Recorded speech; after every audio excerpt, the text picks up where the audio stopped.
Alright, what's going on, everyone? I see you, Geller. I see you, Wriggle.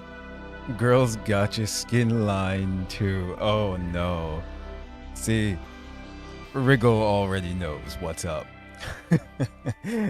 Yes. So, Quihua. I think that's how you pronounce it. Quihua, Chiha. But she's out. I haven't tried her out yet, so we are going to do that, and we're going to be going through the entirety of Life Rekindled as well too, so we get to see her story and how she ends up on the Elmo as well too, as they all do. But yes, we will also be taking a look at her skin and kits because, because her skin has a kit as well too that's available for it, is what I meant to say, or how I meant to say it. But yeah, first of all, let's take a look at her. Where is she? Also, Vector's back too. So for the fire team, because Quihua is indeed fire as well, in many different ways. Well, let's try her out first.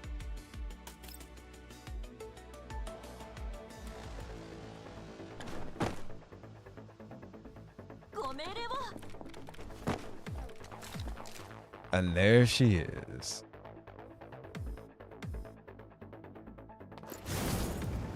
So let's see. She's got Searing Sizzle, deals burn damage when the distance between Quihua and the target is less than or equal to 4 tiles.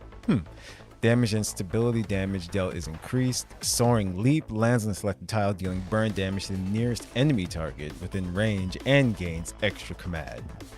Reduces the cooldown of the ultimate skill Boil and Reduce. And then Boil and Reduce. Applies a Scorch Mark to the target and all surrounding enemy targets. Expends all points of Confectant's Index and increases the damage of this attack based on the amount of Confectant's Index expended. What is a Scorch Mark, you ask? At the end of the action, Quihua deals burn damage based on the number of Scorch Mark stacks. The number of Scorch Mark stacks are then reset. Gains more stacks when the holder is taking burn damage. Jesus. V6 strongest than Kukai. The cow kits. It's yoga frames. Yeah, no. Quihua is really, really good from what I've heard.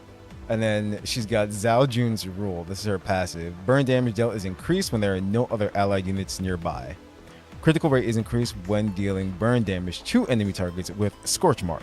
If there are enemy targets within range afflicted with Overburn, Quihua launches Wise Support, dealing burn damage. It's like, yeah, she's just burning. Like, the burn team is just insane in Girls Frontline. It's like, it really, really is, which is great. So, this is the crew that they give you too. Okay. So let's see. Eliminate all enemy units is the, So let's start out with Vector. Let's set the world on fire first.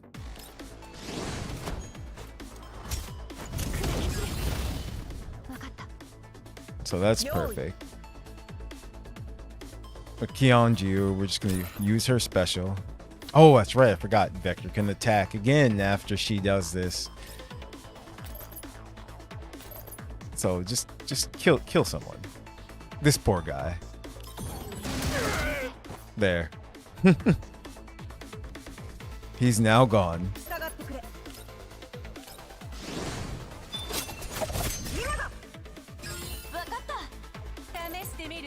Karalik, I'll bring you over here. I'll have you deal with these two guys. And when she ends her turn, more burny damage. Jeez. Okay, now let's slow this down to see what she can do. Well, first of all, we've got to use her special. Let me move her into cover, though.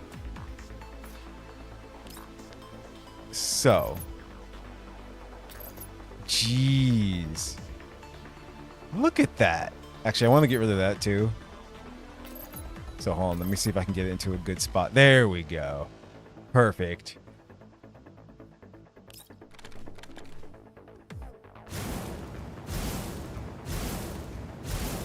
Yo. No.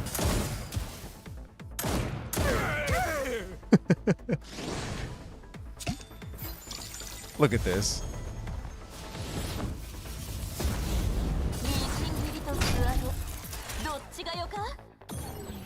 It's literally just turning the field into hell for your enemies. Yoga frames, indeed. So good. Yo, he just gave up. He said, I'm tired, boss. Yo, this is terrible. This is appropriate. Wait. There we go. Actually, hold on. I think anybody else is gonna kill him though. I wanted to kill him with oh, that's perfect. This works. Actually, she might kill him though. With her. Nope. Good. Uh-oh. I forgot. Okay. Perfect. Now let's use this.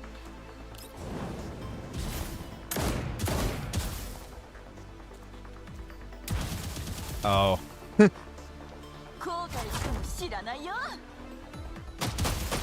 Oh, that's cool.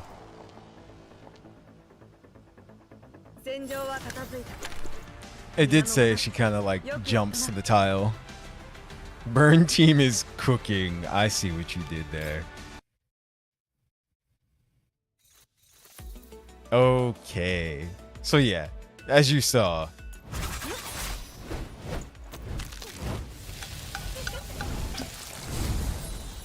See? Burn team's cooking. She's just damn good. Also, we've got Vector here. Let's do Vectors real quick for those 20 pull cubes. We've seen Vector before. Yeah. Vector also very good. We can speed this up though. Everything on fire. Only thing on my account stronger than my burn team is Tololo plus Springfield. See, my strongest character right now would be Kukai because she is V6. It's like that's the thing. I don't have anyone else that's V6 at the moment. I'm not sure who else I'm gonna V6, to be honest.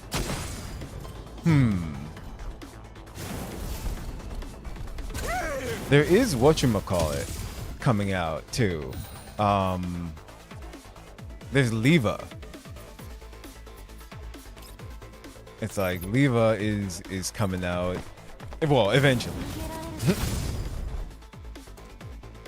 Oh, and if I remember correctly, Leva is electric actually, because we have a lack of electric people.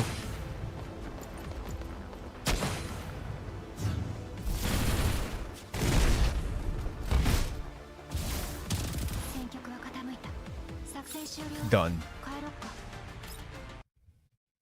Team Vector. Okay. So yes. Also, you go to the shop, like I was saying. She got her outfit. Actually, I think it would be better just to go to the refitting room. Oh, I can't. That's right. Don't have her yet.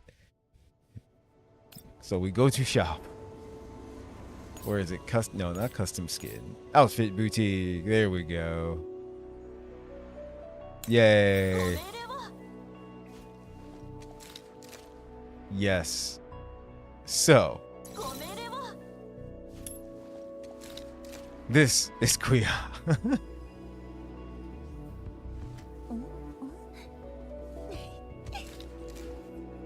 As you can see, she's a happy-go-lucky doll. I had to get, there's devil mode and cow wiggly ears mode. Yes, there are. We're gonna take a look at those. So yeah, that was the gun. That was her head. Let's see, if you're far away, that's what she does. She offers you a drink.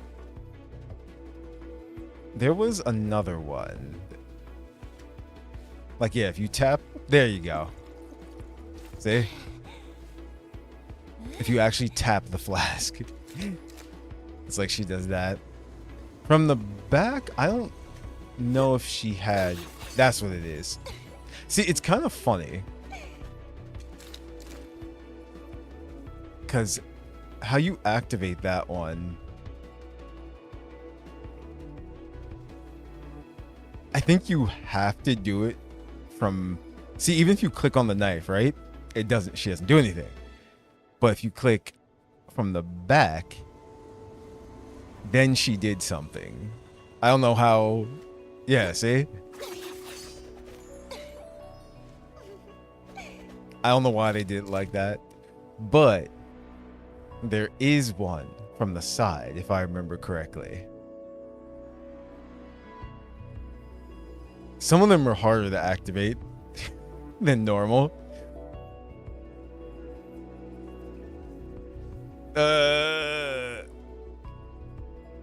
Maybe she doesn't have one from the side. I thought she did. I was sure she did, actually. Okay. Maybe not. I concede. Anyway. Next outfit.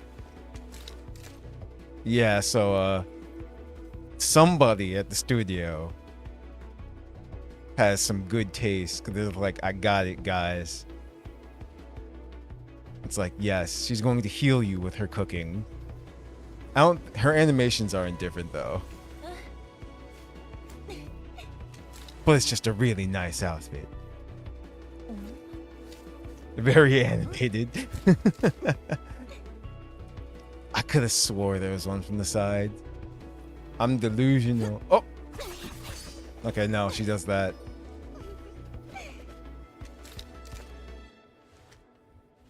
There it is. There is one from the side. See? Okay, I'm happy now. I'm satisfied. I don't know exactly what distance you have to be away, because that does matter sometimes too. So you kind of just have to play around with them. It's like, and just kind of find whatever works. But there you have it. Very tasteful indeed. But we're not done yet, because you go back to the shop. She's got this caring outfit box that goes along with this. And there should be a way to preview it, if I remember. Let's see, hold on. Well, you can see what's in it from here. She's got the devil's signal. She's got the cow ears. The nighttime curfew. Jingling bells, the cow top. The rip stockings, for people who are into that. And the speckled hoof prints as well, too. So, yeah. Let me see what happens if I just click on, like, buy parts. Ah, there you go. That's what it is. And despite them being locked, you can actually preview them, as you can see. So you can go full cow if you like. I do love that the ears move on their own. I thought that was great. Yes, I took a look at this already. I couldn't resist. But again, the animations don't differ. That's the only thing. But yeah, you've got choices with this one.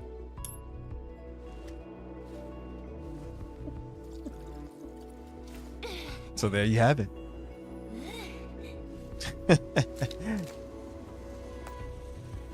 And you can mix and match too, for anyone who was wondering that question. The answer is yes. So if you want to, I don't know, say you like the cow top, But instead of these, you want to keep the ripped stockings, you can do that. You like the white shoes, you can do that. You want the devil horns instead? You want your demon cow? Well, there she is.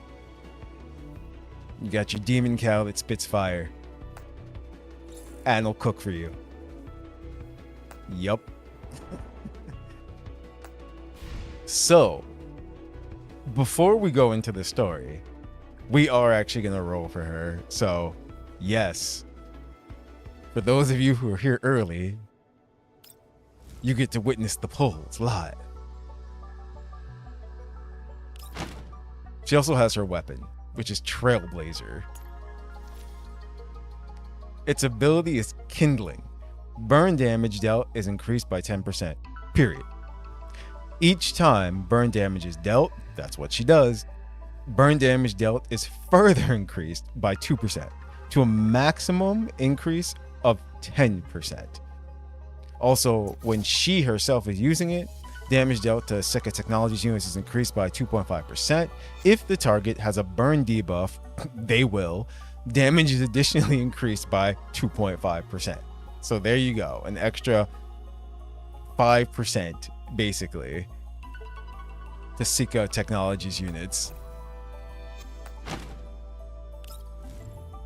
So we've got 20 tickets, and then we've got a good 38,000. So we should be okay. Should be.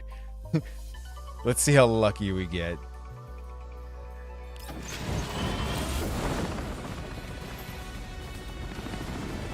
So not the first 10 pull. That's okay.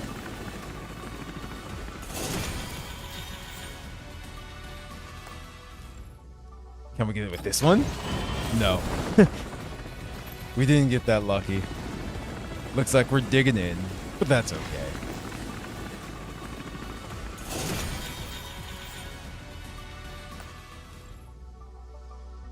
All right. Nope, not 30. V6, V6. So, I don't know. We'll take a look at her fortifications and things after we actually get her. Wait, what? Oh, I clicked skip, or at least I thought I did. This is 40. No. Oh no.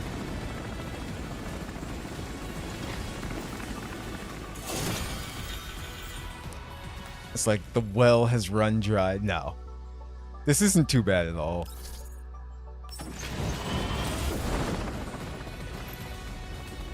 Like, I've been managing my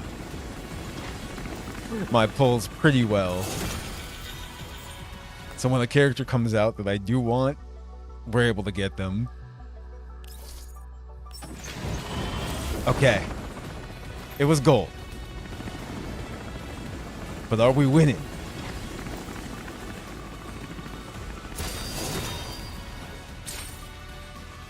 Let's see. If she mentions cooking or something, it's gotta be her. Oh. I was about to say no. Okay, it's Ksenia. I wasn't sure who it was though.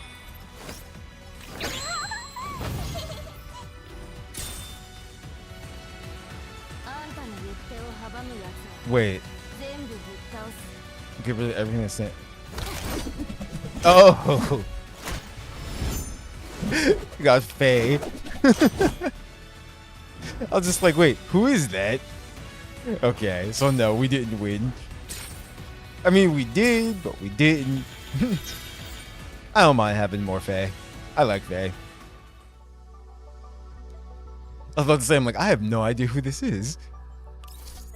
No, we're still going. We're getting her, like I said.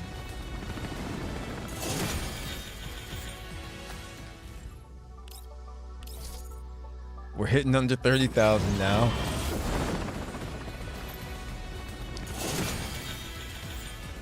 It's like I've been below 30,000, so I'm not too worried. And the next one is pretty much guaranteed to be her, so We're going full pity on this one.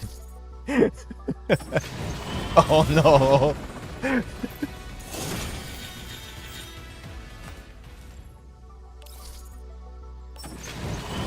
This is 40 pulls after. Jeez. Yeah, like I said. There we go. That's her. We were not cooking this time. Unless we get 2 of her. That would be something. You said V6 makes her stronger than Kukai? Yeah, there she is. Protein.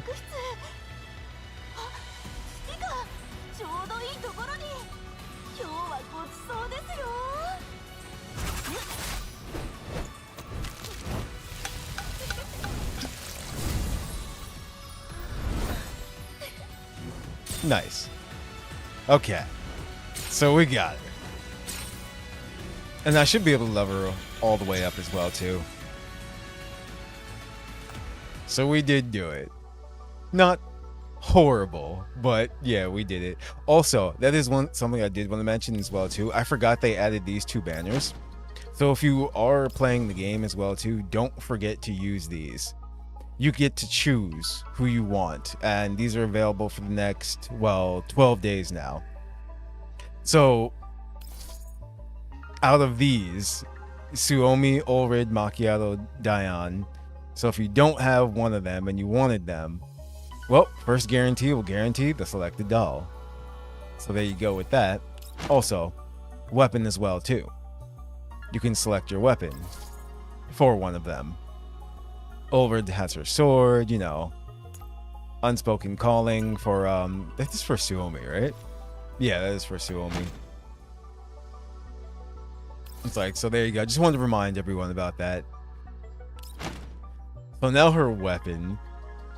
I don't know. It's like, I do want it. But oh man, we're, it's like, we're hitting kind of low now. But that's okay. We'll do it. We'll see how good our pulls are here.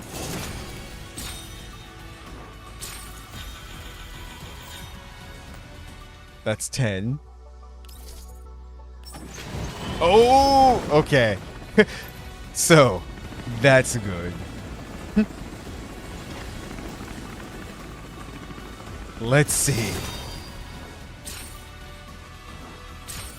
Come on. I forgot if this is guaranteed or not. Oh my goodness. Hello? Okay, there it is. We did it.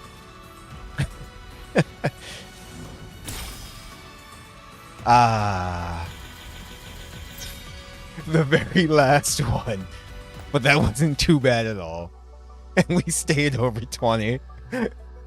Okay. Actually. This gives me an idea now. Also, I have so many of these pulls. We're gonna have to use these up eventually as well, too. But let's get her over in her new outfit.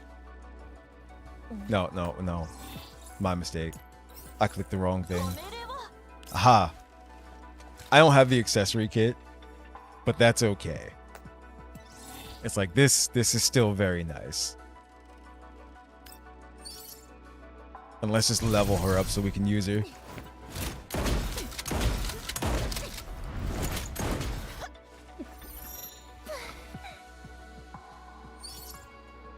I did forget to give her her gun, though. I was about to say, I'm like, something feels off here. Perfect. Now we're good.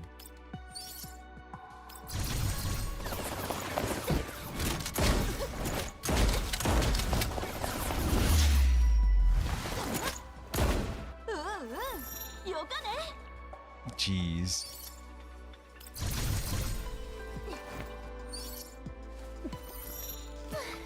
Going all the way. I've been saving.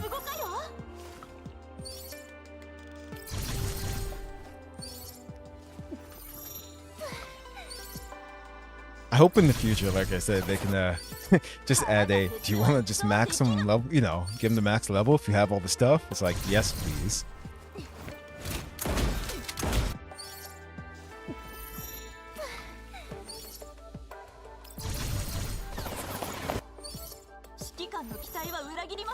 There we go.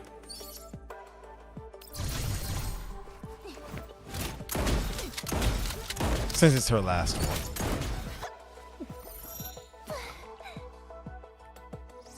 Done. And now for her weapon. Straight to 60.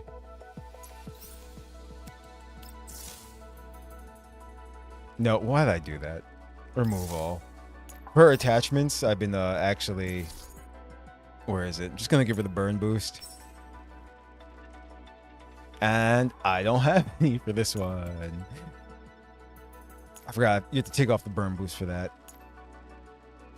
Just gonna give her this. Let's see. I should have some pieces. That.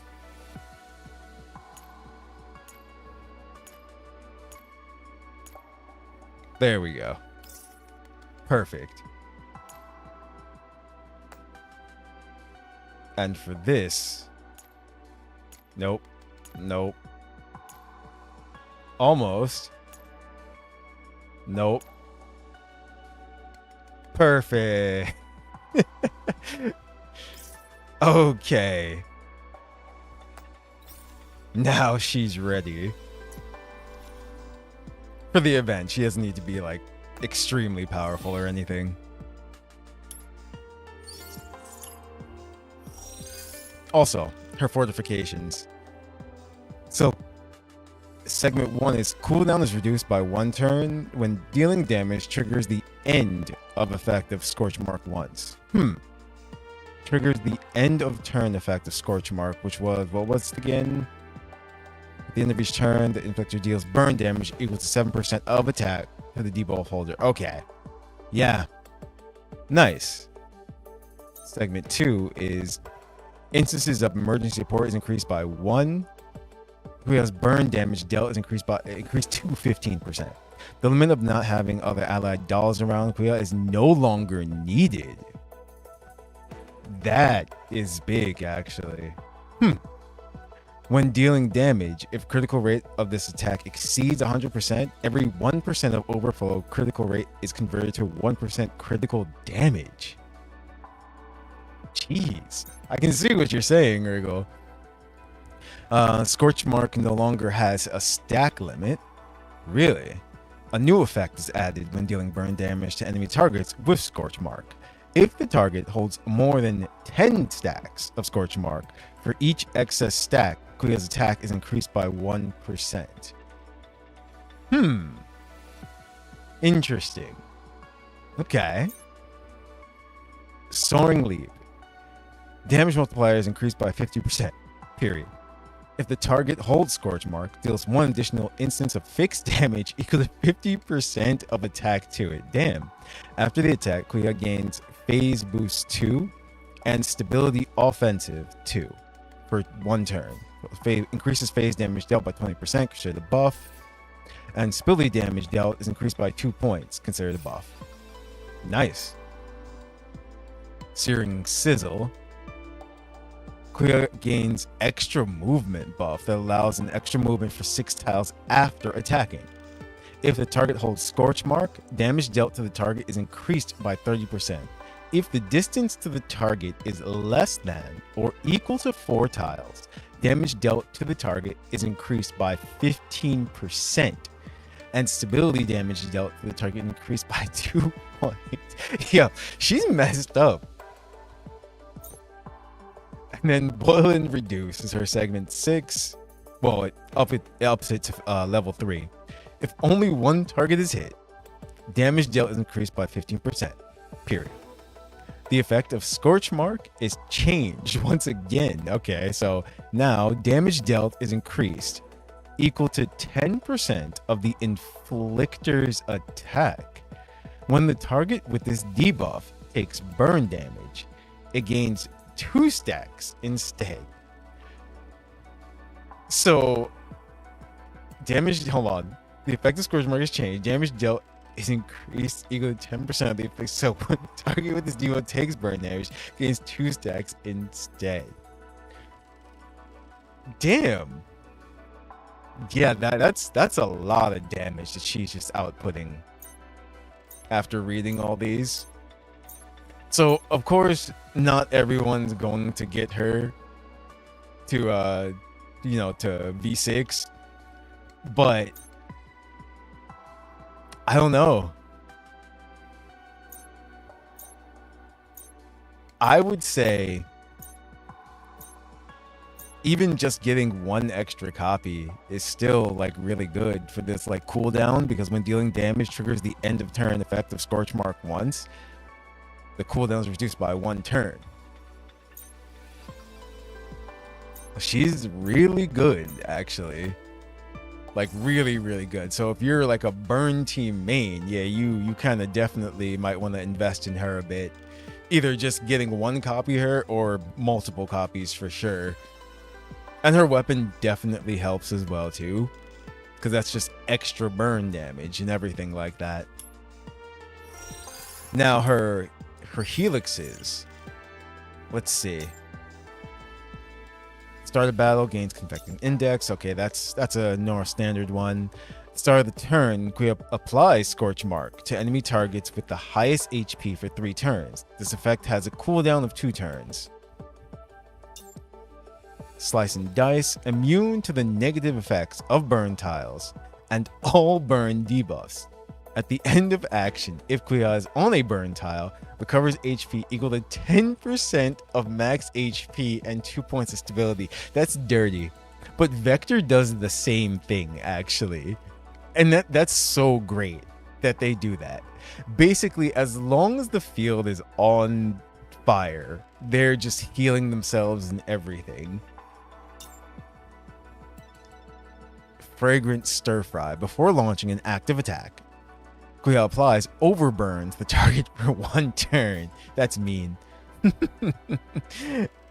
Yeah, because that means they already have a debuff on them right away as well too, which equates to extra damage. Cooking Smoke. After moving, Quihua gains 1 stack of a quick barrier. Target damage taken is reduced by 60%, effective once. Consider the buff. Okay. Bloated Belly. Before performing emergency support, Quihua cleanses 1 buff from the target. And then Delicious Cooking. Critical rate 5% up. Also, when out of turn attack deals burn damage, the damage dealt is increased by 10%. So, action support, emergency support, interception, counterattack, and other such attacks made outside of the buff holder's turn. That's what it is. So that's really good too. Yeah, she's just damage. So, yeah. Just gonna, activate these as much as I can. I don't know why. I always just do this first. It's like then that way. Ah, I'm missing a few. But you know what? That's okay. Hold on. We need what? 20 more? That's not hard to do real quick. Just do that. See, I came prepared.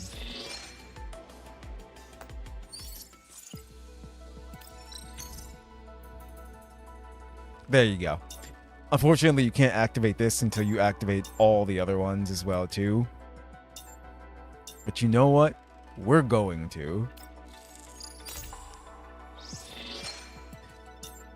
This way, you can see how I'm gonna like build her and everything.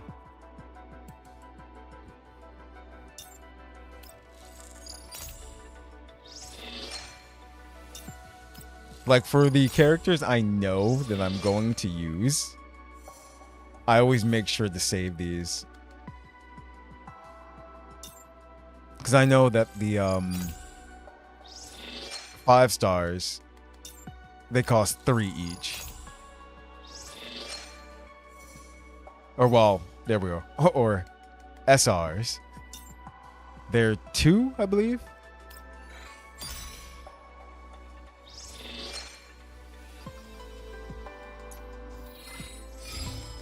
Okay. So, of course, these have the little thumbs up on them. So, the quick barrier one, I'm actually not going to use. But I do like this one. I do like this one. And let's see.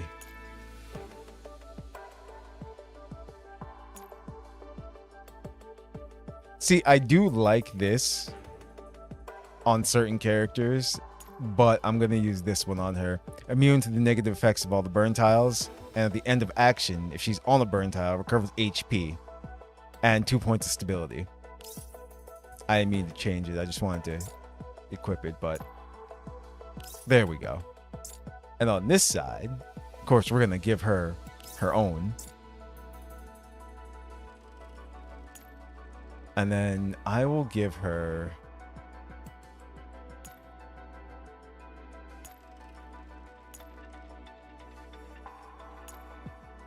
Let's give her that one. And do I have another one, actually? Health boost, nope. Attack boost, health boost, but no defense. Okay, that's fine. That works. So she is now ready to roll. Like, completely set, pretty much.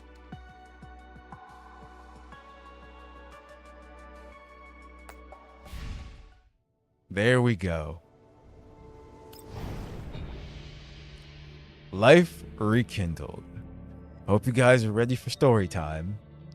Actually, I did look at it. It doesn't seem like it's going to be, like, horribly long. But, you know, that's just looking at it from the outside. But after a lean year, there are always those who are cautious and those who are careless. People say a celebration is needed to mark an end to the long winter and rekindle the embers of hope.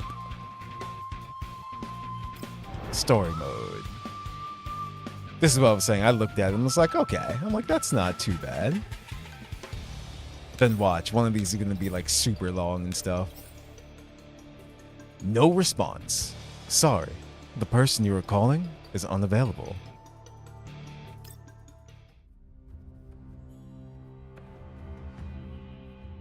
Frame self-diagnosis complete. System self-diagnosis complete. Attempting to connect to local area network. Failed. Accessing NeuroCloud backup. Failed. Selecting new Neurolog destination directory. NeuroCloud will be backed up to a local destination. Confirmed. What is your model? Just, I don't know.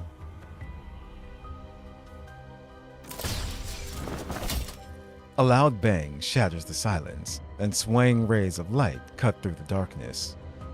For a moment, the dazzling light shines right into the doll's eyes, seemingly igniting a fire within them. State your frame model. SSD 62D. I don't know why that's funny. Computer joke, SSD. But yes. Your employer? Not here. They don't know you either. Name? Quihua. Ever seen these before? No. Ever been here before? No. Where'd you put the stolen goods? I didn't... Look, I told you. I haven't even seen them before.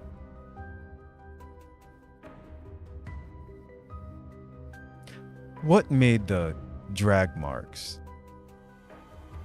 Don't know. Do you know what the neon is? Obviously I do. It's a legend from my hometown. Last question. Do you know the scavengers? Of course. Quihua opens her eyes wide and glares at the one-way mirror in the room like she's taunting it. She knows someone is watching her through it. It's true that I came here for the scavengers, but it's also true that I wasn't involved in any funny business. And no matter how long you decide to lock me up here to let me reflect on my actions, no matter how many times you question me, my answer will always be the same. I didn't do it. Sunlight streams in through the structural beams overhead, giving the cold air the illusion of warmth.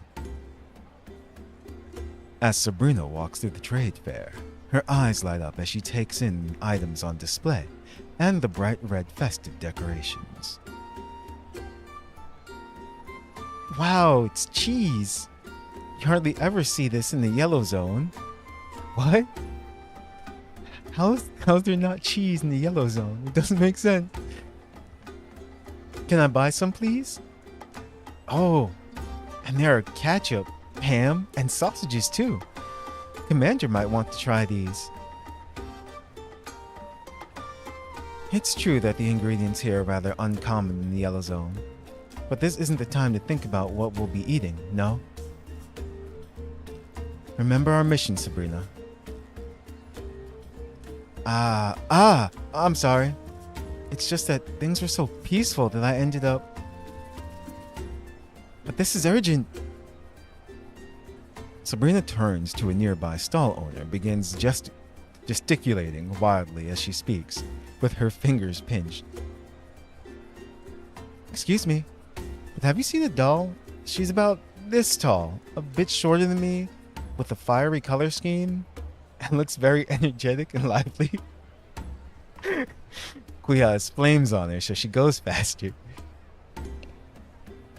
No, wait. The last time I saw her was several years ago.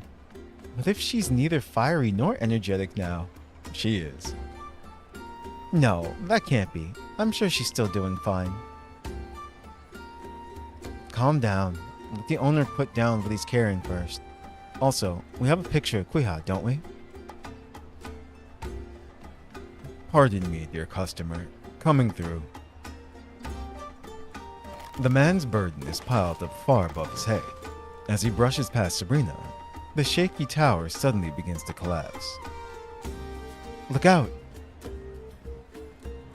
Ah, my cargo! I got it! I got it! Are you alright, Signor? The stall owner dusts himself off as he gets back to his feet. Thank you, miss. I'm okay, as long as my cargo is safe.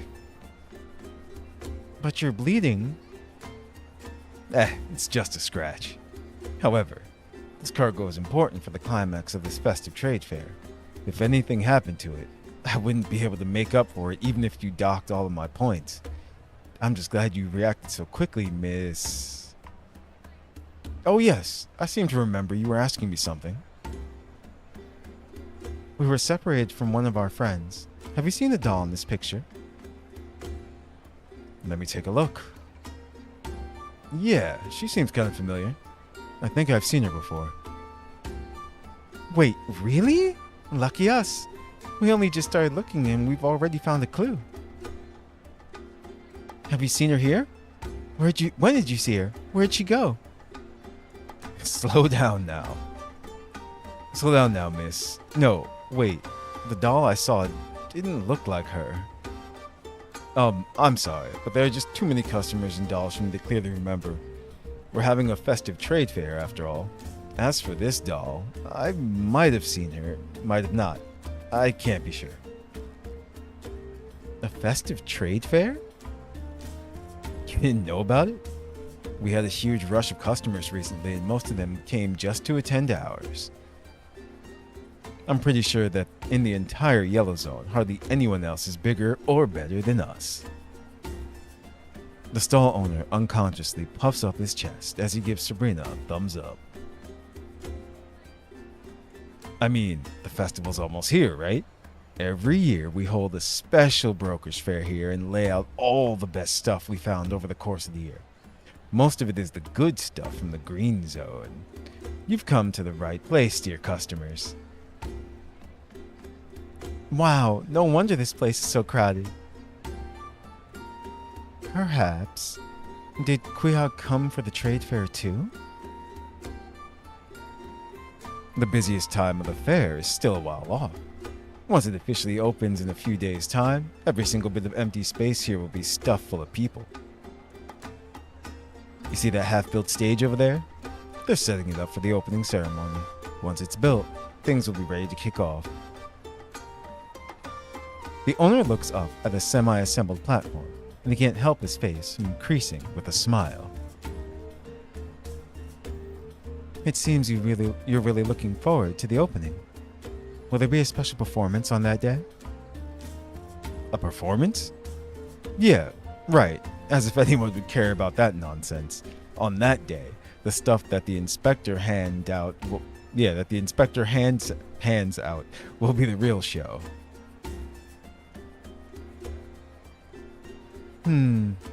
Cheese blocks? Collapse pieces?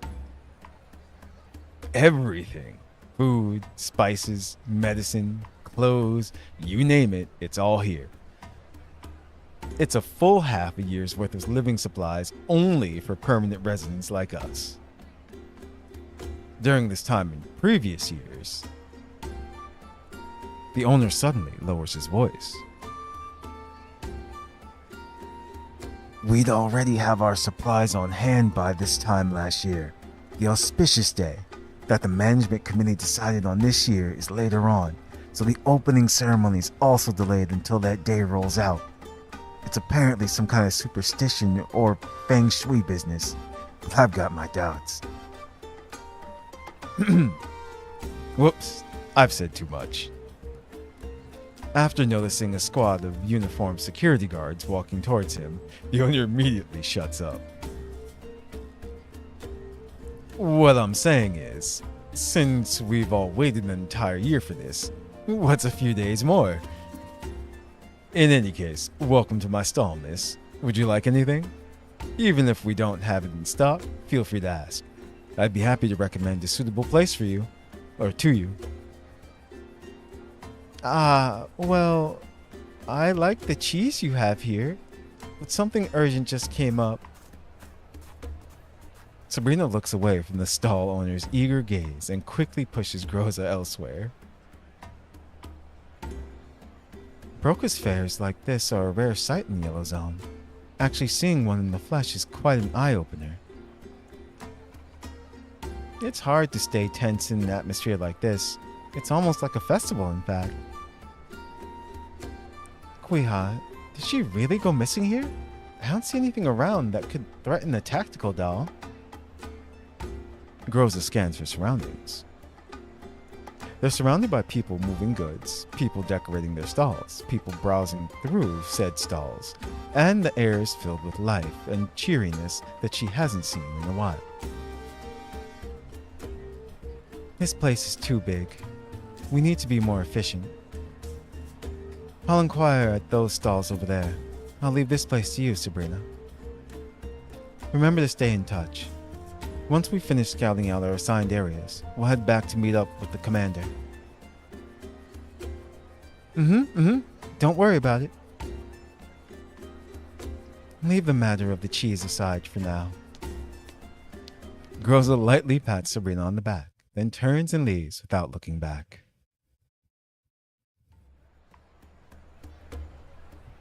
As the sun slowly descends in the western sky, the shadows of the crowd slowly begin to elongate Commander, we're back. How did it go? Did you hear anything about Quihua? It's just like the reports from before. The security in this settlement is quite good, and the stallholders at this fair are more relaxed when talking to us. The wariness is lower, and they seem to be working together to focus on sales. Security is being handled by those patrolling guards. Unfortunately, there was no news about Quihua, and while this might not be relevant, I'm somewhat concerned about that festive trade fair. You mean the one that's going to begin in a few days? I saw posters for it nearby while I was looking for information. Yes. It seems this community has a tradition of holding a special trade fair. In the past, the residents would receive half a year's worth of daily necessities on the opening ceremony. So everyone's looking forward to the start of the trade fair. However, what got my attention was the fact that the opening of this year's fair seems to have been delayed. I don't get it. What does this have to do with Quihua? Well, it's just an unfounded guess. I might be overthinking things. Commander, we need more time to make a breakthrough in this case. Is Quihua alright? She hasn't responded to our calls or texts. What exactly happened to her? Sabrina pulls up the text message log. The last one was sent 43 hours ago. Something big happened. Wait for me. Quihua, aka Hawk. It's been 43 hours. If only her most recent coordinates were more precise. She's a big girl. She couldn't be hiding anywhere around here. Sabrina looks down at her communicator. The gray dot representing Quihua's location does not move, and its stillness seems a little oppressive. Worrying about her won't do us any good. We need to find her ASAP. That'll answer all of our questions. It'll be fine, Sabrina. Have some faith in Quihua.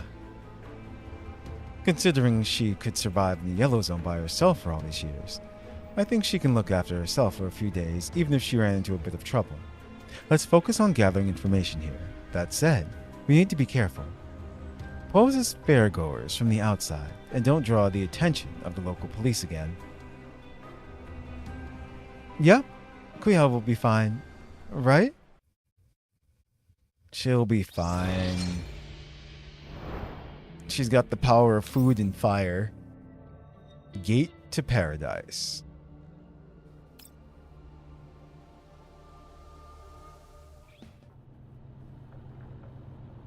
"12 hours ago.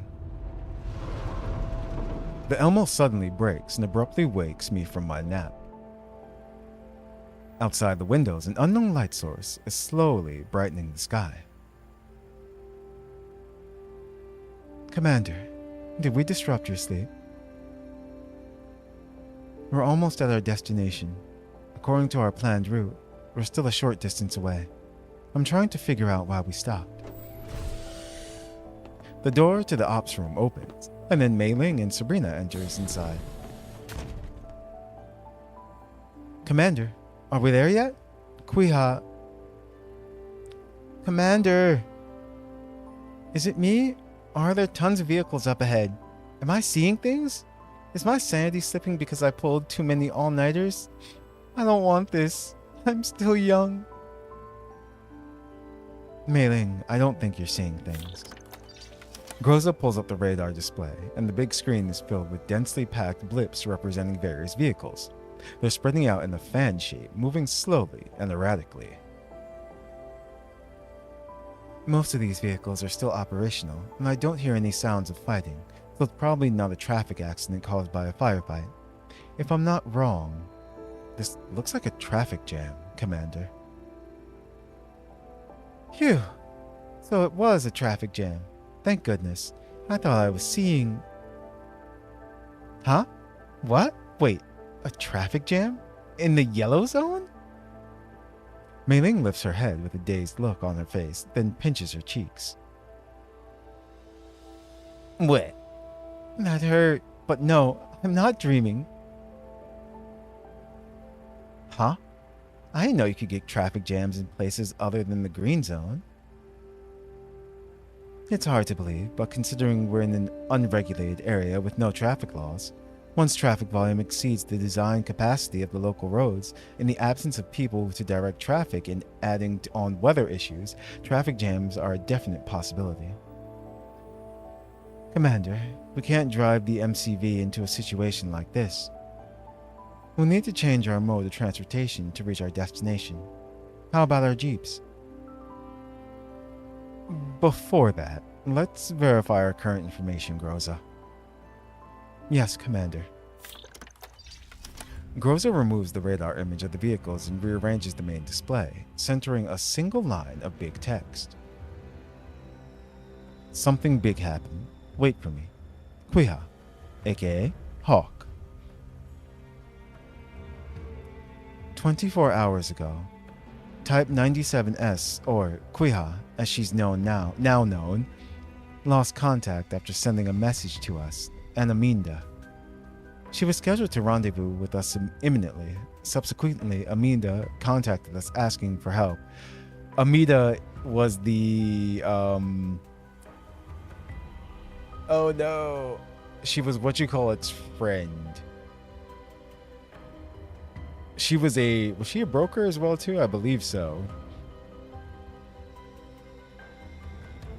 Quihua's last known location was at the coordinates up ahead, inside a settlement called Darksteel Farm. Zoom in on Darksteel Farm and pull up any annotations you might have.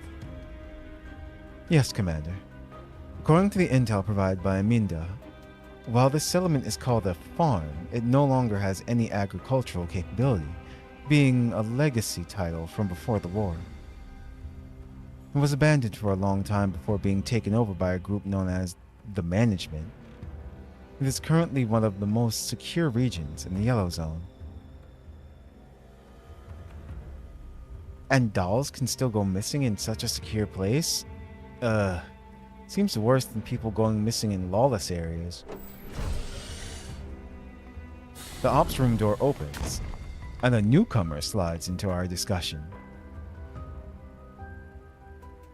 Perry. Well, this is the Yellow Zone after all. The fact that these settlements are still standing at all is a minor miracle. And to be fair, Darksteel Farm is quite well known among us brokers. Perry, what are you doing here? I came to see if I could help out. I dare say my knowledge of the Yellow Zone is second to none. Don't worry about me, Commander. Keep going through the intel. So that's the geography of the farm. It's in a good place. It has cliffs on 3 sides, making it very defensible. Definitely a good place for a settlement. Perhaps that's why they rebuilt it after it was abandoned. So you're saying we have to assault them on the side with a comparatively gentle slope?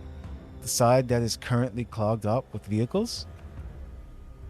I don't think the situation is serious enough that we have to mount a frontal assault. The management has set up a security checkpoint at the sole pass leading to the farm.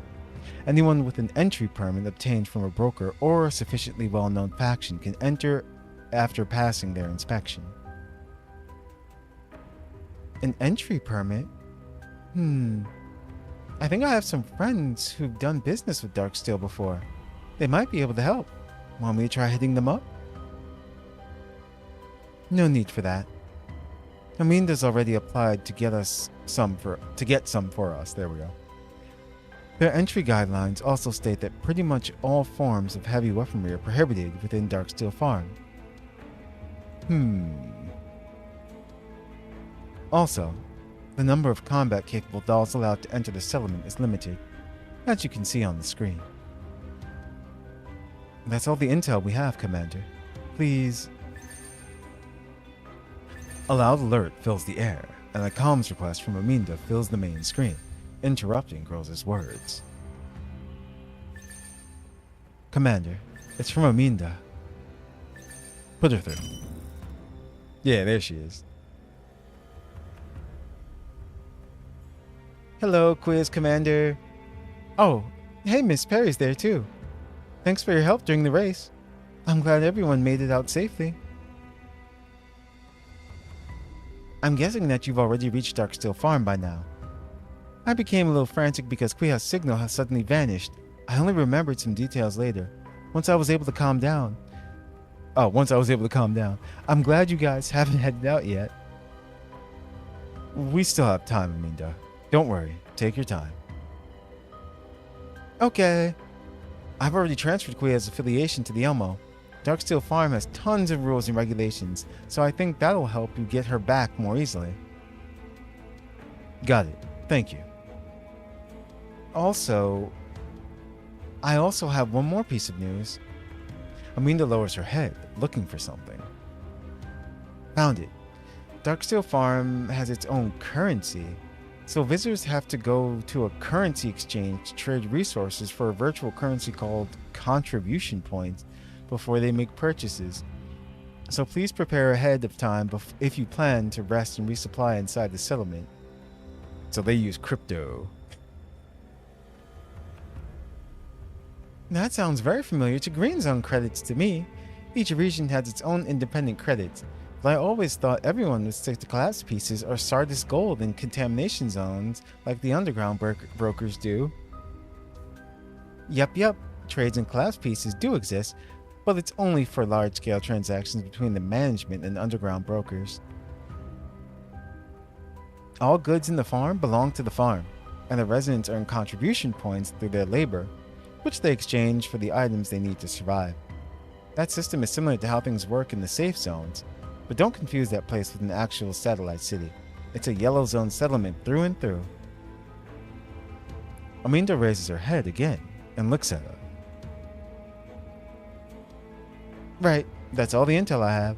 I won't take up any more of your time, so please go find Quihua ASAP. She is a capable assistant and a good friend of mine. If I just had more manpower on my side. Well, that's enough of that. In any case, I'm leaving it to you. Hope she comes back safely. After we exchange farewells, Aminda ends the transmission. Your orders, Commander. Since the security situation there is fairly stable, and our objective is just to find Quihua, we'll mount up while keeping a low profile and aim to settle things as quickly as we can. Groza and Sabrina will accompany me through the farm's security checkpoint. Everyone else will stand by on the Elmo. Are you not taking me, Commander? I want to help too. Perry raises her arms and hops around to get my attention. I reach down and pat her head. The comm situation on the Elmo is better, and staying aboard will allow you to better leverage your intel advantage. Don't worry, you'll be helping me. Well, if you say so, Commander. Commander, the Jeep is ready. We can head out anytime. 10 hours ago.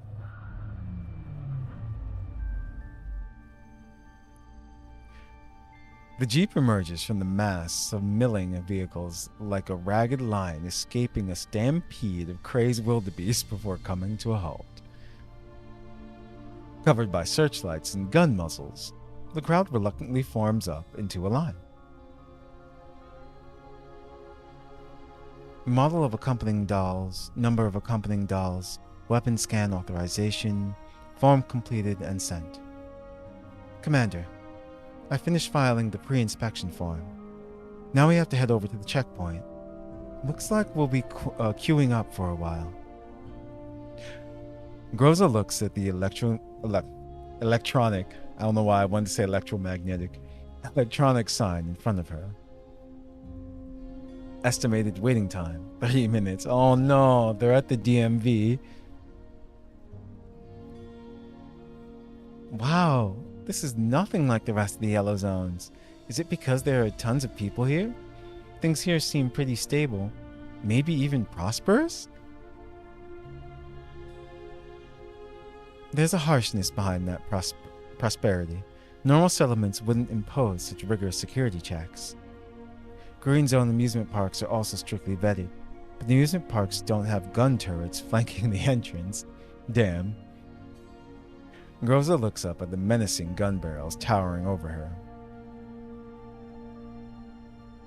Looks like they've got the whole line in enfilade. How exciting. I think that's how you pronounce that. Enfilade. I'm kind of curious. Do they have the habit of raking their security checkpoint with gunfire?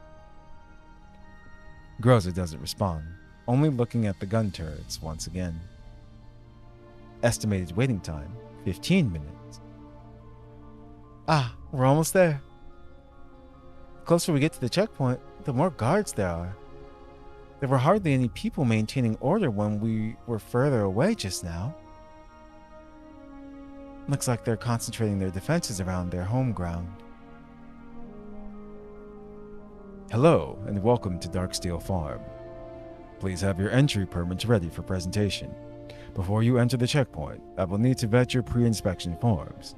There's no need to stop. Please continue moving along. Groza displays the entry permit that Aminda has requested for them. Received. One moment, please. A long, silent wait follows. Excuse me, is it done yet? Did you lose network connection or something? My apologies. We have many visitors at the moment and some delays are to be expected. Please understand. There's something strange about that last part. Like there's a kind of unspoken, bizarre passive aggressiveness brewing in the background. Groza, Sabrina. Sensing something wrong, I quietly whisper a warning to them. Commander, what do you need me to do? Understood. Huh? Groza realizes what I'm getting at and tucks her hands away without changing her expression, ready for battle. Estimated waiting time, 5 minutes. The guards usher the people ahead of us into the checkpoint. Sabrina begins getting uneasy too. Commander, is it just me, or are there more and more guards around us? Sabrina slides up to me and asks me quietly, though there's still a hint of naive hope in her voice. Sorry to keep you waiting. A pair of gun muzzles suddenly appear from behind the guard, and the sound of turret machinery actuating comes from above us. Groza moves to stand in front of me. Your entry permits have been frozen for confidential reasons. We politely request that you cooperate with our investigations. Your personal dolls and weapons will be impounded for the time being. Should there be a misunderstanding, they will be returned to you shortly. You're taking us away? Where to? Yeah, that's some bull. I'm like, no. Potential hostiles incoming. Commander, your orders, please.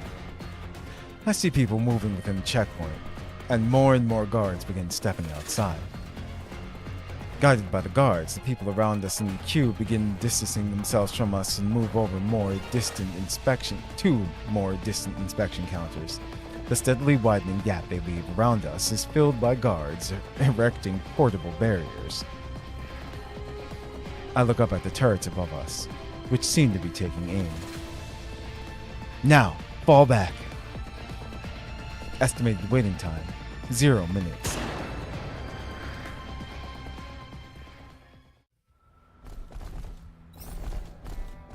Yeah, it's like you gotta give reason. Can't just be like, yeah, so we're just gonna impound your dolls. I'm just like, no, you're not. Where is she?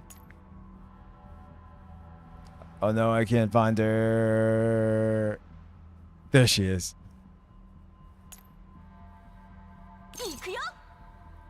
Let's do that. Let's see. Since we're, you know, it's like going with the Bernie team. This is what we're going to do.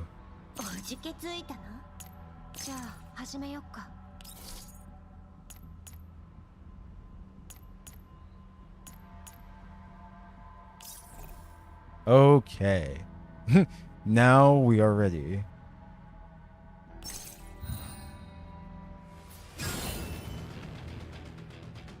So we've already, like, you know, seen what she can do and whatnot and everything. So we'll just let them do their thing.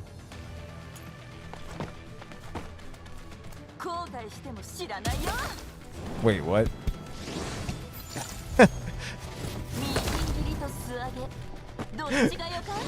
I like how she hopped over there just to destroy that.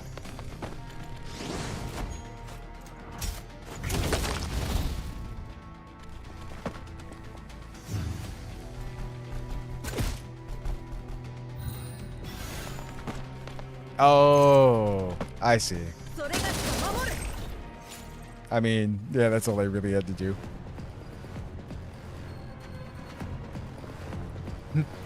Mas Esquemo! Groza, we're going to crash. We only just got on the Jeep. Hey! Relax. A sharp turn is followed by a mad dash. What should we do? What should we do? They're still chasing us. My shield won't last much longer. Sudden braking is followed by rapid acceleration. Before the inertia can fling us out of the vehicle, Sabrina and I get slammed back into our seats.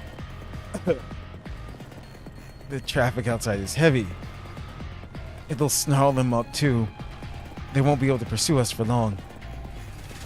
Keep it up for 30 more seconds. Oh, okay. The Jeep performs several nimble twists and turns before leaving the whole mess behind us. Phew, looks like we lost them. Commander, Groza, you're amazing. A blinking light representing an incoming transmission comes on. It's from the Elmo. I reach out and accept the transmission. Commander, I'm seeing your Jeep coming back. Did something happen? There was a small issue. Our entry permits were frozen, and we were nearly detained by the checkpoint security. We just shook off their pursuit. Looks like going in through the front door isn't an option. You call that a small issue? You're so cool, Commander. We'll need to find another way into the settlement, Perry. Use your contacts and the Elmo's comms gear, and think of something. I'll take Groza and Sabrina with me to scout the surroundings. Between us, we might be able to come up with a plan. The settlement was built over a set of ruins, so keep an eye out for pre-existing ventilation ducts, water pipes, and signs of remaining infrastructure. I refuse to believe they managed to seal everything off when they built the settlement. Got it. I'll work on it right away.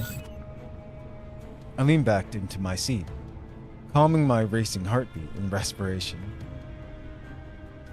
We should get started too. 6 hours ago. Commander, our drones found an abandoned passage. It looks like a sewer from a long time ago. There's always a sewer level. It might be able to bypass the checkpoint and allow access to the settlement. Send the details over. Perry sends the footage and coordinates from the recon drone. Our drones only managed to penetrate a short way into the passage because there's a drainage grate inside. There's a lot of stuff caught in the grate too, so this is all we could get. The dog could probably tear through it if they went in though. It's nearby. That's good. Commander, Sabrina and I can head in to scout the path. Alright, let's move out.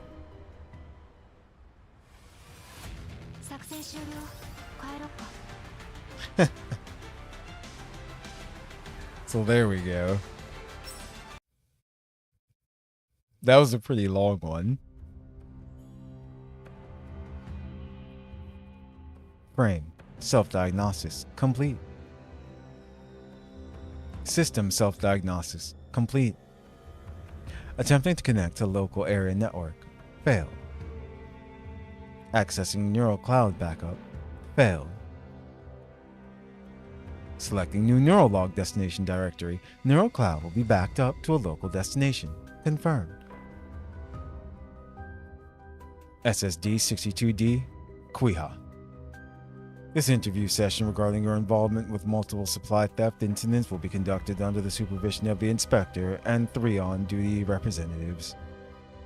Please be aware that your statements are admissible in the court of law. Do you fully understand the preceding statement as it has been presented to you? Yes, you already told me last time. An image is projected on the wall, and Quihua looks at it. A pair of tactical dolls flank a human in body armor as they slowly retreat from an encirclement of security troopers. The situation looks precarious. Quihua's attention is drawn to the silver-haired doll, who seems to be at a loss for what to do next. Then she quickly glances at the other doll, and then the human that they're both protecting. She stares at them for a long time, until her attention is drawn away by the head interrogator. Do you know the people in this image? I can't be sure. Did they come to link up with you? I can't be sure. No, wait. Even if I did know them, they'd only be here to pick me up. What's this nonsense about linking up with me? Your statement indicates that these people are similar to others that you know. Is that true? Do you know who they are? I maintain my right to silence. You guys have that here, right? Do you or do you not know their plan and route of withdrawal? Nope. Have you told them where the stolen goods are placed? That's a leading question. I don't know anything about those stolen goods or whatever. Let's move back to you. Do you have any collaborators? Collaborators? Say what? Obviously, she isn't going to get an answer. After a brief silence, a voice interrupts the questioning. Inspector, I have something to say. It's important. It's urgent. The speaker is so excited that his voice cracks a little, but Quihua can just barely make out the voice zoning. Quihua's eyes light up. Chief Yura? Are you over there? I think I heard your voice. Sit down, Yura. It is not your place to speak. I have evidence.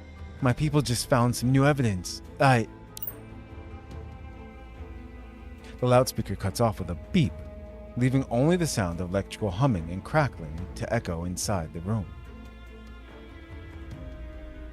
Yura? Hello? I can't hear you guys. Hello? Hello? Hey, are you listening to me? Silence engulfs the room. Quihua looks at the one-way mirror, and she has a vague idea about what might be happening on the other side. But it's beyond her reach. Comms check. Commander, this is Groza and Sabrina. I read you. The beam from my headlamp barely manages to illuminate the ground at my feet, but it also makes the fathomless darkness all the more sinister. Groza can hear the echoes of her voice and her footsteps. We just cut through 2 layers of the grate, and we've made it to the tunnel. There seems to be more than one path through here, and I can feel the movement of the air. I think there's another opening here. We haven't encountered any enemies so far. We're continuing towards the center of the settlement, but it seems a little too quiet. What are the conditions inside the tunnel? We're seeing signs of limescale and traces of sedimentation. Perry's guess was right. This is probably part of the drainage system just abandoned for a long time. The insides are pretty flat, and the atmospheric sensors aren't picking up anything unusual. Looks like things are going more smoothly than expected. Don't get careless. Stay alert and carry on. Understood. The transmission ends. Groza, what do you mean when you said it seems a little too quiet? Isn't that a good thing? Doubt starts creeping into Sabrina's voice. Why would they overlook a tunnel of this size? It's not like it's a smaller drain. The people on the surface are well equipped, but they didn't fortify or harden an obvious opening like this. I find it hard to believe that this was just an oversight by the settlement's leadership. Since when was our luck ever this good? Yeah, you're right. But what could it mean? Maybe there's some reason they don't need to defend this place, or perhaps setting up defenses were too costly. Huh? Wait, does that mean this place is dangerous? I'm starting to get goosebumps. Groza suddenly comes to a halt. What happened? Did you hear something? I might be imagining things. No, you should come listen to it too. Sabrina stops and tilts her head attentively. Nope, didn't hear a thing. Sabrina pulls a small device out of her frame's internal storage. I made this audio amplifier myself. Maybe I'll hear something when I hook it up. The gentle breeze blows through and carries with it a quiet sound like some kind of ephemeral wailing. I think I heard something. It sounded like human speech. Groza, this is the physical world, right? Ghosts and such, they don't exist, right? Human speech? What are they saying? Shh. I'll try and listen in. Help me. Help me? Well, it's definitely human speech. Ah! It's coming closer to us. A quiet cry for help. The sound of something heavy dragging across the ground. Footsteps gradually resolving into clarity. Cut your lights and hug the wall now. What? Eh? What's happening all of a sudden? Too late. Before she can finish, a swift gust of wind rushes past Sabrina's legs. Aye! What are all these elids doing here? Prepare for battle. Sabrina just freaking out constantly.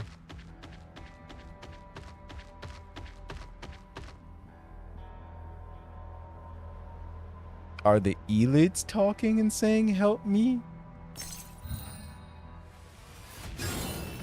And go.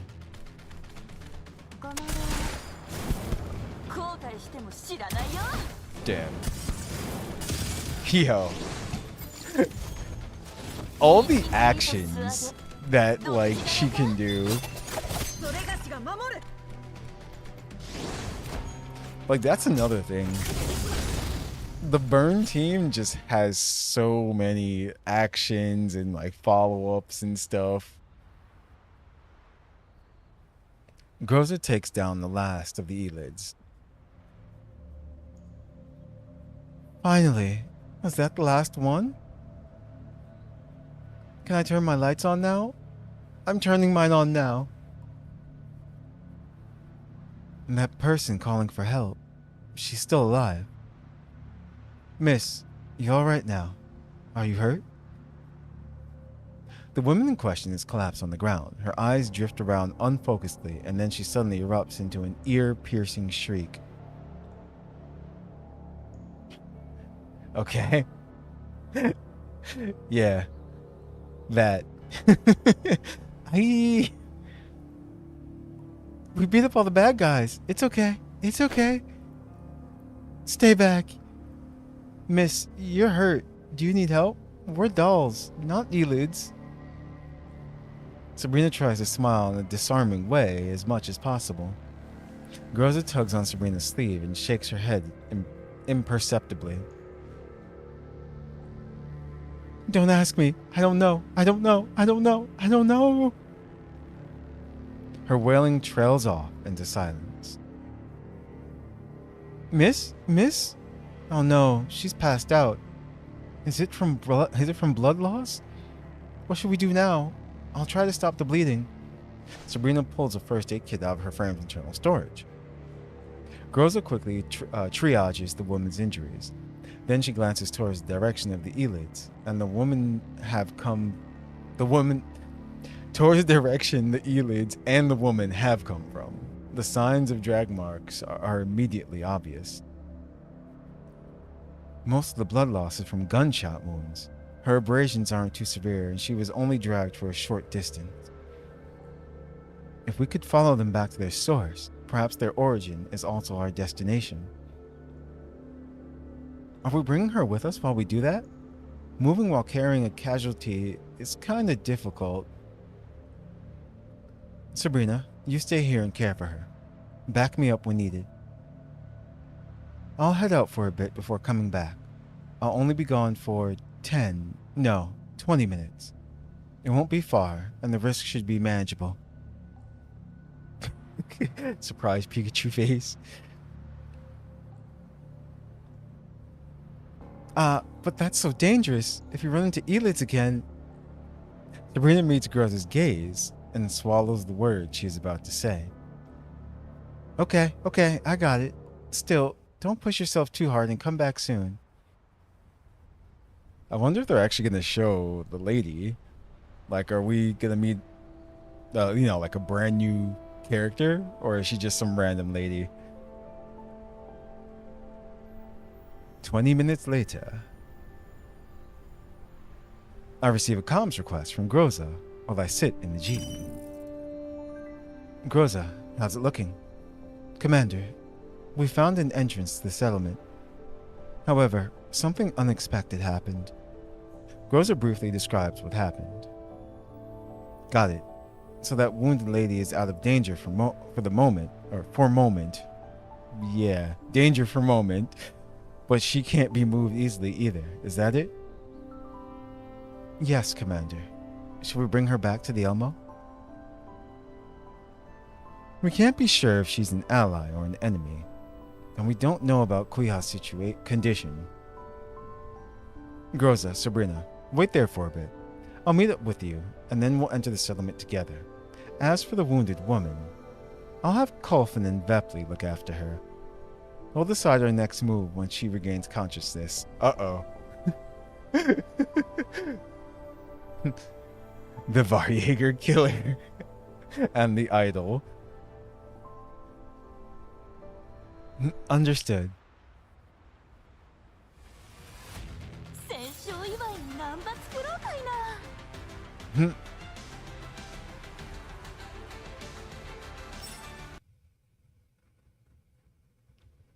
So, it's like, are we gonna get some Kolfin Vepley scenes as well too? Our first day of searching for Quihua in the trade fair ends in failure.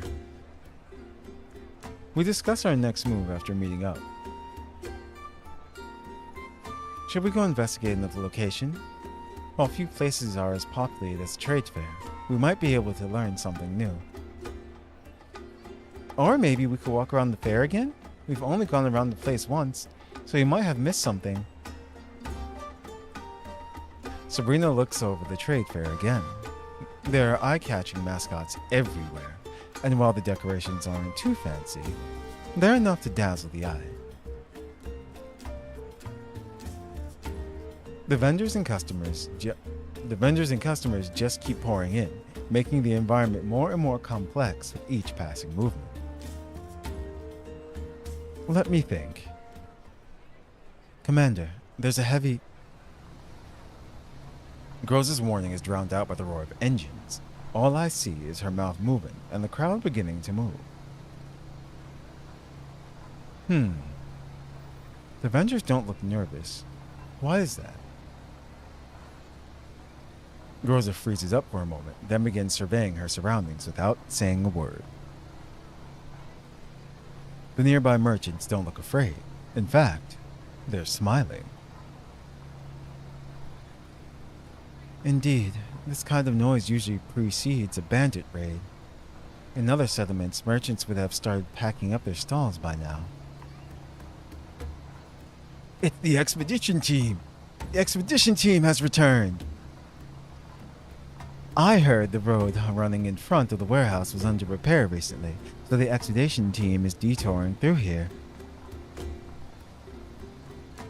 Friend, when you say expedition, what exactly are you talking about? Oh, are you customers from the outside? You'll see a bunch of heavily armed guys passing through here in a bit. They're the expedition forces of our Darksteel farm. Expedition 33. Don't worry, dear customer. They're not here for involuntary asset transfers. We don't operate like people on the outside. Look, their convoy's actually passing through. It's our lucky day. Or it's your lucky day. You'll get to see our expedition team leader in the flesh. That doesn't happen often. Their expeditions usually go on for a really long time. In the past, Leader Garen would bring his boys back in just a few days, but recently they've been going for up to 2 weeks at a time. Yeah, good thing they made it back in a timely manner. I bet they've got lots of good stuff with them. This is a good sign.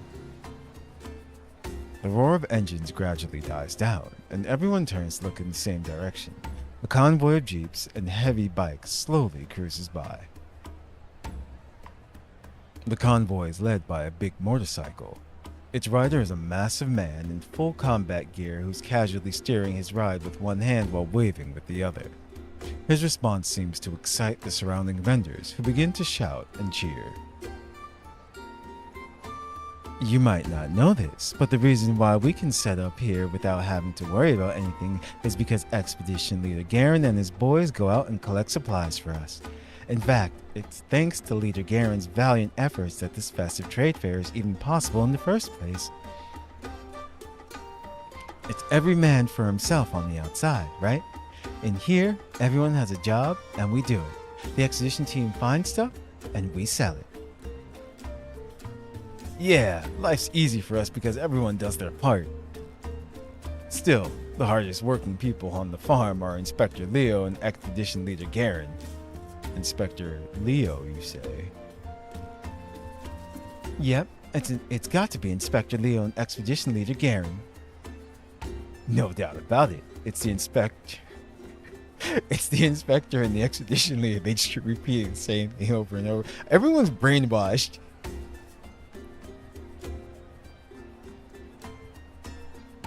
Why aren't you inquiring further, dear customer? Aren't you the least bit curious about these big shots of ours? How can we keep praising them if you don't ask us about them? Go on. See?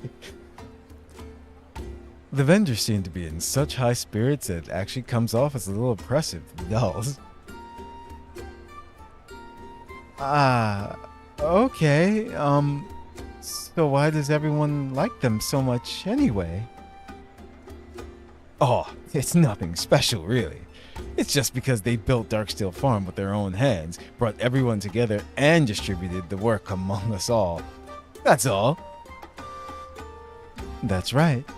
And they built our checkpoint, laid down the settlement guidelines, made sure they came back from all their expeditions with something to show for them, and enriched all our lives with a fair and well-planned system of distributing resources. Simple as that. The vendors are all smiles as they look expectantly at the dolls. Why are you looking at me? Are you waiting for me to say something? Let me see. I see. Your inspector and expedition team leaders sound like great people. Bringing Sabrina along was the right decision. Girls are just not reacting at all. The vendors seem satisfied with that. Just then, there is movement from the other side of the trade fair. A man escorted by uniformed guards heads towards the expedition convoy. The vendor's attention are drawn to the newcomer. Oh hey, the inspectors come to welcome the expedition back. You sure are lucky, dear customers. You get to see both of our prominent figures at once. That's pretty good, right? Since our big shots get along, the rest of us can live in peace. I heard that in the past, they were both bounty hunters who befriended each other. Their friendship's older than this settlement. Both contingents make contact, and from where I'm standing, I can see the expedition leader take off his mask and laugh heartily. The inspector and the expedition leader clap each other on the shoulders and their mouths move, but their words are drowned out by the surrounding noise. Groza, can you get closer? Try and eavesdrop on what they're saying. Groza nods and blends into the excited crowd. Shortly afterwards, the groups head away from the trade fair together, and Groza returns to my side. They were just exchanging greetings. The inspector seemed to be asking about their casualty status, and the expedition leader replied, "We're old hands at this, so we didn't lose anyone. It was a milk run. You, on the other hand, you'd better speak up if you're having any difficulties. We both know how things have been for the past 2 years." Doesn't sound like anything special. Is all this stuff we're learning going to help us find Quihua? It doesn't seem relevant right now. Perhaps we need to change our approach. Let me think. Right, back to work. Seeing the inspector and the expedition leader make me feel like I need to do my part too. The festive trade fair is our battleground. That's right. We need to lock in too. I'll keep an eye on my stall. The neon isn't going to take a single gram away from me. Heh. Even if a boojum comes, it won't get anything from me either. I'd rather those boojums stay away forever. Well, even if one does turn up, I'm sure the expedition leader Garen can deal with it, right? I heard that he beat 100 elites to death when he was outside, with his bare hands. What? What? Humans even do that? Why not? That's what all those pulp novels from circulating in the farm say. Granted, I haven't actually seen him do it in person, but it's gotta be grounded in reality. There's gotta be some bias to it, right? Or basis, wow. There'll be some basis to it, right? Still, I haven't heard about anyone being robbed by the neon recently. My nephew's in the guards, and they say they've caught a suspect for being the neon. Maybe there won't be any more robberies from now on. You can catch something like that? My uncle's in the expedition team. He says an immortal monster that comes and goes without a trace and only goes to sleep in spring. I have no idea what they've been talking about since just now. What's the neon? Is it some new kind of elid? I'm not too sure, but apparently one's been captured, and Quihua went missing around the same time. It's worth looking into. The neon. Sounds kind of familiar. Now, who mentioned it before? Was it Mei Ling? I think Mei Ling told me a story about it in the past. A light snow had been falling outside back then, and the seasons seemed to match up. Meh, why not just ask them directly? These vendors seem like nice people. Surely they'll tell us about it, right? Sabrina decides to ask them about the neon. The neon, Well, you don't need to worry about it, your customer. Looks like it was actually a thief mucking about. I never heard of it going after outsiders before. That expedition team uncle of mine said it comes out to cause trouble when winter gives way to spring, and it goes back to sleep once spring comes. Hang in there, it won't be long. The festive trade fair is coming and so is spring. Like they say in the farm, stronger and stronger each spring. Haha. This neon sounds like a marvelous beast. Is your uncle an expert on such things? Nah, all this stuff about the neon was collected by his pals in the expedition team from data chips they found outside. It's just that recently we've been losing stuff here and there, and it fit the description of that neon monster causing trouble. Utter nonsense. What's all this rubbish about monsters? If you ask me, it's the fault of those trash collectors. My nephew in the guards has been doing extra shifts because of them for a long time now. They've changed patrols, and apparently they found weird tracks where those trash collectors live. Personally, I think it was done by some horrible Uma or something. I mean, we're in the contamination zone.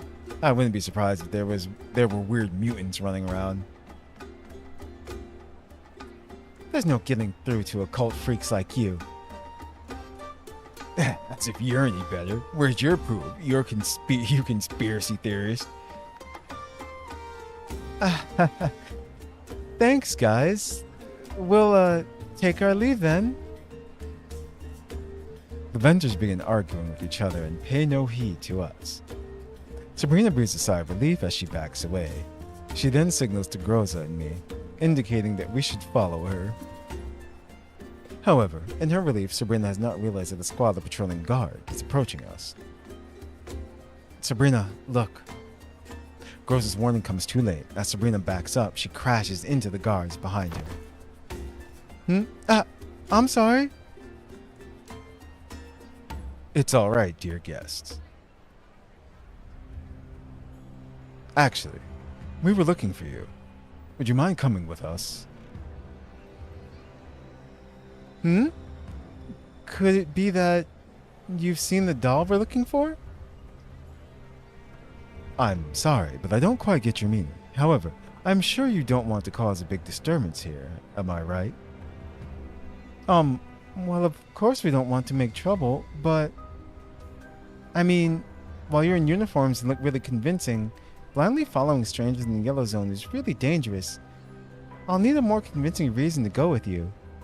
Sabrina's smart. Groza looks at me, and after seeing me nod, she indicates that Sabrina doesn't need to stall him. After all, rather than triops. Yeah. Triops around trying our luck. Triops? Damn it. I'd rather place my faith in this chance to turning our situation around. Who knows? We might end up finding a new clue. It's alright, Sabrina. Please, lead the way, gentlemen. The guard squad leader nods and takes us to a place on the outskirts of the fair. There are empty stalls around us and the lights are off. There are signs reading, "Preparing for the fair," nearby. We apologize for interrupting your shopping, but we received an anonymous report from a stall owner. Apparently you've been browsing the fair for several hours, but haven't purchased anything. Is that true? What? That's not a reason to... Okay. The guard's polite but suspicious gaze falls on our empty hands.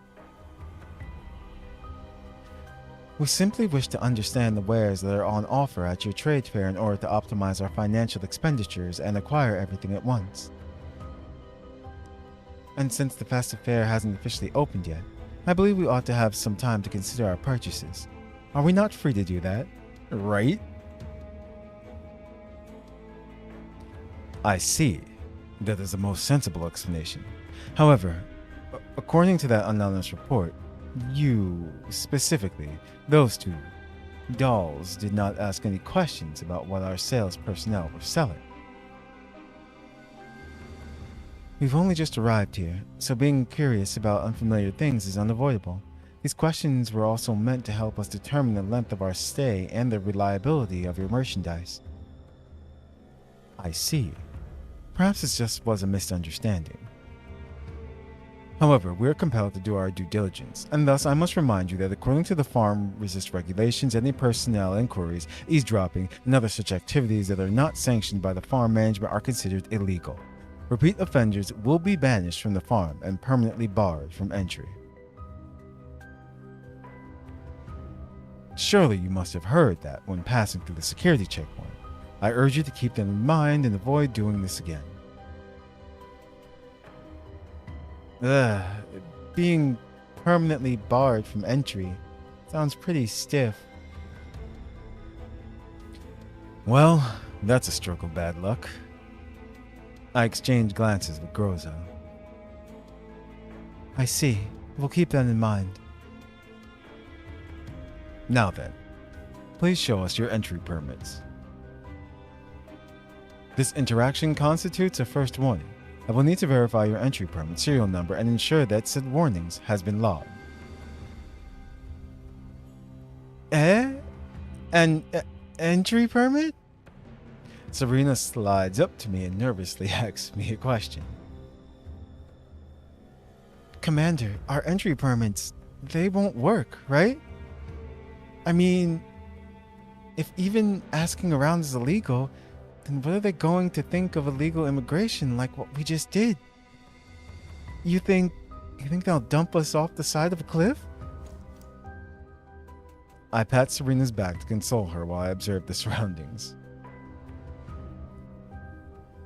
We're on the edges of the trade fair, and the cold wind is blowing wildly through the empty stalls.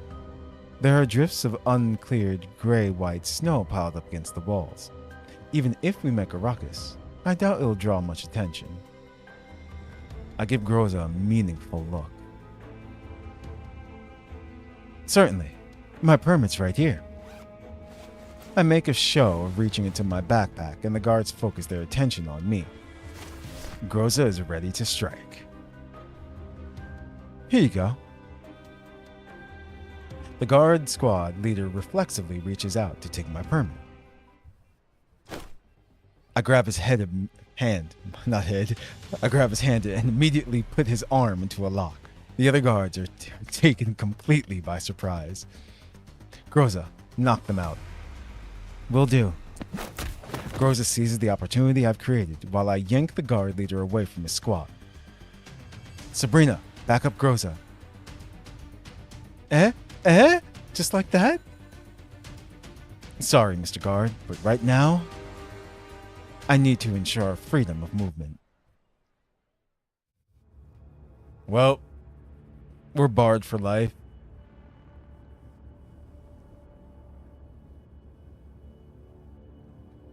I mean, after the beating that they gave him, they might not remember us.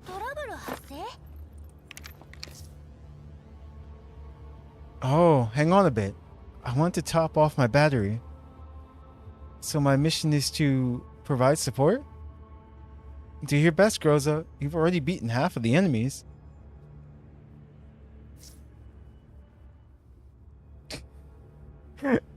Sabrina, that's called supporting.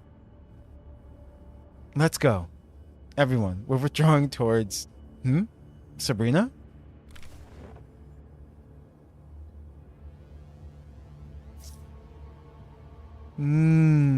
Chocolate, what?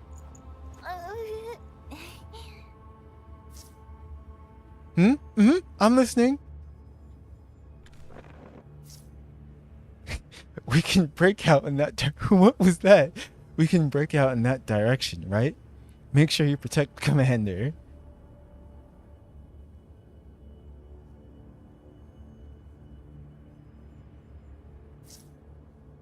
Hey! It's a frozen diner gate. What's that in our withdrawal direction? Is that an ice sculpture? How interesting. A device? Doesn't look like one. Perhaps we should check it out if we get the chance. What? Like, do we... Huh. Auspicious candy? A seasonal decoration set up by the management committee. Its materials contain surprising impurities. It's an interaction point. Okay. So you know what? We'll do that. I'll control this manually so we can do just that. Alright, we're actually gonna... Let's see. For some reason, this guy's already on fire. I don't know what happened to him. In the middle of a snowstorm. We'll make sure his teammates are warm, too. Ah, I can't get him up there, though. Oh, well.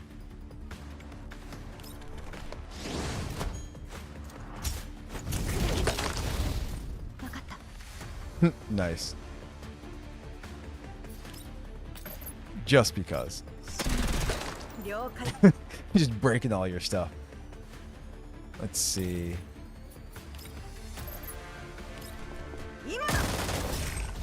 Take you out. So it's only those two left because it says or. So you know what?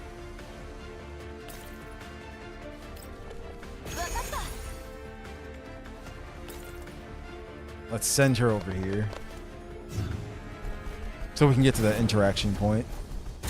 Oh wait, no, don't die. I need to get to the interaction point first. There we go. It said like hidden supplies found or something like that. Okay. And now.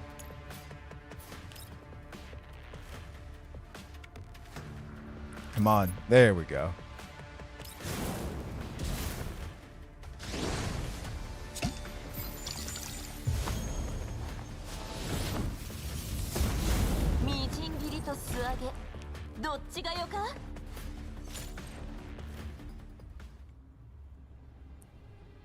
Ordinary guards are no match for tactical dolls. However, the day's guards soon regain their bearings. This is Squad 3. This is Squad 3. Not good. Stop him. One of the guards is holding a communicator. Groza runs towards him. A laser dot flickers across her back. I turn to the stray guard who's apparently slipped the net and kick his gun away. We're on the west side of the market. Send... Something whistles through the air, and the spatula mashes into the guard's communicator, sending it flying. Wait, what? Quihua? Stop! It's all a misunderstanding. A loud voice rings out from the distance. Everyone pauses for a moment, which is long enough for the girl who shouted to run up to us.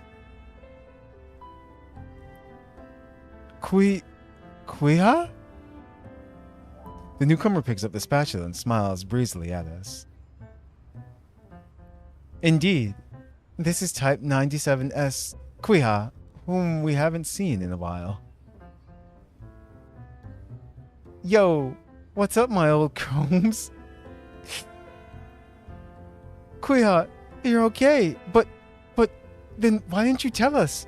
You scared my parts off. Ah, that's funny. Sabrina steps up and gives Quihua a warm hug. Quihua gently pats Sabrina on the back, then winks at me before gently extracting herself from Sabrina's arms and turning to the guard. Sorry about that, bro. Here's our permit. This is my commander. We were operating separately for a bit, but our signal was cut off. They panicked a little and forgot how things work. So, I'm guessing they had to let her go after the investigation or something. But that still doesn't explain that other girl that they found in the underground. Quihua produces her entry permit and hands it to the guard. The guard squad leader. I mean, we're still in trouble though. We kind of beat them up. Don't worry, we'll follow the rules from now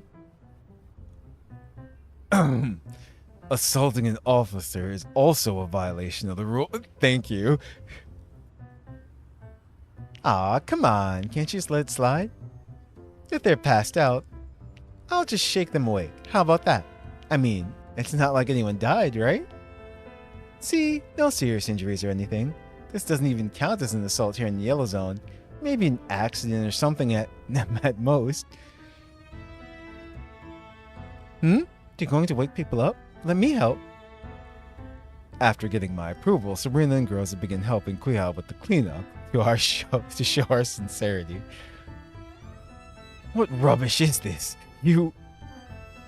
Just then, the communicator that's lying on the ground nearby connects automatically, and a distress call from another guard squad comes through.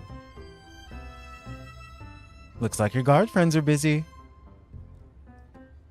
It's festival and all. I mean, this is a key period for the trade fair, when there are the most people around, so since we're all right here, we won't delay you guys any further. So what say you close an eye to this and we'll live our lives on the straight and narrow from now on. Doesn't that work out for everyone? The distress call from the communicator keeps going. The guard squad leader glares hard at Quihua, then grits his teeth and picks up Quihua's entry permit. Let me check your logs. So, you were arrested, and you were just released? Yeah, it was a misunderstanding.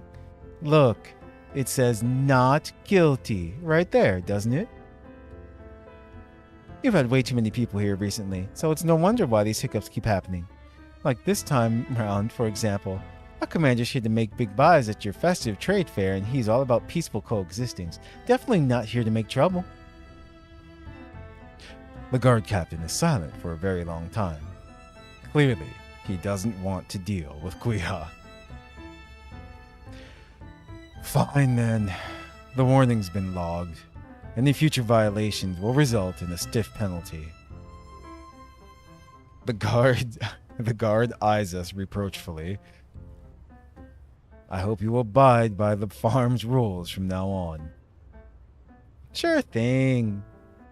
Help me wish the rest of the boys a happy festival. Sorry for the trouble. The guard squad leader is forced to smile politely in response to Quihua's beaming grin, and then he goes to check on his downed men. Quihua helps lift up the unconscious guards and hands them over to their comrades. Then she pats her chest with a chuckle. Phew! We might not have gotten out of that so easily if the guards weren't already so overworked. At last, Quihua looks me in the eye. Her smile hasn't changed much. There's a strange emotion in her eyes, one which doesn't translate well into words. It feels like she's getting emotional. It's been a while, Commander. Her voice is softer than just now, with a hint of gentleness that's quite rare for her. Oh, and Sabrina and OTS 14? Glad to meet you. Ah, she's Groza. Just call her Groza from now on. Hello, Quihua. So our mission to find Quihua is complete then. It went better than expected. Quihua, I haven't seen you since you finished that job in the previous satellite city. How'd you lose contact with us? When we get back, you'll have to tell me all about it. As Sabrina grabs Quihua and begins to drag her away, Groza looks at me. Commander, will we be going back now, or are we staying here for a bit longer? Well, since Quihua's entry permit passed muster, I think we can make proper purchases. And if we can shop, why not call the others over from the Elmo? The festival is almost upon us, and Mei Ling's been looking forward to the shopping and celebration. Wait! Quihua tugs on Sabrina's arm, indicating that she should stop. Commander, please allow me to stay here for a few more days. I have some unfinished business that I need to take care of. Unfinished business? I can't talk about it here. Please follow me, everyone. Quihua's face grows serious as she looks at the nearby guards.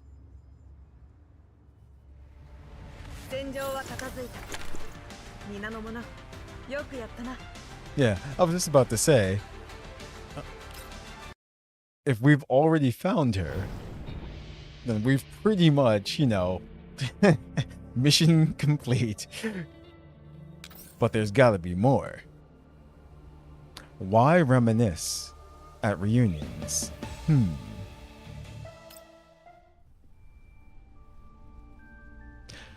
The long winter night finally arrives in full by the time we reach the highland. Several gaunt workers are tying up strips of red cloth on their tents. Quihua says they're decorating for the festive trade fair. She leads us to the edge of the settlement, which is bordered by barren land. The distorted forms of ruined buildings are visible in the distance. This is it. Let's go in. There are over a dozen tents around us, all lit up, which just barely serve to banish the darkness. Some of them have ornaments made of red paper on them. The lights inside the tents make them cast twisted shadows on the ground. Quihua brings us into one of the tents.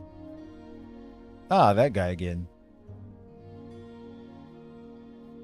Quihua, are you out?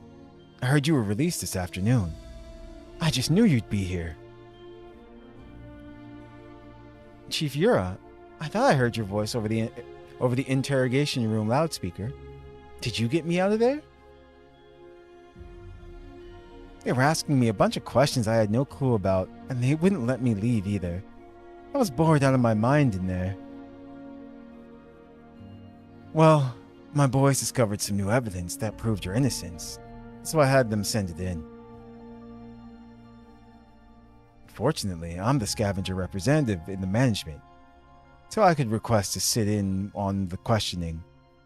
Then that new evidence arrived just in time, so I submitted it. Thank you, and thanks to your boys and the scavengers. Well, you're a guest who came to help us, so it only makes sense that we should help you if you were wronged. I mean, the festive trade fair is almost here. We couldn't just let you spend it rotting in jail, right? Oh yes, these guests of yours are... This is my commander. These are my friends, Sabrina and Groza. So you're the commander that Quihua keeps talking about. Welcome to the scavenger camp. I'm sure you haven't spoken in a long time, so you must have a lot to talk about, right? Well, don't be shy. Feel free to take a load off and rest here. The scavengers always welcome new members to the family. Yura stands up and gives us the tent for ourselves.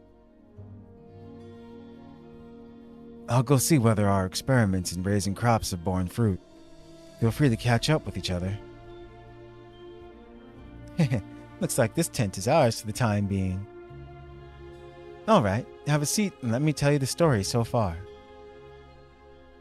Quick, tell us. Aminda was worried about you too. Sorry for making you all worry. Anyway, just give me a few minutes to tell you a little of the historical background. I used to work in a green zone farm. Back then, my boss was an old lady who was really nice to dolls and took really good care of me. She came from what we now call Darksteel Farm. But if I'm not wrong, Aminda's intel states that Darksteel Farm was only just recently founded. I'm talking about the former Darksteel Farm before the war. Back then, it was still called Sunset Farm. After the farm was abandoned, its people wandered all over the place. But that lady was still really attached to her former home. After I decided to go work in the Yellow Zone, she asked me to find the descendants of her former friends and neighbors and check on them in her place. Wow, I think I heard you mention her before. I didn't know she had a background like that. Yep. I'd heard that someone rebuilt the farm, and after learning that the descendants of former farm residents were going back this year, I made plans to come by and pay it a visit. Then, Aminta came back from an underground brokers gathering and told me that she'd run into the commander and the agreement's restrictions have been relaxed. So as it turned out, going to the farm would end up bringing me back to the Elmo too. I was thinking of taking care of the old lady's request and then meeting up with the commander after everything was settled. But I didn't expect that I would end up causing trouble for everyone. Quihua puts her hands together apologetically and smiles sheepishly. No problem. Keep going. So, why did the people here lock you up anyway? Well, there it was. Damn. Messed that up totally. Well, there had been a spat of theft cases shortly after my arrival, with the stolen items being rare species, and the guards just so happened to find unknown drag marks in the barren land out back.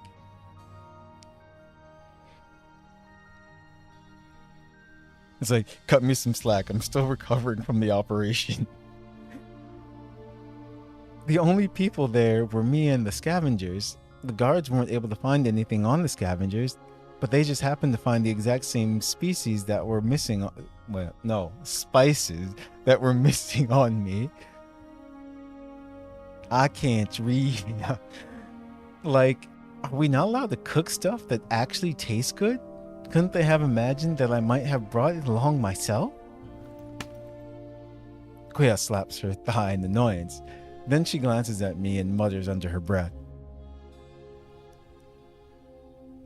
I went out of my way to gather all these spices.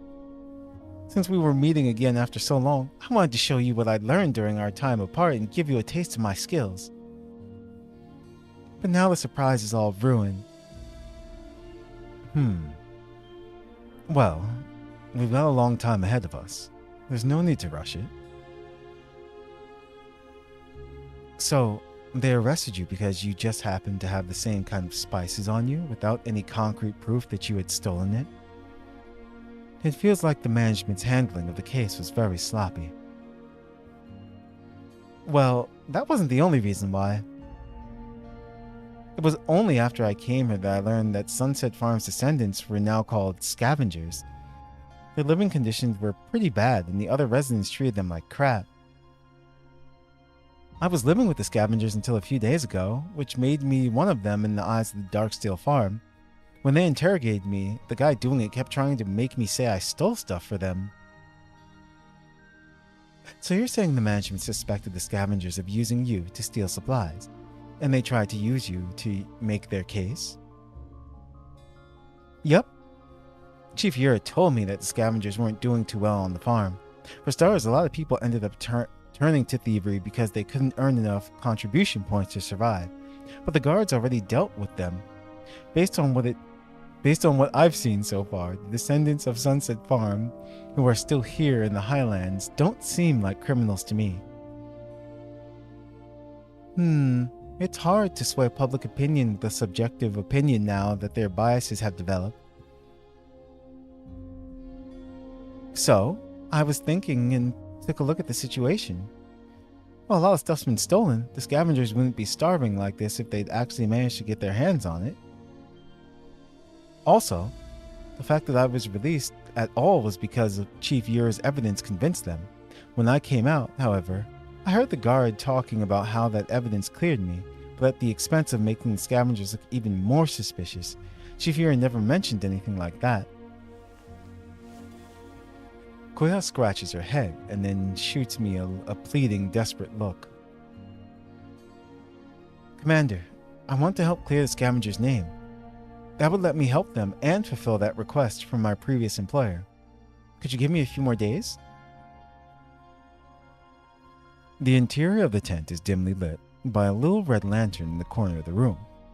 Compared to the affluence of the trade fair, the people here, hemmed in by circumstance, still tend to be positive.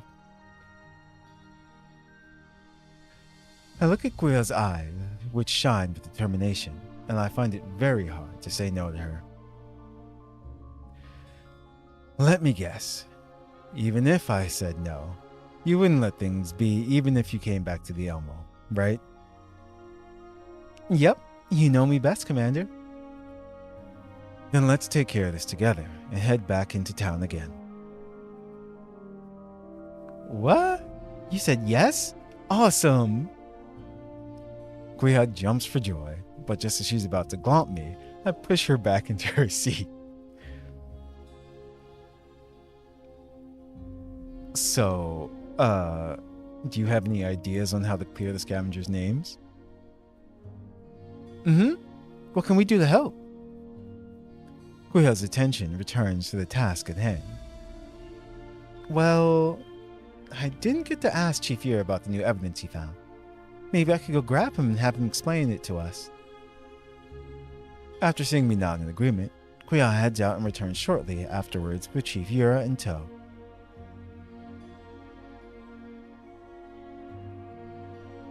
Commander, I heard Quihua say that you were willing to help us out. You arrived just in time. I'd like to thank you all on behalf of us scavengers. Well, that's enough meet and greet for now. Chief Yura, tell us about this new evidence you found. It's like this. We scavengers have been trying to plant new crops in the wasteland, and we take pictures of our plots at regular intervals and part of our experimental records. Yura indicates a set of pictures to me. These pictures captured the drag marks, or what the guards consider evidence of transportation of stolen goods. Well, the guards only found those marks a couple of days ago. I'd like you to take a look at this picture. It was only when we checked the date of today's picture that we realized that marks like this had already shown up since last month, and Quihua hadn't arrived yet. I see. And that meant I wasn't likely to be the suspect. Chief, thanks again for submitting this evidence. Well, the inspector here is a pretty reasonable guy, and he was the one who ultimately decided to release you after looking at the pictures. I wouldn't dare claim all the credit for that. Still, that won't prove the scavenger's innocence, right? Yura's forced smile fades. Well, I'm trying to do that. Truth is, a few of my boys might end up being taken in for questioning over the next few days. Commander, Quihua always said you were a very capable and knowledgeable person. Do you have any advice for us? To be frank, I don't fully understand the situation. Perhaps we might learn something if we had surveillance footage of the scene of the crime. Yura shifts uncomfortably. Well, for various reasons, everyone is wary of us scavengers. I know exactly where the security kiosks with the footage you need are located, but it's hard for us to go near those places. We'd probably end up reported before we even get there and end up spawning an entire tail of guards. What's up, Geller? This Uma Musume is war. War never changes. This is true. If you know where to find it, then leave it to me. Yep. Groza, Sabrina, you should go with her. We can plan our next move after obtaining that footage. See, the horse girls are dolls here. Whitewashed peace. Bubbles are always easily popped.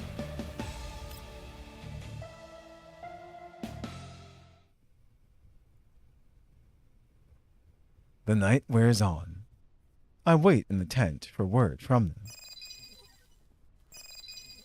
My communicator chirps and banishes my growing sleepiness.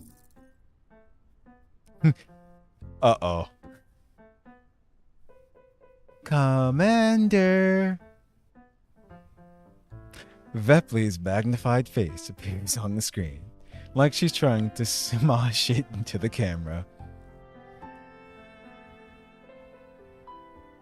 Vepley, maybe you should back up a bit. Commander, why do you look so gloomy? Did you miss Vepley? Vepley's ready to give you an extra special pep-up performance.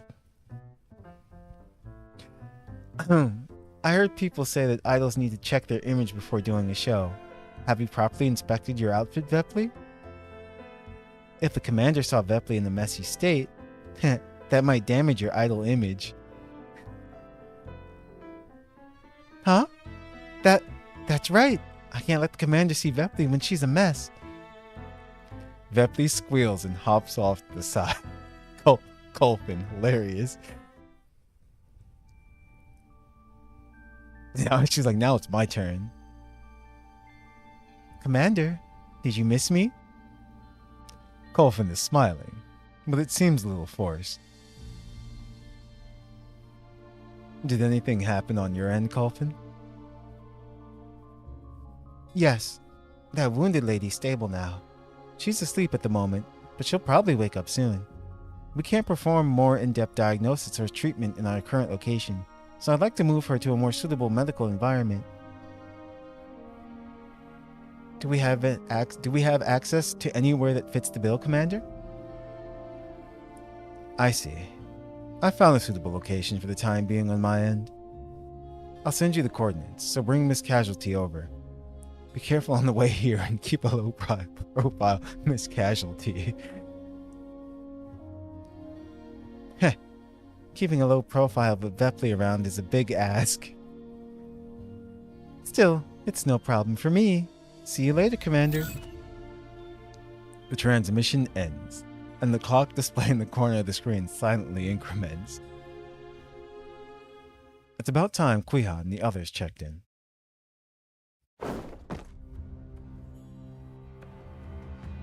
Hey. All clear. Move in.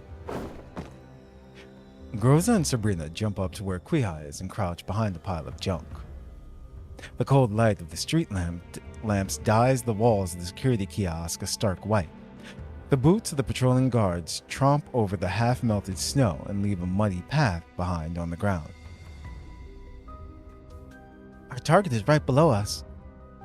According to Chief Yura, this kiosk ought to have surveillance footage of the fair and settlement districts, with the most of theft cases.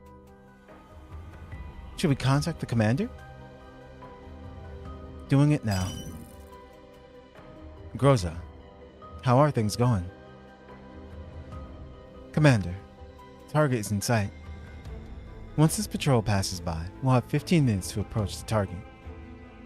Right, I'll stay in touch on my end. There's a security camera there.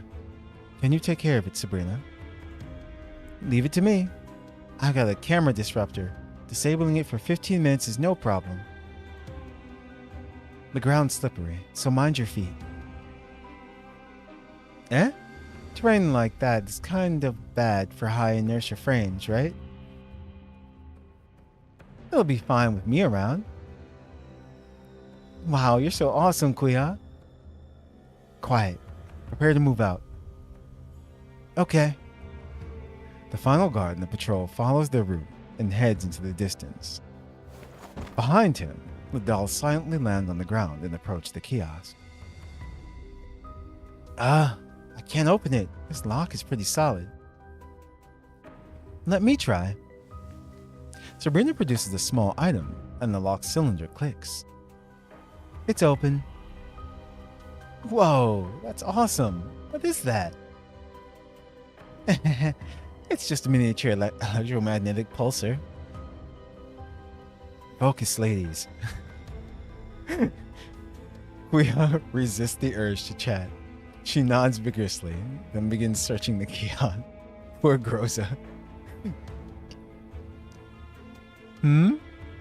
Oh no, some of the cameras weren't activated. No, wait, they weren't even wired up in the first place because they were just dummies. So they were decoys? Dummies? So they're just there for a psychological effect? Are they trying to cut costs? This settlement doesn't seem hard-pressed for money, though. That does seem rather suspicious. Are the cameras we're looking for there? Speak of the devil, I just found out. Turns out the one we're looking for isn't a dummy. Camera's logs are here, but we need really high access levels to copy the data. Rosa, how much longer do we have? 8 minutes. Looks like we don't have much time to hack ourselves better access. I was thinking of using our neural clouds to directly transcribe the data, which would also make it easier to filter through the scenes. Commander, does that work for you? It does. Proceed. The video data begins playing at high speed. What is this?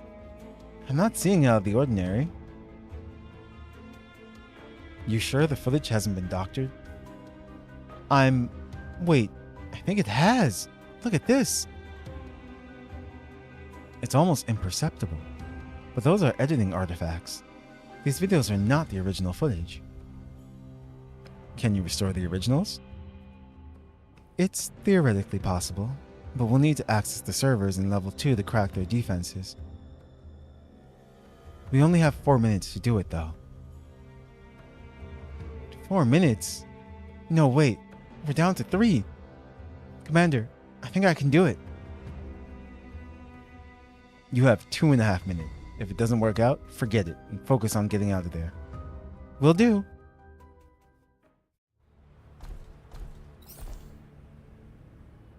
Anything special on this level? No. What the heck is that? We got smiley cubes now.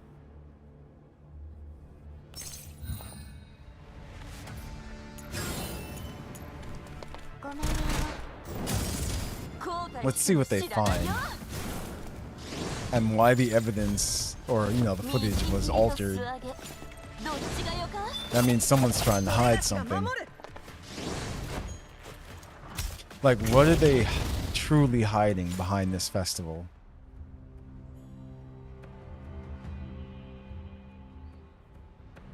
We're almost out of time. Counting down now. 5, 4, 3, 2. We did it! We managed to restore the original data. I see the guards approaching. What are you standing around for? Move it already! The dolls make to leave.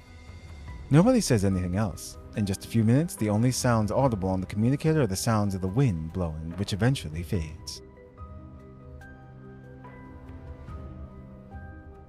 Commander, do you read me? I read you. Go ahead. We found a hiding place and we're safe for the time being. I'm uploading the video data now. We'll return while avoiding the guards.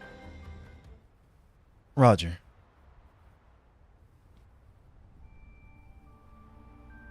While waiting for the dolls to return, Yura and I go through the original footage. Yura looks thoughtful, but he doesn't say anything. Chief Yura, did you learn anything from these videos? No, but there's one thing I'm curious about. Could a normal person actually mess around with this footage? I have a hunch, but it can't be true, right? There's no way. Yura begins muttering to himself. Hang on, I think I just saw something. I'm sorry, but could you rewind that? I bring up the scene Yura wants to see. Commander, take a look at this. Yura points at the part of the screen. Is there something moving here? I enhance the portion of the image in question. Snow is falling and a line of mini robots are transporting supply crates at an even clip across the snowy ground. That much is obvious. Several hours later, the trail on the ground is slowly covered up by the grayish-white snow. I clip this loop and begin replaying it. These are mass-produced robots. So they were mass-produced models. No wonder they seem so familiar. Many of us scavengers have seen them before. But this one... Yura points to one of the mini robots. One of its arms is clearly unusual compared to its fellows. Here, I remember hacking up one of these robots with an axe. And in this exact place, too. Wait, seriously? What are the odds? So you've encountered it before? In the ruins. Darksteel Farm was built in the ruins of a former farm. Most people live in the rebuilt areas, but the outskirts have a lot of areas that haven't been properly reclaimed yet. From time to time, many robots like this emerge from the depths of the ruins, and that was where I encountered it last.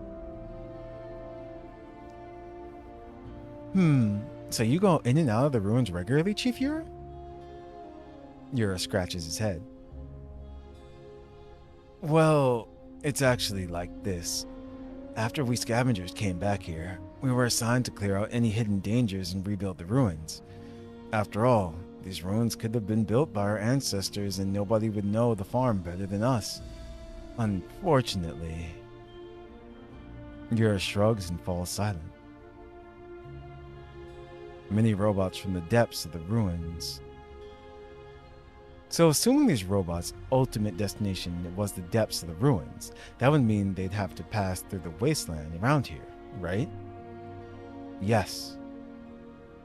Ah, I see. So that's why they found the proof of our guilt outside our test pods.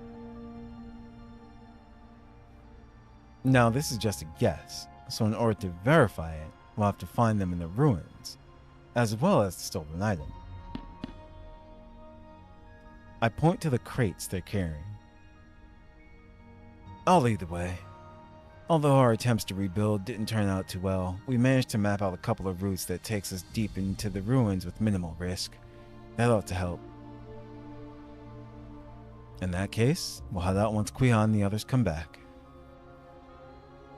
Alright, I'll go get ready. The sun should be up by then. Yura looks outside the tent, and my gaze follows his. The ruins sprawl before us like a beast awaiting its prey.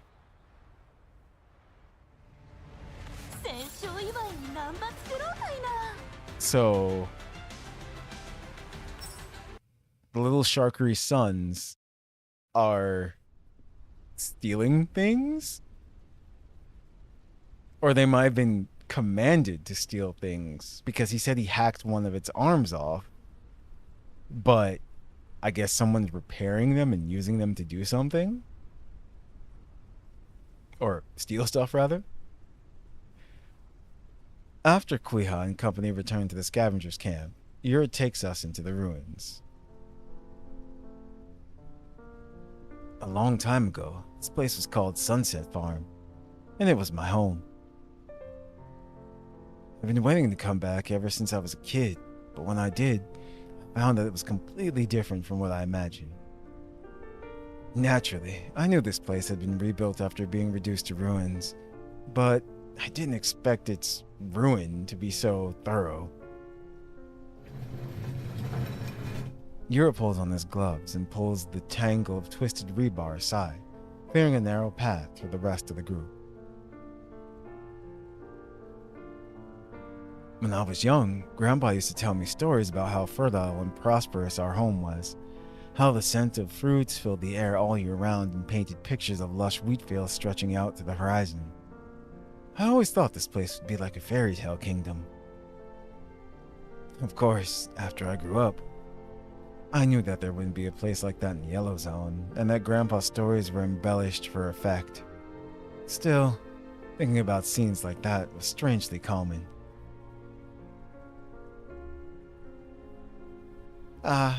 If only it were real. Unfortunately, the only thing here that's real is this ugly rebar that's everywhere.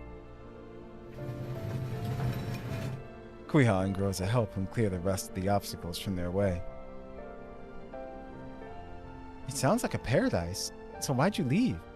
Also, how'd you guys come back, Chief Yura?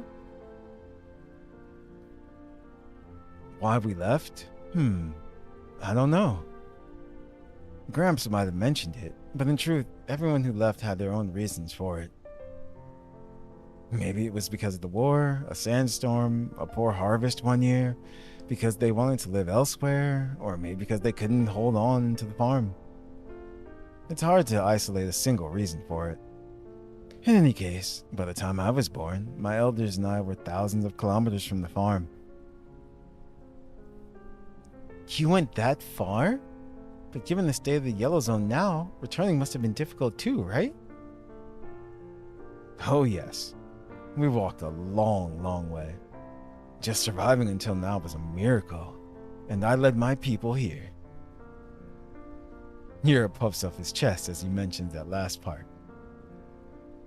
After all, restoring the former glory of my hometown has been a childhood dream of mine. After I heard that people were going to rebuild the farm, I began making my way here.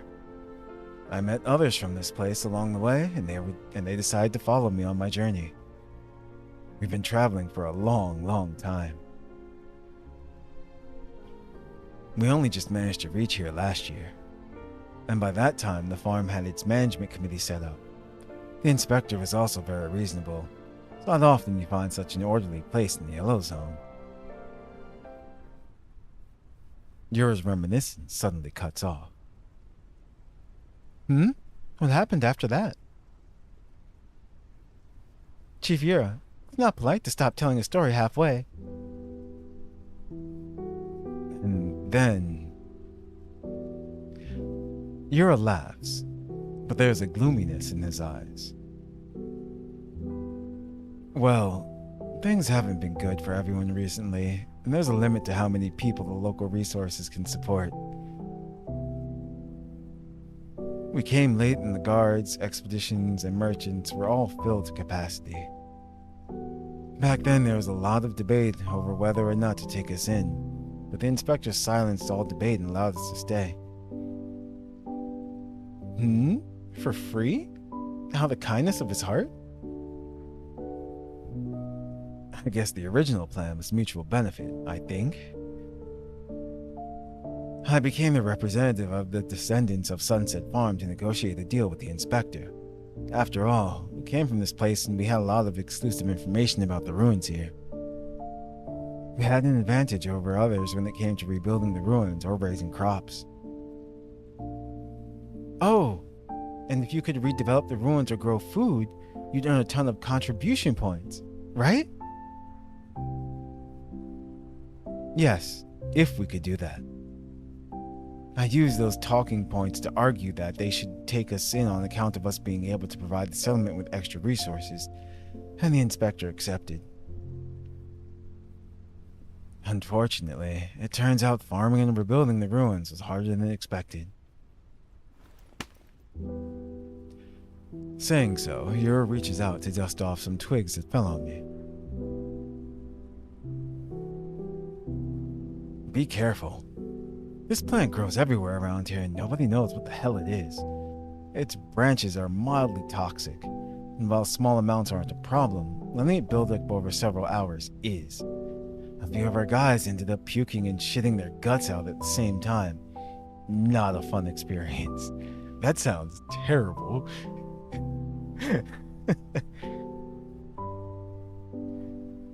Quihua freezes up, then picks up one of the twigs and begins observing it. Get rid of it, Quihua. Dolls might not get poisoned, but your commander's a different story. Yura snatches the twig away and throws it into the distance. Huh? Aww. Toxins, unknown machines, elids, expired gunpowder. The ruins have everything. We can't go further in without the right tools for it. Our attempts at raising crops failed too. The soil composition now is different from our ancestors' time, and our experience from the past can't be applied to our current situation. Looks like surviving is hard for everyone. So the scavengers are in dire straits then? Bang on the money. We're bringing in fewer and fewer contribution points to the point where we're having trouble just obtaining enough supplies to survive. We're stuck collecting the damaged goods for emergency use that the management issues. Some of our boys even got desperate and tried doing some messed up things, which got them kicked out by the management. I tried to persuade them to hang in there a little longer, but Yura shakes his head. So they decided to turn to banditry? Stories like that are a dime a dozen in the Yellow Zone. Yeah. You were wrongly blamed for stuff going missing because of us. Sorry about that, Quihua. I'm sorry to burden you guys with all this, but I just had to let it out. Yura scratches his head. Well, Quihua's been released, at least. She's not the type to hold grudges, so you don't have to worry about it too much. Yep, it's not like I lost my parts while doing it. It's no biggie. Yura looks at the ground and sighs again. When he looks up, it's as though a weight has been taken off him. Sorry to interrupt you, but there are unknown robots approaching. It seemed we triggered some kind of defense program. So it's time to fight? Come on then, I've been waiting for this. Time to set things on fire. Ready for battle? The enemy is almost in range. Yep. We can confirm their models at this range, right? If they're the really high-end kind... I'm getting nervous. What are you worried about? You've got me around, don't you?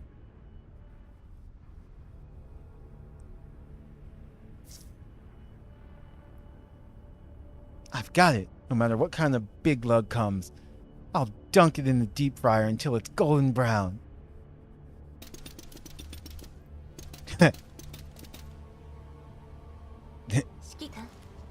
Diner gate. Warning, enemy approaching.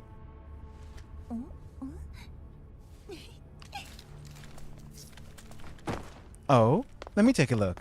Ha! Piece of cake. Don't get careless. Prepare for battle. Alright, got it.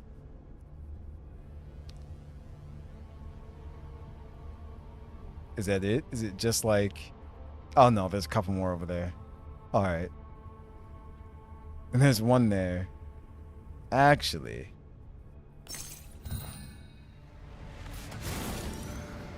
So we just have to eliminate everything. Alright. I know what to do.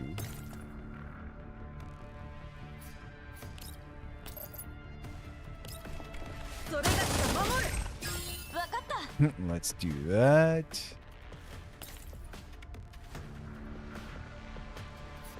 That works. Ah, it slightly doesn't work.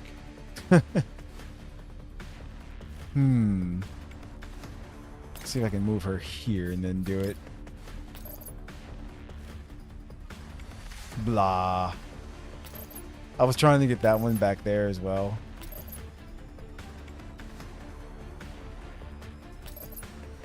See if I put it there.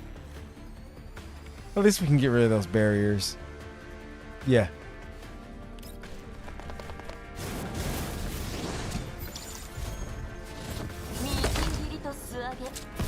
That's such a wide explosion. Oh, I didn't even see these two over here. That's funny. Oh, they're just diner gates.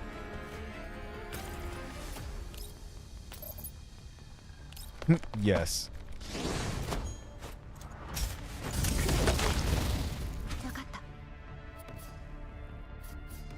Then you can't really do anything else. There's nothing else to kill. Well, in range.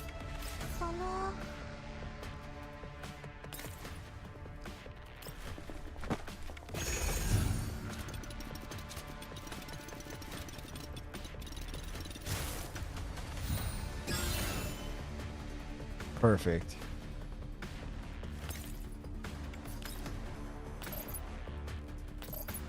Nope. Nope. It's not working. Damn.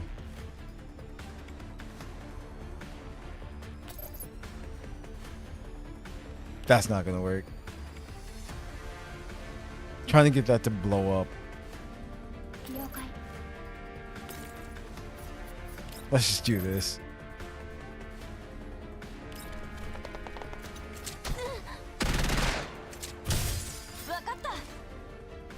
Perfect.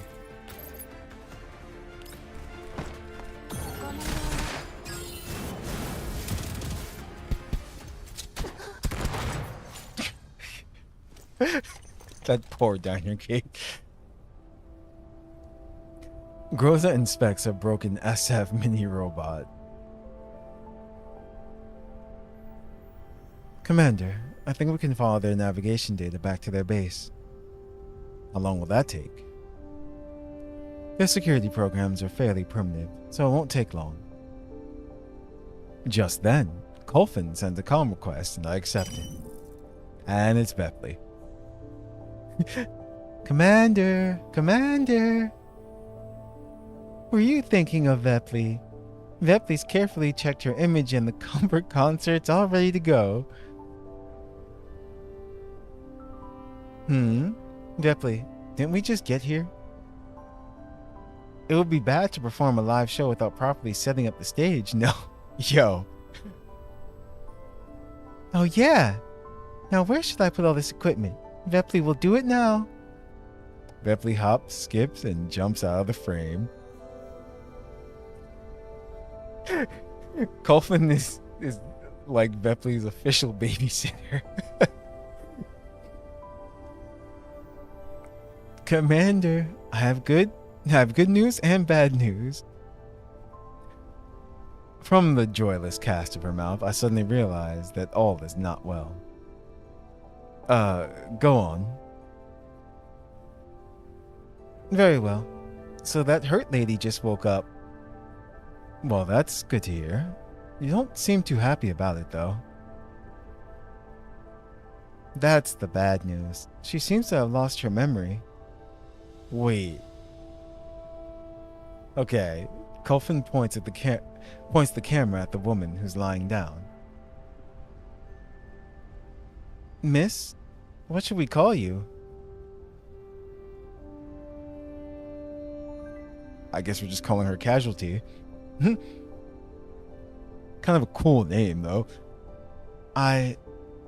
Who am I? Who are you? Do you remember how you got here? What do you plan to do next? Do you need our help? I'm sorry. My head hurts. I don't remember anything. She looks lost and confused. Colfin looks back and sighs. No, I'm wondering if there's a reason they're not actually showing us like what she looks like. Or is it just she's, it's not going to be important. As you can see, Commander, that's how she is. What should I do about her now? A scavenger pokes his head in from the edge of the frame.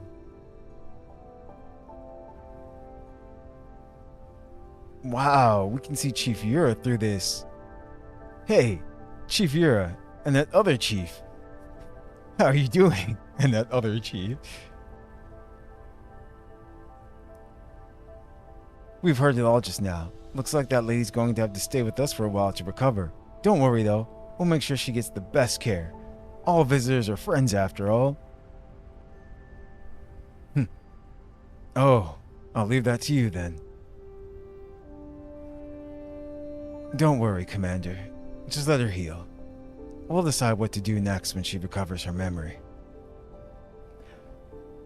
Colfin, keep an eye on her health. The rest can wait until we get back. Will do, Commander.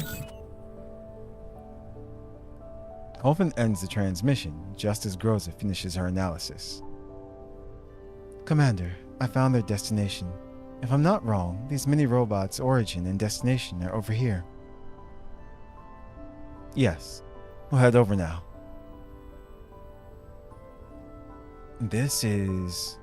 It's pretty deep into the ruins. We've never been there before.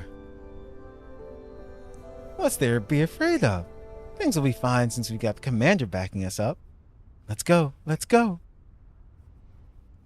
想定通りの勝利です。本当はもう少し完璧に終わらせられたはずなんですけど。I don't know.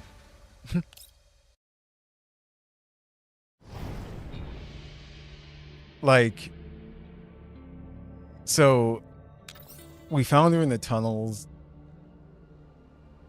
Groza even said most of her wounds were from gunshot wounds, not the elids. So something's definitely going on. Shucking off the past.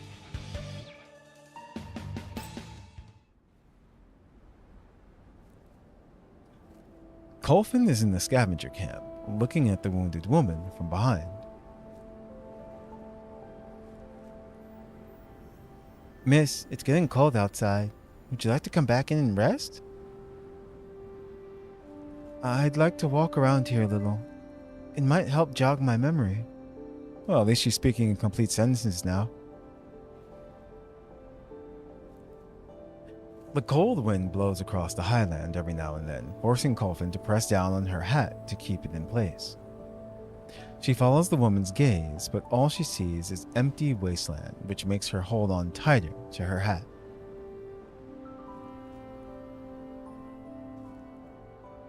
Alright then, I'll keep you company for a bit.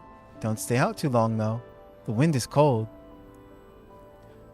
The hurt woman doesn't reply right away, only stretches her stiff neck as she takes in her surroundings, then begins shuffling aimlessly in a random direction. Colfin begins to wonder if this aimless wandering actually serves a purpose. Ah, that's the test plot. I think it would be best not to go in there. A test plot? She stops in front of that patch of land. But there's nothing here. It's a barren, square plot of land. Out of place, rough, a waste of effort and hope. There isn't so much as a withered branch here. It seems like the only thing that grows on this plot is nothing. Damn, we're just growing disappointment. However, Colfin notices some things that can't be overlooked. The scavengers go out tilling the soil almost every day. They began a little earlier this morning, and I can see the next shift heading this way. There's nobody here now, so does that mean the day's work is done? Like, this is the only part where no snow is piled up. The scavengers seem to believe that the snow and its collapsed particles will contaminate the soil, so they pushed it outside the plot. Colfin looks down at the freshly turned soil, somewhat curious about it. Did they plant seeds here? Or they only sow after winter has passed? Supposedly these seeds the scavengers used were taken from their emergency rations. I wonder if they're still live. But even if the seeds were fine, there aren't many cases where plants were successfully grown in the yellow zone. It looks like they've gone to a lot of effort for this. I wonder if they'll succeed. Not all efforts are rewarded. That sort of thing is commonplace. Colfin freezes, then turns to look at the woman. However, she just so happens to have turned aside, exposing an emotionless side profile to her. Colfin reflexively follows the woman's gaze to the heart of the settlement. All lit up and fancy, right? It's nothing like the desolation here. That's the heart of the settlement. They've got trade fairs, residential blocks, warehouses, and so on. You could call it a stable and fully developed town. Does that jog your memory? Nobody among the scavengers recognizes you, so I'm guessing that you might be from the settlement or an outsider who came for the festive trade fair? The hurt woman merely shakes her head. a blank look on her face. I see. Oh well, there's no rush. Maybe it'll all just pop back into place after a few days of rest and relaxation. Just then, someone heads over from the ruins. Hey, Miss Amnesia, Miss Doll. Well, isn't that a coincidence? Did you girls come out for a breath of fresh air? Hey, what's up, Boot? How's it going? Several of the scavengers called out to them. A few minutes later, they're in front of the coffin and the woman. Miss Doll, did Miss Amnesia remember anything? I think she might need a little more time surviving. Yeah, that sounds about right. The scavengers murmur their agreement. Then one of them pats the injured woman on the shoulder. It seems to throw her off balance, and Coffin moves to support her.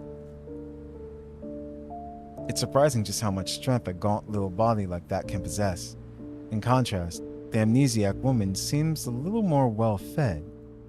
Coffin sighs internally. Aw, it's okay, miss. Just focus on getting better. Once you're strong enough, we'll take you round to look up the guards.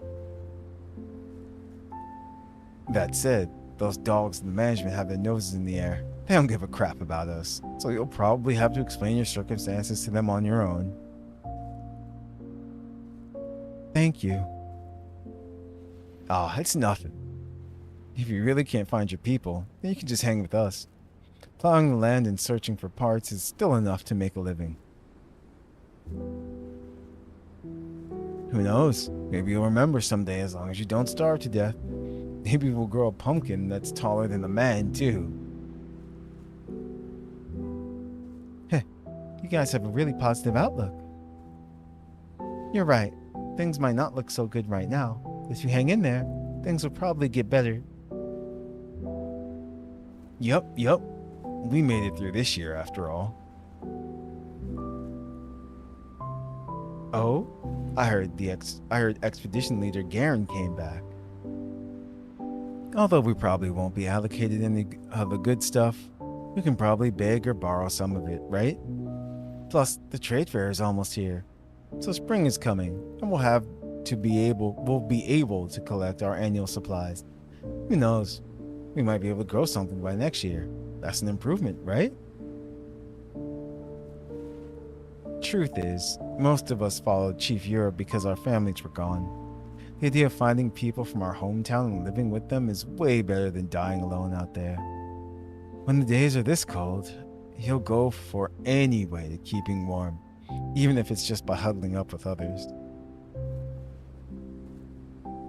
The wounded woman is at a bit of a loss for how to respond and merely grunts. All right, that's enough chatting for now. Our little walk is almost over. Miss, you ought to head back and get some rest. Coffin bids the scavengers goodbye and helps the wounded woman back to her sickbed. However, the woman turns and heads elsewhere as they approach the medical tent. Miss, our tent is this way. The wind isn't as strong here. I'd like to spend a bit more time outside. The wounded woman slowly walks between the tent. The red ribbons which serve as a festive decoration flutter in the wind. When they block her vision, she reaches out to sweep them aside. Wait for me. Even through several layers of tent fabric, the scavenger's voices carries clearly through the air. This tastes awful. Are we really supposed to celebrate the festival by eating this? What do you think? You know as well as I do how this year turned out. You might not even get potatoes if you were outside. Just eat it, man. Or what if we tried turning it into mashed potatoes? Maybe with a little bit of dirt to bulk it up? Or we could add some potato to the dirt for flavor. It sounds so terrible. Come on. We can't possibly eat dirt, right? Leaving aside whether or not it's actually edible, we ought to save clean dirt for farming crops. How about adding some water? Water would work? You mean clean water? Didn't Chief Yura say to save some water for the sowing season in spring? If you think it's too dry, you can always try some of that melt water outside. Now with added collapse particles. Yeah, right. As if you could eat that crap. Ugh.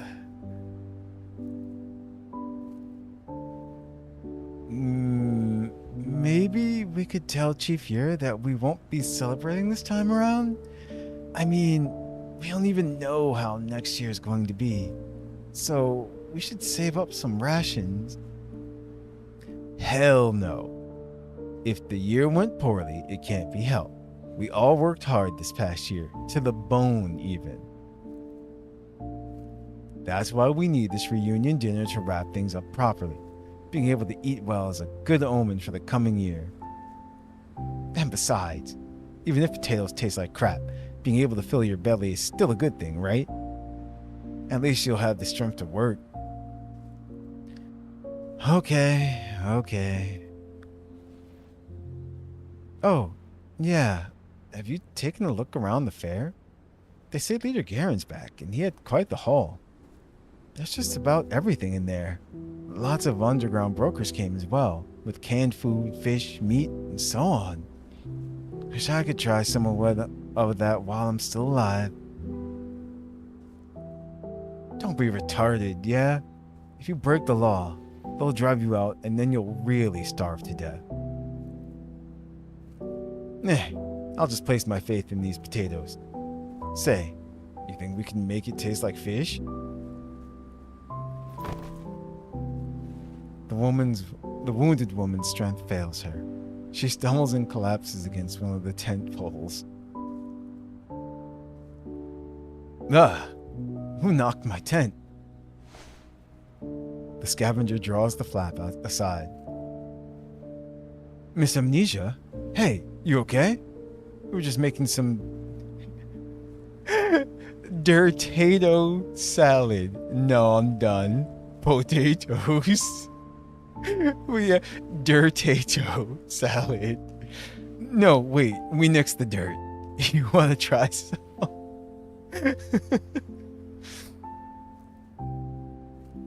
Sorry for bumping into your tent. Don't worry about it, miss. Have some. It's better than going hungry, right? We don't have much in the way of fancy cuisine here, but we can still fill our bellies.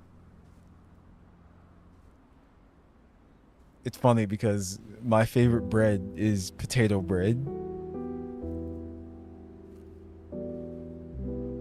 We'll be able to get some supplies once the festive trade fair begins.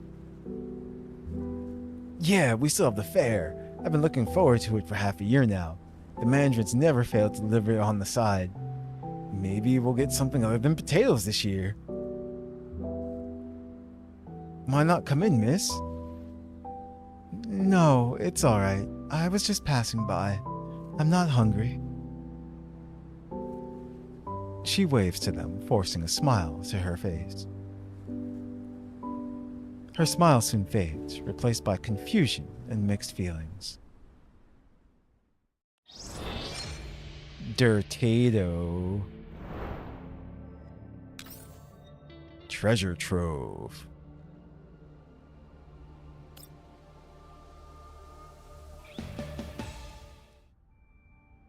What's dirtatoes? Precious.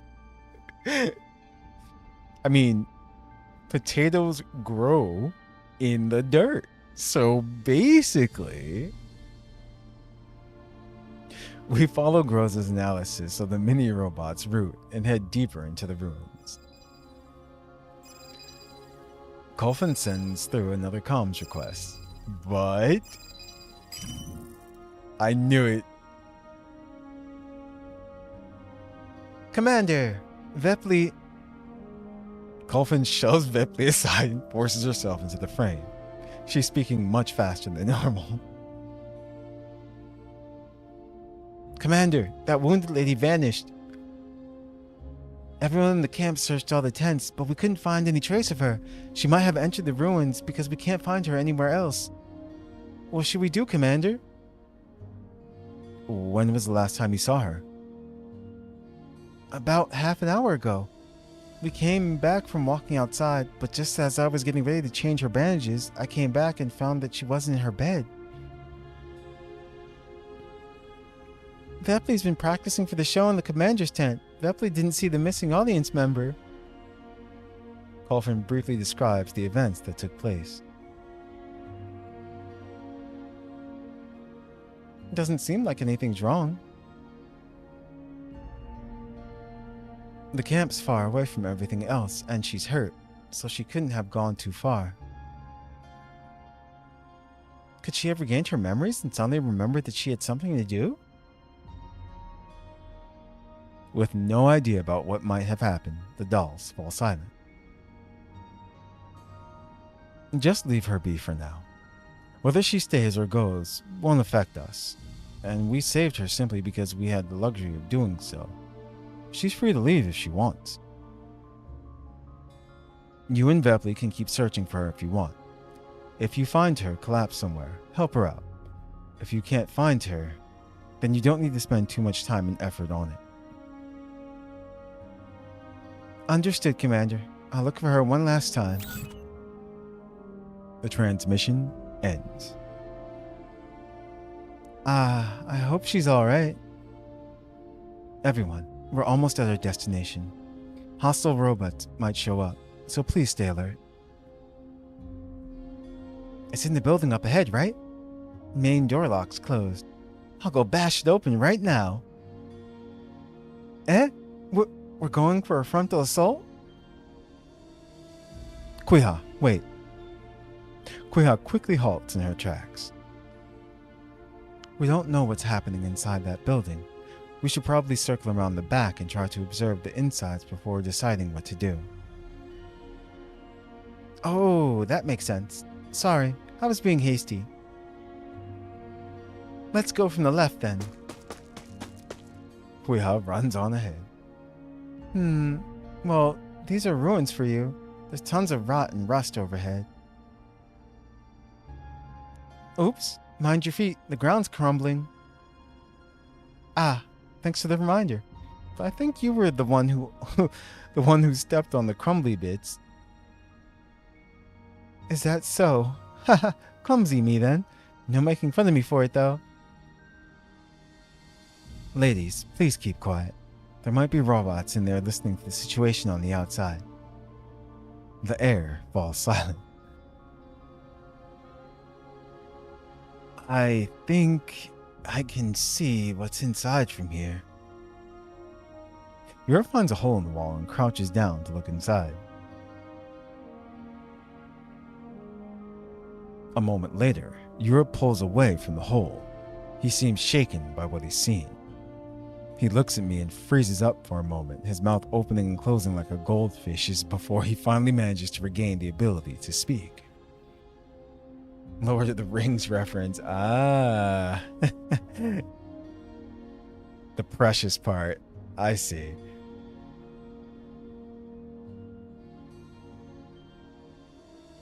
Beside him, Quihua eagerly takes his place.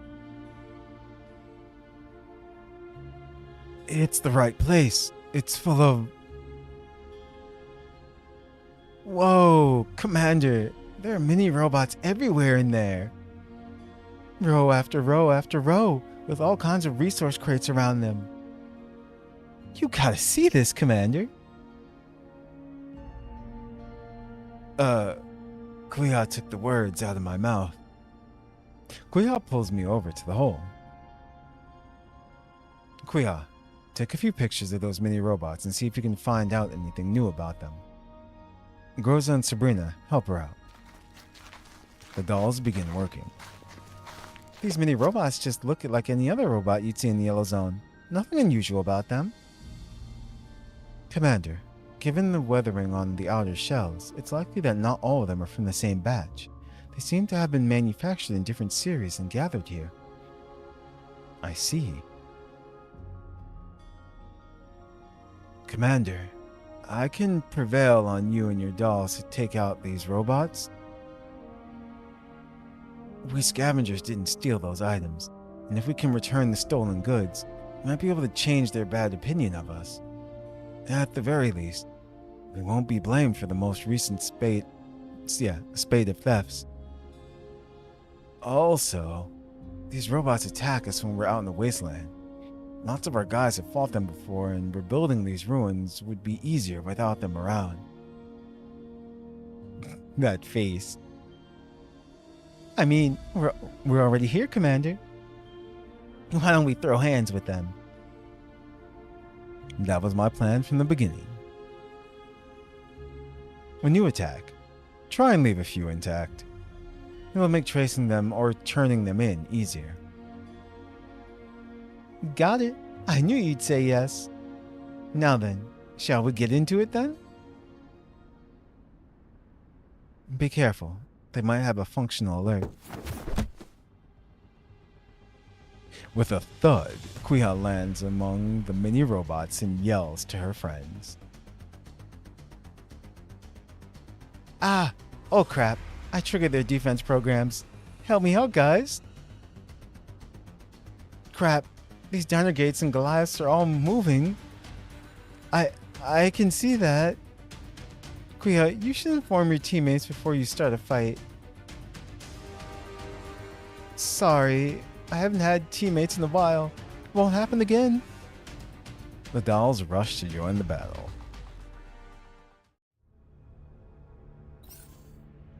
Oof.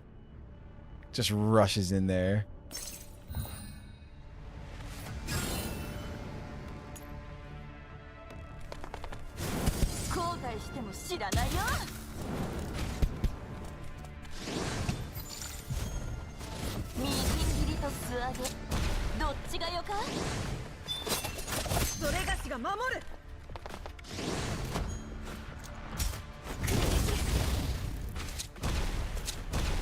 Nice.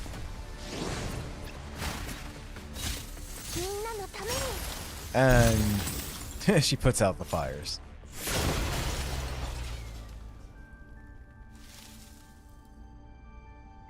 After a brief skirmish, all the enemy robots are dealt with. Phew, it's over. So the neon that was responsible for stealing all supplies is actually this pack of mini robots? Commander, Chief Yura, let's go over our spoils. I mean, the stolen goods. Okay, coming. Yura and I enter the building and look at the supply crates of various sizes that cover the ground. Many of them are plastered with labels reading Festive Fair and fancy lettering.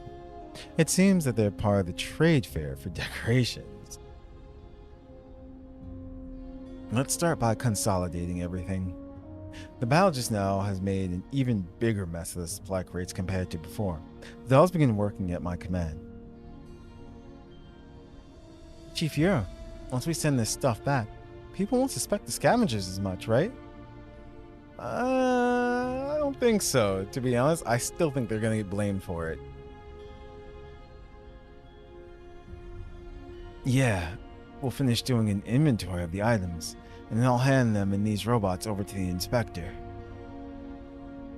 The scavengers can't operate these robots, and if the management takes a good look at these robots' authorizations and data logs, they ought to be able to find something that benefits us. Okay, so there we go. However, Yura doesn't seem to be cheered up by this new development. And the thing is, until the truth is made public, The fact that these items were found in our turf won't necessarily clear our names in the eyes of the people who don't know the truth.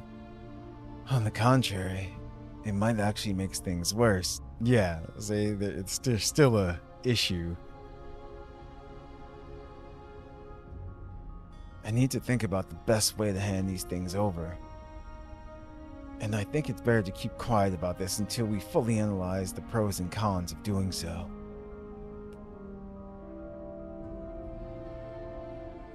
Can't you contact the inspector in private? Maybe try to send it back under the cover of night? This settlement has a night curfew, so things are pretty quiet then. I was thinking that too. I'll contact the inspector now. Yura's call is rejected twice before it finally goes through. The man that Yura calls the inspector has a stern look on his face, as though he was born scowling. Oh, damn. Okay, yeah, he does. He fits the bill.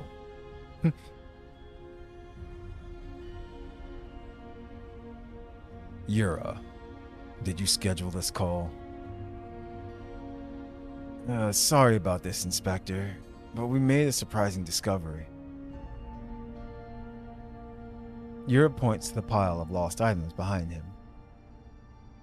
The inspector raises an eyebrow, and for the first time, he looks directly at Yura and me as I stand beside him.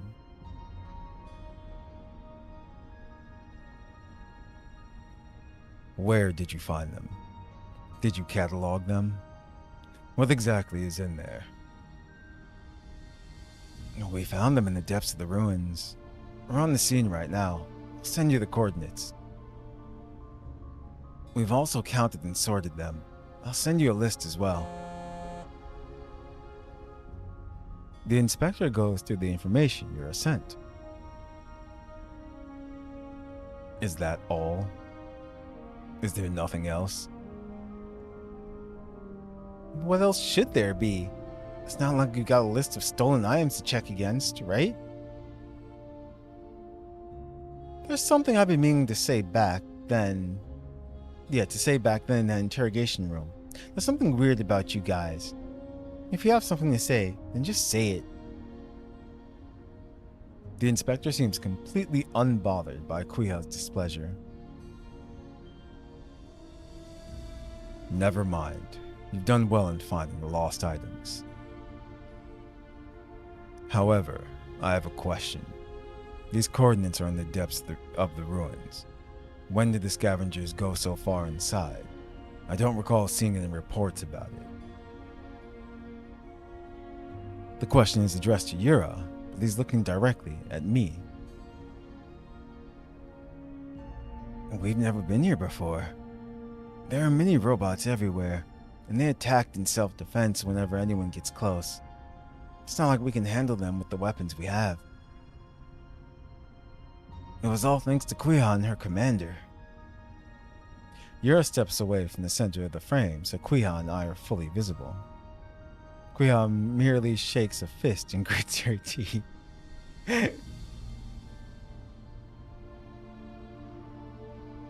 So you're that Inspector Gadget. No, they didn't. So you're that Inspector Gadget or something. I remember your voice. You were questioning me in there. You were on the other side of that one-way mirror, weren't you? The inspector nods to me and ignores Quihua. Perhaps I'm imagining things, but he seems a bit too focused on sizing me up. Inspector, I called you in the hopes of arranging a way to secretly transport these items. After all, they were found in the ruins. It's not often that the scavengers get to contribute to the community, so we'd rather not have it cause suspicion and dissent instead. That is understandable. I'll have my assistant arrange the details with you. And with that, the inspector ends the call. Huh? I just got an invitation to a meeting from his adjutant. Looks like I'll have work to do today. That's good, right? No matter how you slice it. Since the scavengers are bringing the lost items in, they can't just turn it around on you and make you the villains of the story, right? Who knows? We're not like Leader Garen and his expedition corps. Everyone loves them. Still, since we can't change everyone's view of us overnight, all we can do is the best we can with our abilities. The inspector seemed to be in a better mood after seeing those items. He probably won't hassle the scavengers for a while now. Quihua, everyone, thank you very much. Did his face change? It did, right? Usually he frowns even more than that. Chief Yura seems to have thought of something as he hugs himself while shuddering. Never mind, it's in the past. No point thinking about it. Commander, Chief Yura, we'll be going back to the camp to resupply? If we're only going to move the stolen goods after the sun goes down, we might have to wait a while for it. We might have to wait a while. I want to watch over the goods myself. After all, we went to a lot of effort to find it. We can't let this roast chicken fly the coop. Commander, could you lead the dolls back and give them a rest? I've logged the route we took here. I'll have my stronger friends come by later to prepare to move the items tonight. Will it be okay? I think you mentioned that this was your first time coming this deep. Well, you cleared the route, and we'll be coming in force. I think we can handle it. Noticing our hesitation, Yura lightheartedly reassures us. I'm trying to see. It's like, I hope they don't try to do anything with the stolen goods or something like that.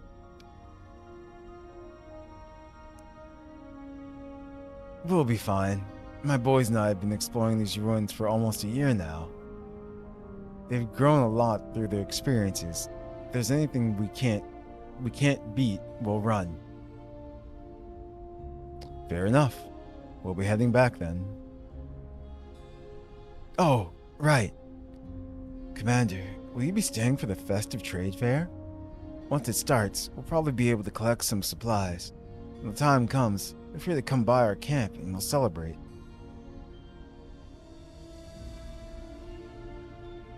While our points are kinda dismal, we should have enough for a decent dinner with our saviors, I think.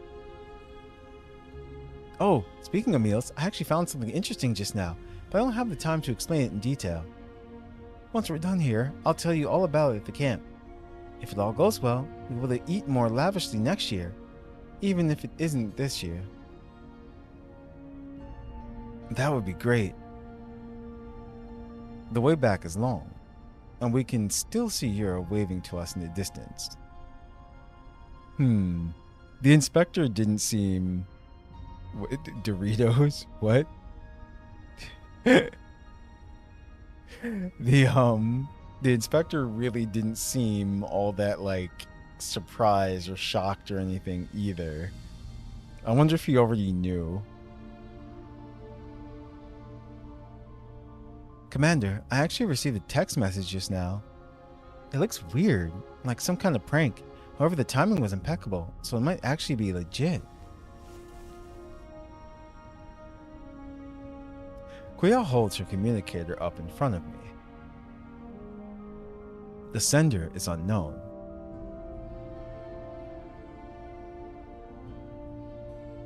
To the commander of the Elmo, I have an urgent commission for you that pays well. The price is negotiable. I would like to tell you about it in person. Farm Inspector. There are a bunch of coordinates behind it, which just so happens to be inside Darksteel Farm. Huh. Yeah, what the heck?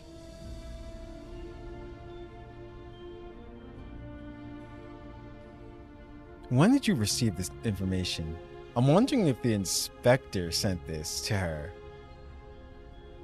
Maybe the inspector is actually the good guy.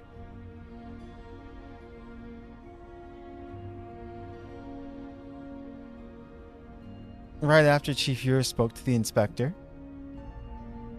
Groza, can you pinpoint the location of the supplied coordinates? You want to sleep, but you also want to finish hard mode Stellar Blade? Do it. You must. Well, it's within the farm. It's some distance from the other locations we passed through previously. Now, comparing with the map data of the fair and settlement, I found it, Commander.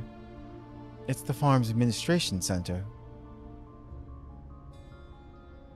Huh? Could it really be from the inspector? Are you interested in the message's content? He did say it would pay well. Yeah. It's like I was pretty sure it was the inspector that sent it. I give Groza a meaningful look, urging her to think of the Elmos bills, and Groza indicates she understands.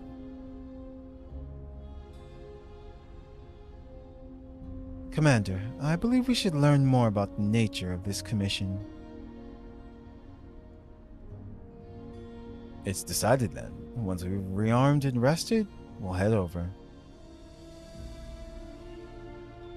Ah, crap. I accidentally clicked too fast. Do we need to make an appointment or something? Chief Ure got grilled just now because he didn't make arrangements. There we go.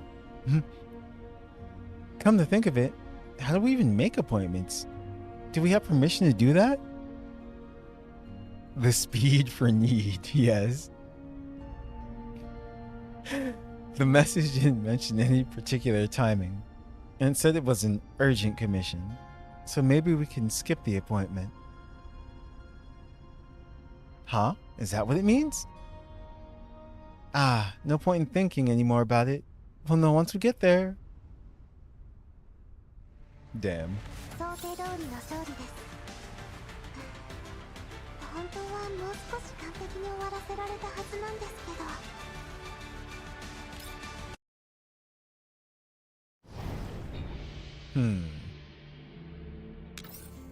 I wonder what his request is going to be.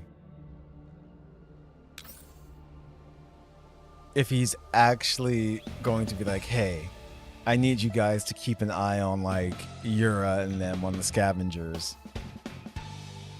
We have reason to believe that they like, I don't know, that they are the ones actually stealing stuff and they're just like feigning innocence. But we'll see. Voice of Faith.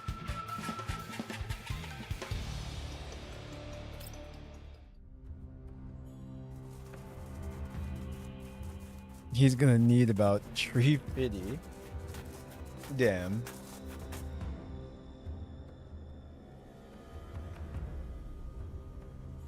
There are many guards near the administration center, and we are approached before we can even reach the sign-posted main door.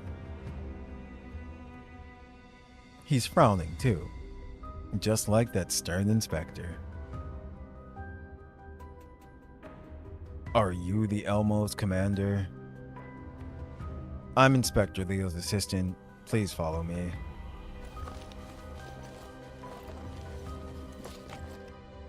He produces a metal name tag with his name on it from his pocket, and after briefly checking our identities, he gestures to us to follow him.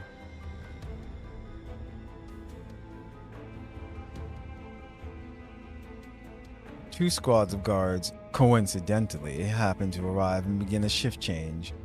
As the rows of men interlock and shift, the adjutant heads towards the main door, but instead goes around it, heading towards the rear of the admin center. I signal to the dolls to slow down. Quihua leans in and whispers into my ear.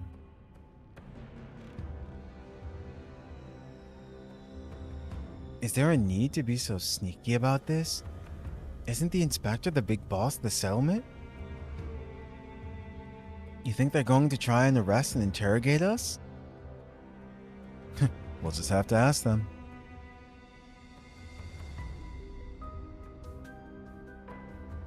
I look behind us.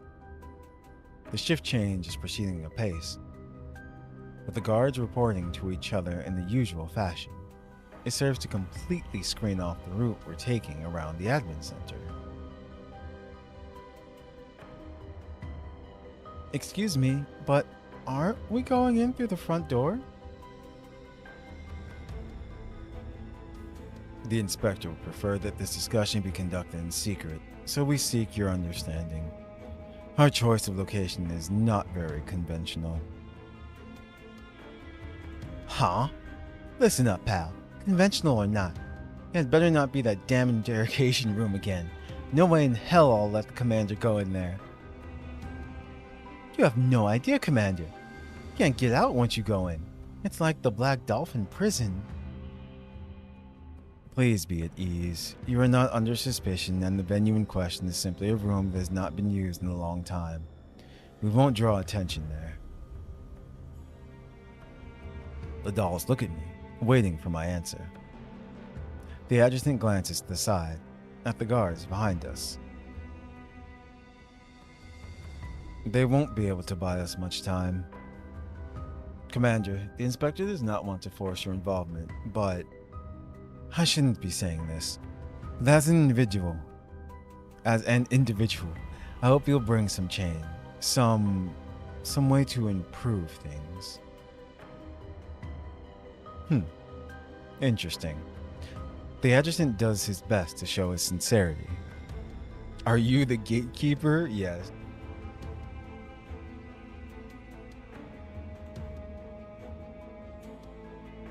Does your inspector keep his promises? I distinctly recall him mentioning it pays well. The adjutant freezes for a moment, and then he responds, I'm sure you'll be satisfied with the payment. Please, follow me.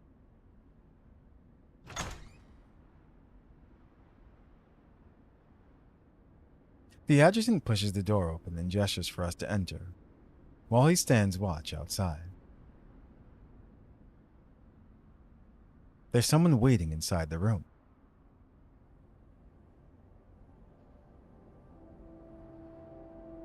Commander of the Elmo, your reputation precedes you. I'm glad we could meet at last. Your performance during the Silliman theft case has left a deep impression on me. I'm looking forward to working with you. I'm sure you will not be disappointed by the payment for this commission. He stands up, looks me over. There's no sign of anything resembling joy in his stern expression.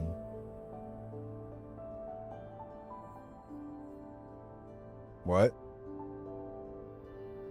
Got the daily 10 a.m. Discord sign-in for Nikkei at 1 a.m.? Nice. Wriggle hacking. Besides me, Quihua clenches her fist. I cover her hand, then hand her off to Sabrina so that the latter can try to calm her down. Hello, Inspector Leo. It seems one of my dolls was in your care previously. Allow me to thank you for your hospitality. The inspector goes silent for a moment. We regret mistaking your doll for a thief, and all suspicion on her has been cleared. If our interrogators gave any offense, I would like to apologize on their behalf. Quihua, they apologized already. Don't be mad, okay? I'm not mad. I was framed. I've been running around the Yellow Zone for years, and this is the first time anyone's treated me like a thief. Also, the inspector seems to have a commission for the commander. It's going to make things difficult for him if you stay mad at the inspector, don't you think? Sabrina patiently quells Quihua's wrath, which allows her to cool down and think. She's on fire. That kind of makes sense too. Quihua glares at the inspector one last time and takes a deep breath. Fine then, for the sake of the commander and this payment, I hope we'll all get along. Sabrina breathes a sigh of relief as she mutters to herself. Good thing it was Quihua. Quihua. Damn it. Now I can't even pronounce her name right. At least she's easy to persuade. She's always been the accepting and optimistic type. I mutter my own reply to Sabrina. Maybe that's why she makes friends everywhere she goes. I just want the misunderstanding to be cleared up so it does not impede our joint operations going forward. Have a seat, Commander. The inspector pulls up a chair and we both sit down.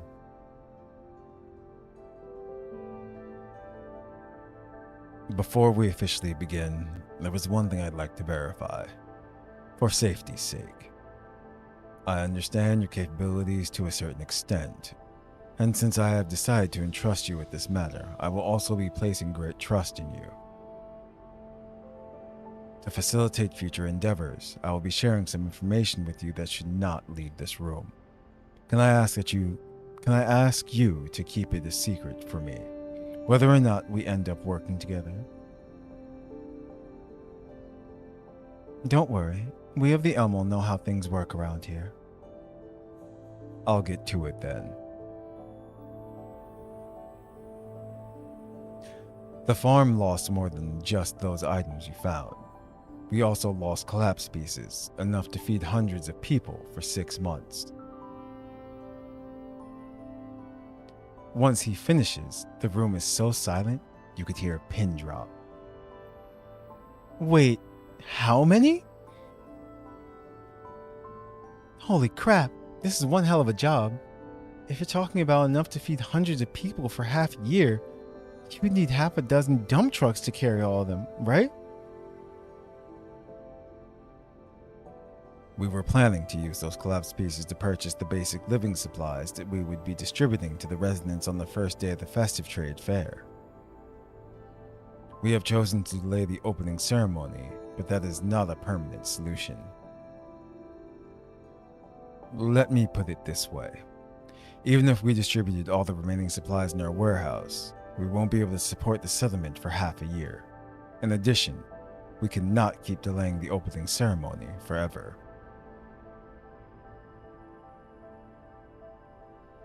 I want to hire you to find the lost collapsed pieces ASAP.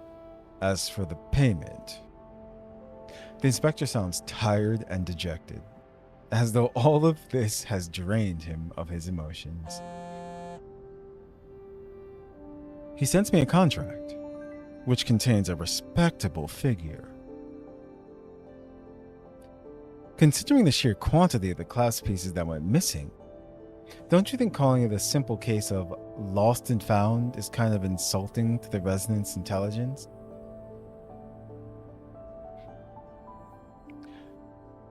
Of course, it would be strange to say they vanished all at once, but that is why I'm handing this secret investigation to you.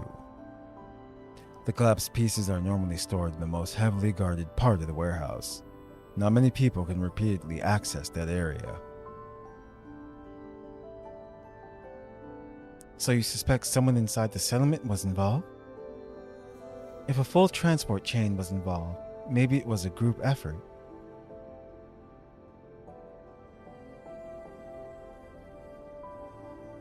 Right now, I have no idea who I can trust, so I might as well draw on an outside force to help. Okay, see, and that's what I figured as well too. Inspector might actually just really be like a good guy, and someone else is doing all the bad stuff. I really wonder how they had so much time with these novels for each event. I don't know, they pay their writers. It's like, but yeah. Because remember what Yura said, like, They've been exploring those ruins for a year. He claims that they haven't gone in there like that deep before and stuff. I don't know.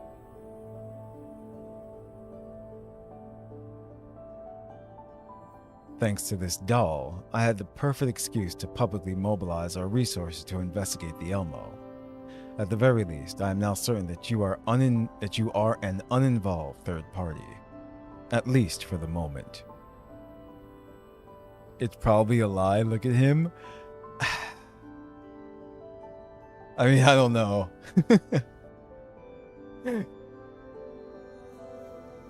He seems... He looks overworked and tired. This much is true.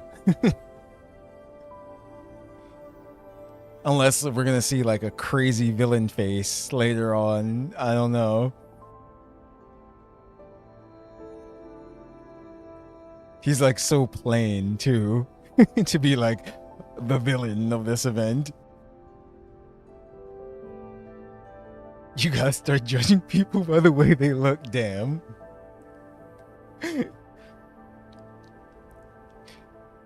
Everything is clear to me now, for the most part. But I have one question. How it hurts. So I told you, when I laugh that much or like smile a certain way, the muscles in the jaw still hurt. But it's just so funny. Everything is clear to me now for the most part. But I have one question. I point to the payment on the contract. If the amount of collapsed pieces we find does not match the initial estimate, then even if we do this task for you, there's no guarantee that the farm's management committee will be able to pay the full amount, or even pay it all. Am I correct to assume this?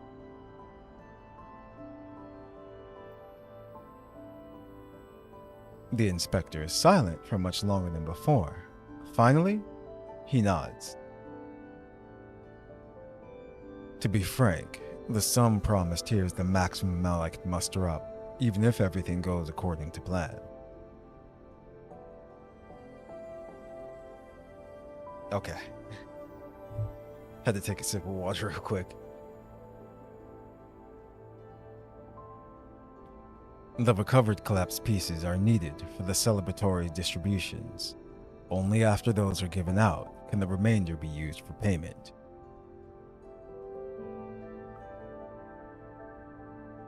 If you accept payment in installations, then as long as the farm survives, we will be able to pay off the promised amount in 3 years. I mean...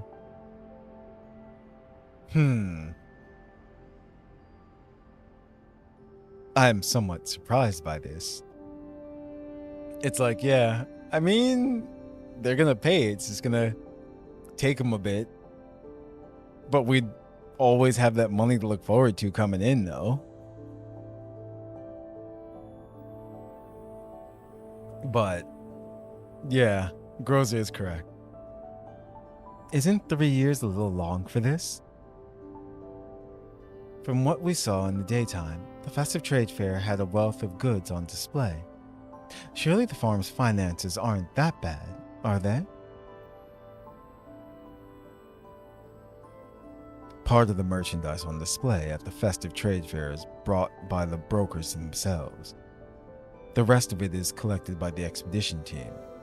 Also, our trade with the brokers depends on what the expedition teams bring back.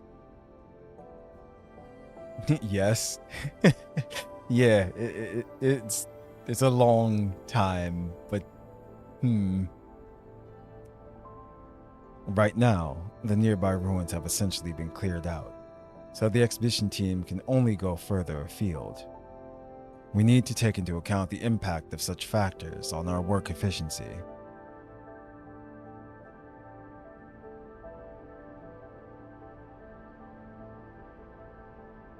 I see. You've been very forthcoming with us, so allow me to consider your offer. Julia got a swimsuit skin? Are you talking about the pass? Or an actual swimsuit?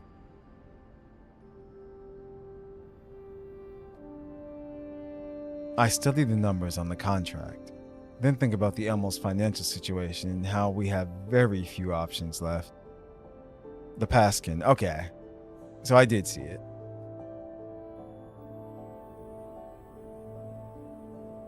Our expenses have increased as the number of dolls joining us has gone up. Even 50% of the offered price will allow us to cover the Elmo's operating costs. Very well. I accept. Nice. It's like, we need the money. It's like, we'll take it. It's like, yeah, our house is getting full. The dolls are eating us out of house and home. I reach out and shake the inspector's hand, then quickly finish signing the contract.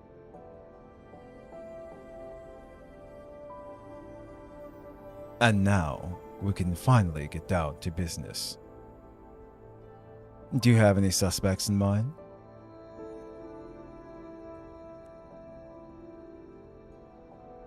Yes. The lead suspect is our accountant cum warehouse manager. Her name is Delia. We found some irregularities during our previous routine investigation, but she had gone missing by then. Oh, hold on. The missing girl that we found, that's gotta be her.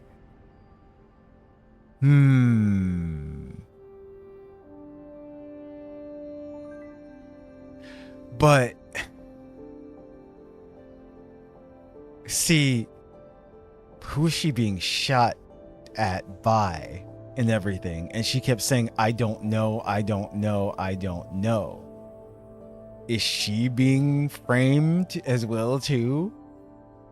And used, as a scapegoat?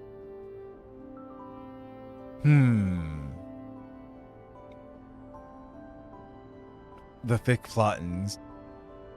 But yeah, we found some irregularities during our previous routine investigation, but she had gone missing by then. The management went through all our surveillance footage, but didn't find any trace of her. But someone altered that footage, or has been altering footage. We know that for a fact because we checked.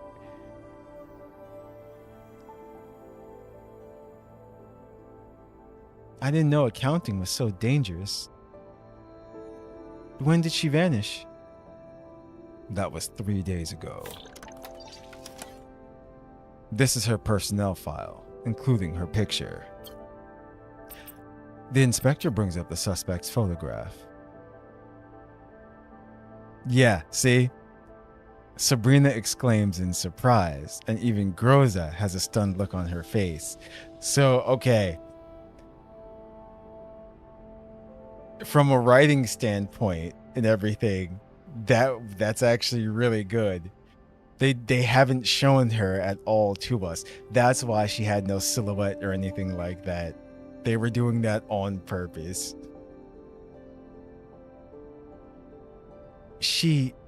Commander, that's the lady we found. Why would you say that out loud, Groza?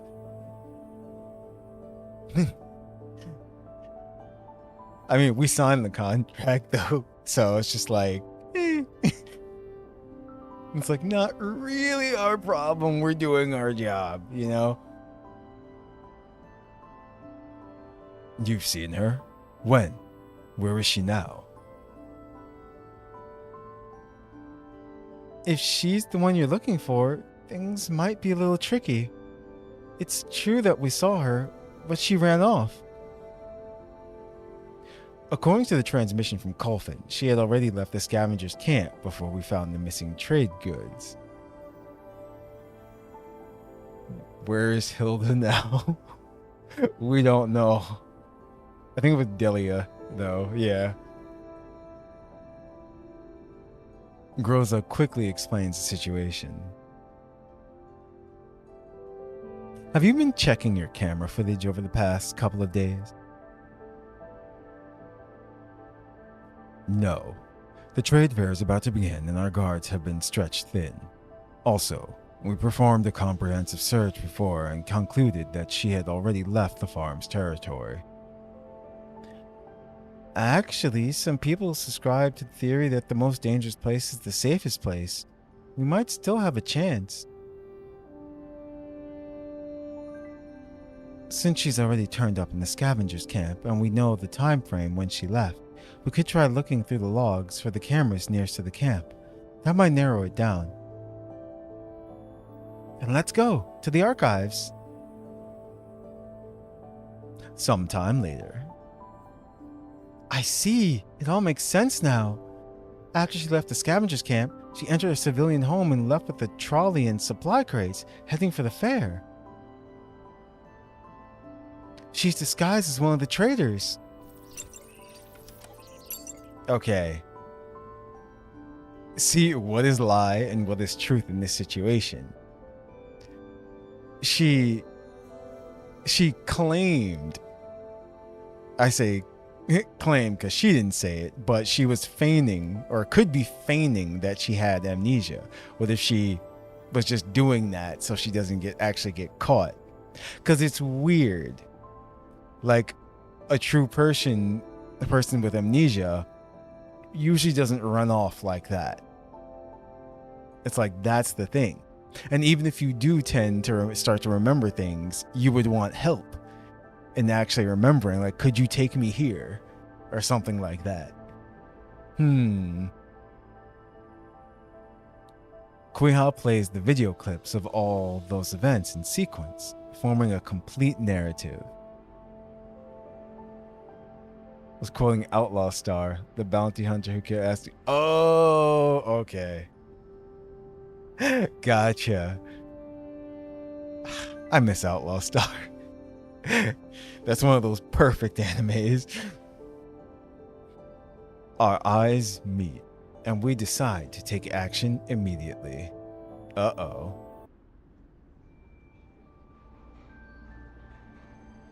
There are more people in the trade fair today than before. Everyone is smiling brightly, their faces full of hope and anticipation. And then we show up, utterly clueless about the disaster looming on the horizon.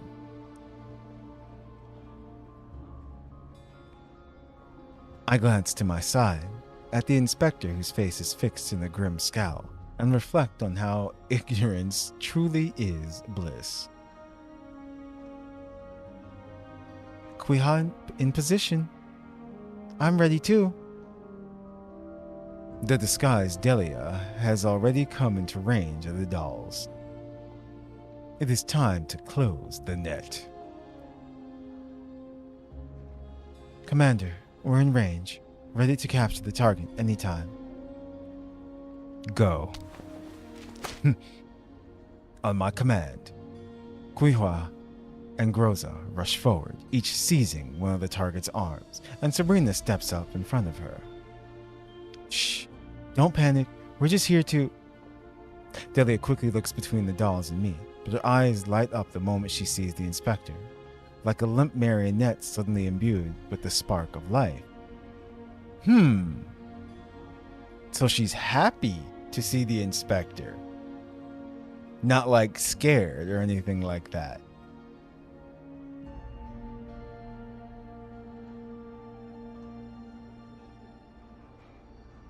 All of us disguised ourselves before coming here, but she somehow managed to hone in onto the inspector with perfect accuracy. How she did it is a mystery.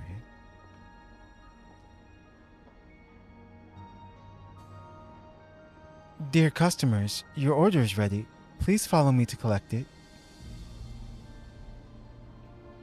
Huh? Wait, what order? Did we place an order? Delia lowers her voice. I won't run. Please let go of me so people don't notice. The inspector needs to know the truth. I can't let myself die before that. Delia looks at the inspector. Quihua and Groza look at me, awaiting my order. Why are you so afraid of me? I'm just a hurt civilian. I'm not even armed. Let's go. You came here looking for me, right? I signaled to Quihua and Groza to let her go. She's actually a doll now. Please follow me to the temporary cargo holding area, dear customers. Delia leads us away. She's trying to move quickly, but her injuries mean she isn't actually moving all that fast, which only adds to the tension. We come to a halt deep within the storage area, which is largely deserted. At first, this is Delia now. At first, my plan was to continue pretending to have lost my memory. Aha, I knew it. Yup. And stay in the scavengers camp before leaving the settlement. The further I got from this place, the better. But in the end, I couldn't do it. Delia looks towards the scavengers camp and sighs. Then she takes a booklet out of her pocket. There are dark red stains on it. I'm starting to think it's the freaking group. Not the scavengers. Not like Yura and them. The other guys with that leader dude. They might be doing some illegal stuff. Like the hunters.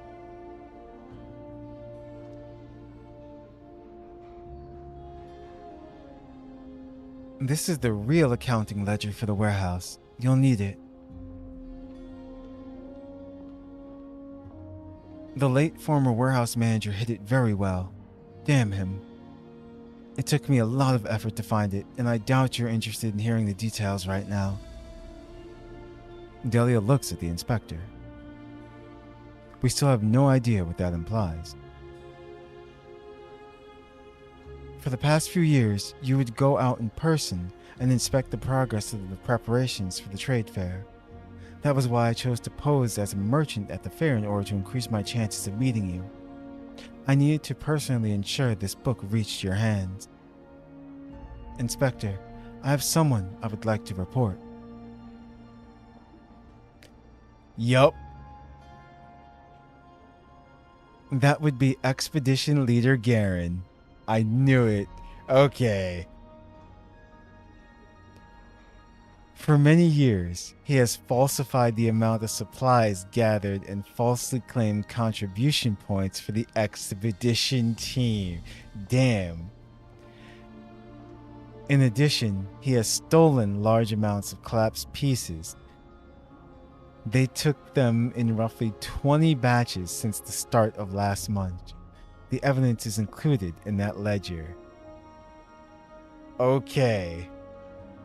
So that's definitely what's been going on.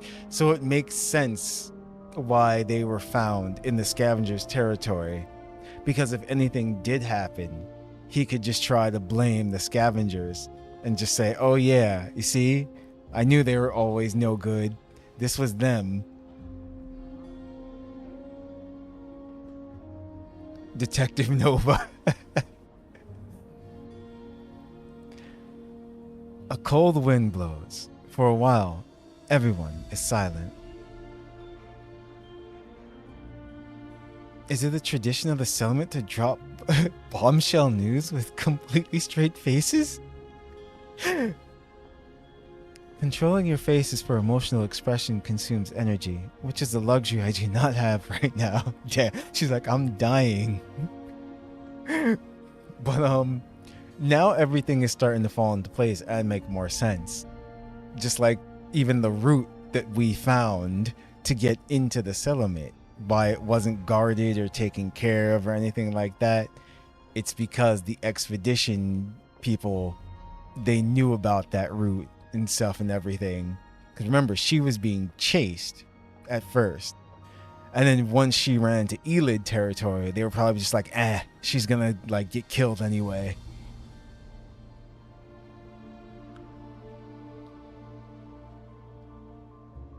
Delia wobbles as another gust of wind blows, and Sabrina worriedly moves up to support her. You need medical attention, Senorita. No, Senor... No, I forgot what you say. I thought that said senorita. No, signorina. There we go. What language is that? Is she Italian? Is that why they gave her pizza to eat? If so, that just makes it even funnier, though. Yeah, I think so. That's hilarious. Delia waves her off. Her eyes still fixed on the inspector. The previous warehouse manager was in on it, but it seems he had a disagreement with Garen on the matter of the collapsed pieces, so he lost his life. Yeah, they're taking care of all the evidence.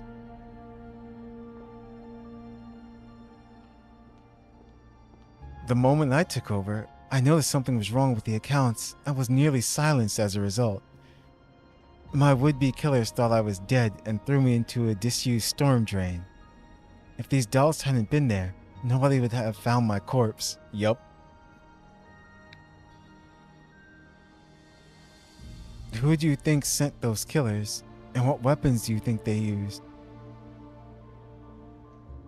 The inspector does not reply. Groza and Sabrina quietly look away. It's a little embarrassing to be called out for illegal immigration right in front of the region's supreme authority. I fled here because of disaster. I know just how bad life is in the Yellow Zone can be. It took a long time and a lot of hard work for the settlement to get to how it is today. And it's thanks to everyone's efforts that it's still going.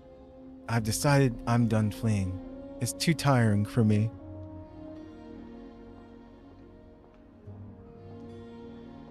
Can you take care of this, Inspector? Right now, the only person who can stand up to Leader Garen, the only one we can count on, is you. It is at this point that the Inspector breaks his silence. You think your Quihua is V1? Wait, how do you... Is she or is she not? It's like, what'd you do? Or you just like clicking pull?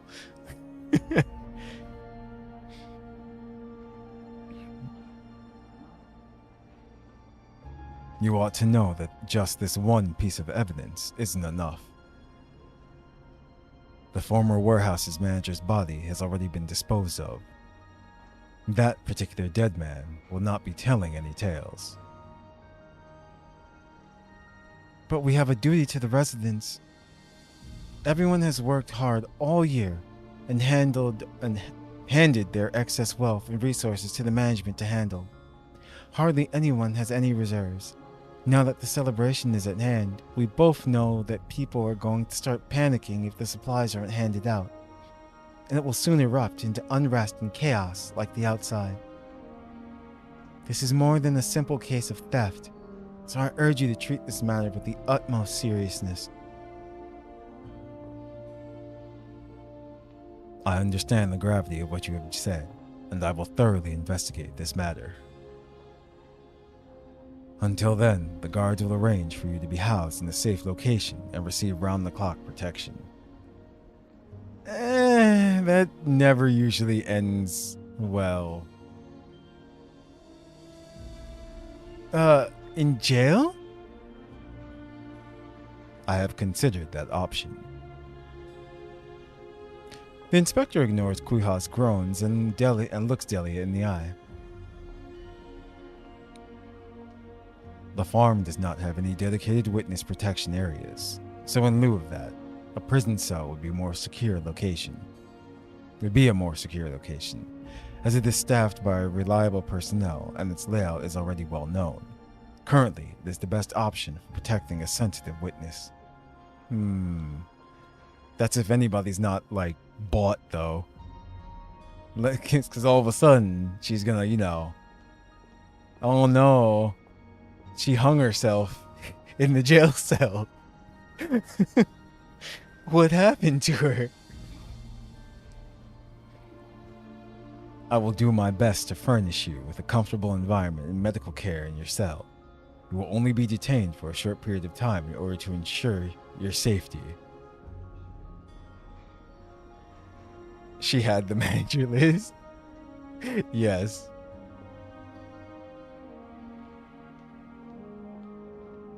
You don't have to explain further.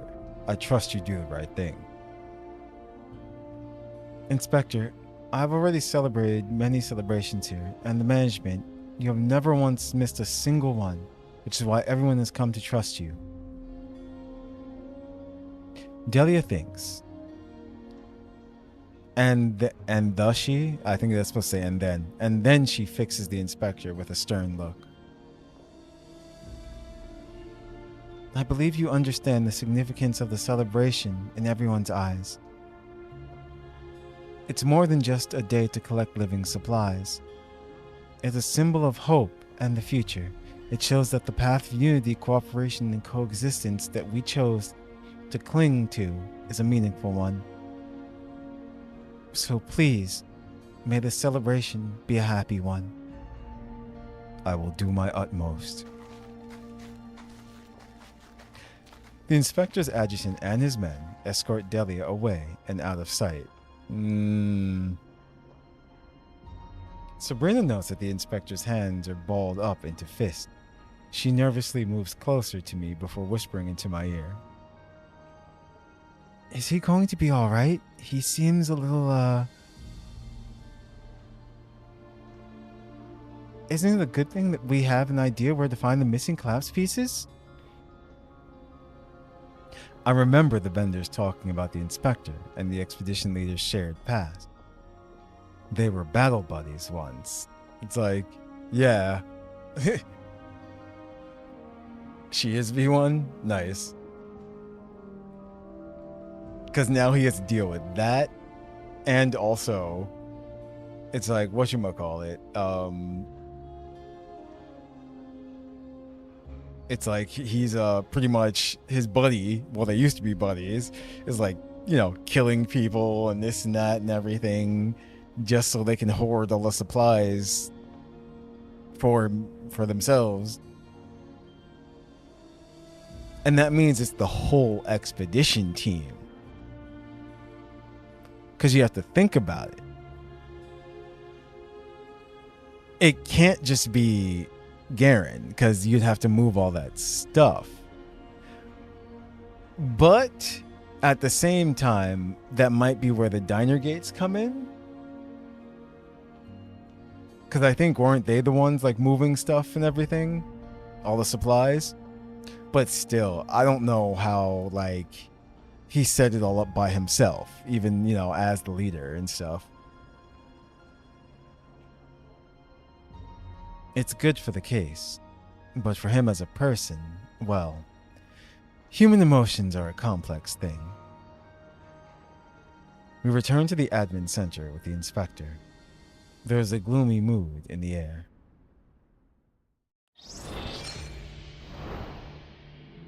I said, don't worry, we're almost done. We're almost there. Familiar, Evanescence.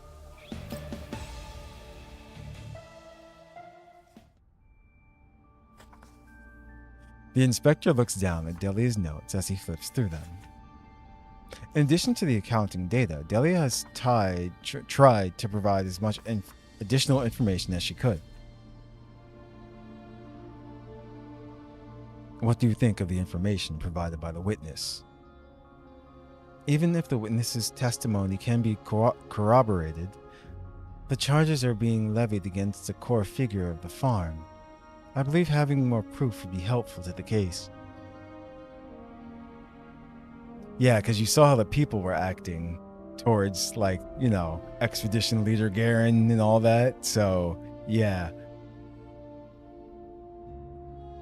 There are cameras throughout the farm. There's no way for the opposition to hide if they make a move. So verifying it won't be difficult. The question now is how far you're willing to go to gather this proof.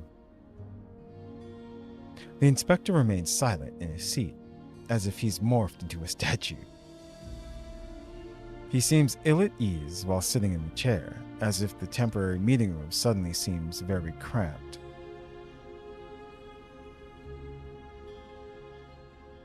Let's verify the evidence. The area surrounding the location where the witness was attacked was covered by a camera. Its footage should be in the appropriate security kiosk. I'll have my people give you today's cipher key.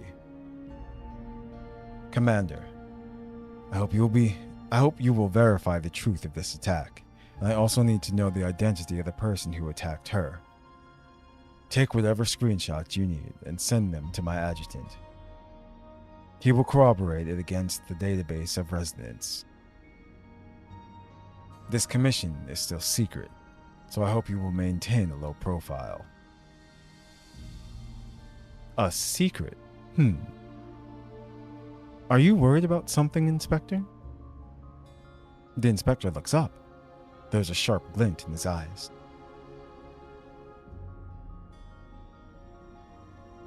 It's just in case. Neither the management nor the guards can be fully trusted. Yeah, see, he's smart. Exactly. In this kind of thing, you just don't know. People are probably making deals.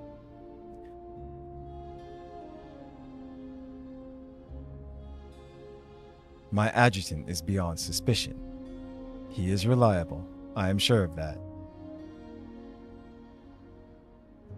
Understood. All the best to both of us then. I'll leave the doll to the security kiosk in question. Damn it, someone's messed with this camera too. Wait, 2? Why did I say 2? That's because the tampering here is almost exactly like what was done during the mini robot theft incident.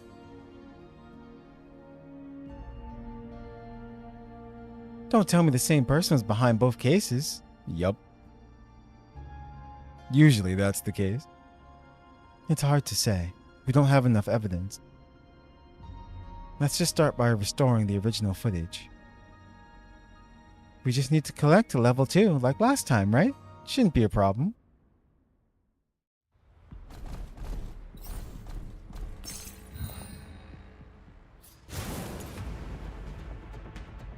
It's like, so who has the expertise to do so? It's like, that's the thing.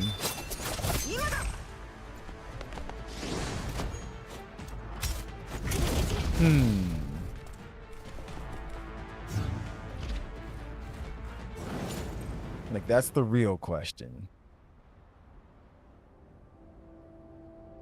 The data restoration is complete. In the restored footage, we can see Delia falling over after being shot. The killer approaches and drags her to a nearby storm drain. Looks like we're in luck. We've got several shots of the killer's face. I'll send these images to the adjutant. Is it the adjutant? No. While you're While you're at it, ask the inspector about how to proceed next. Should we head back to the admin center and meet up with him? We find a secluded corner and take a quick rest. Shortly afterwards, the communications alert beeps. It's from the inspector. Put it through. Groza quickly explains what we've discovered. Yes. My adjutant just told me that there was a match for the resident database. The man is a high-ranking member of the expedition team.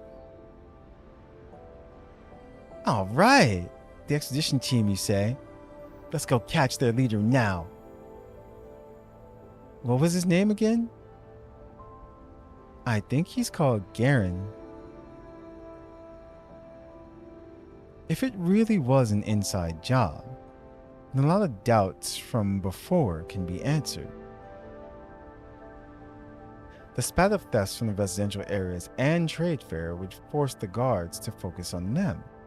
which probably means the warehouse wouldn't be as closely guarded as before, right? The people who would know this best would obviously be core members of the management. Yes, that's right. Uh-oh. And who's a part of that management? And then there's that story about the neon causing trouble. That one came from a member of the expedition team too, right? Someone's uncle's nephew's father's roommate or something? Uh-oh, exactly. It's just like, uh-oh, it's all coming together. Like I said, I did find that definitely suspicious when he's just like, oh yeah, we've been exploring these ruins for a year. It's just like, and you didn't know about this place? I don't know about that.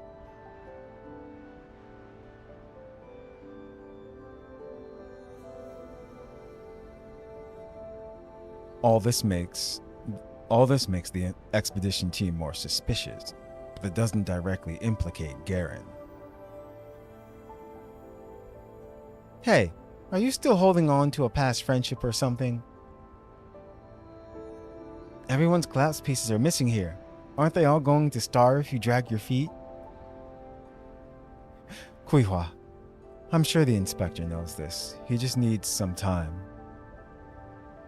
I definitely didn't know about it. I stopped Quihua from pressing further.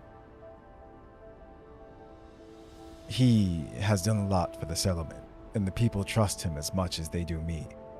I need to proceed carefully when it comes to him. But the festive trade fair's opening ceremony is coming, and you've already delayed it once. Yes. The traders with our supplies arrived at the farm last week. If we leave them be and fail to close the trade with them, they'll cancel it and leave. These brokers are not in the habit of hanging around and wasting time. Well, I have to say that you guys have your principles. A lot of settlements would choose to just rob the brokers outright. I've seen plenty of that in the Yellow Zone. Trade requires stability and trust. Those settlements you were talking about probably don't last long. Also, we have too many non-combatants here, and we can't afford to have a firefight at the checkpoint. That's also a major factor in all this. The inspector rubs his temples. Can't you, give out a little less? I would rather avoid such a course of action unless I have absolutely no choice. The management does not rely entirely on the guards to maintain order. The residents obey our regulations because they have faith in us, and the major part of that is not stealing from each other. The residents' obedience is directly predicted on the management's willingness to keep their word. It's a virtuous cycle. Once trust in the management is done, nobody will buy into the social contract anymore. That way lies chaos. Too many cooks, yep. We saw the expedition team before, and there's one thing I'm curious about. Are most of the settlement's weapons concentrated in the expedition team? They're the only group that needs to leave the settlement to work, and they shoulder the greatest risk. Naturally, we give them our best gear, including over 70% of our personal protective gear, weapons, and ammunition to be distributed as they see fit. That's dangerous, though. You see, it truly is about trust because, yeah, no one has anything to really protect themselves. And they can use that under the pretense of, they're the ones that go out and do all the scavenging and stuff and all that. Damn. And with that, you can pretty much hold people hostage because what are they going to protect themselves with? So even if you do get caught, you just take everyone hostage.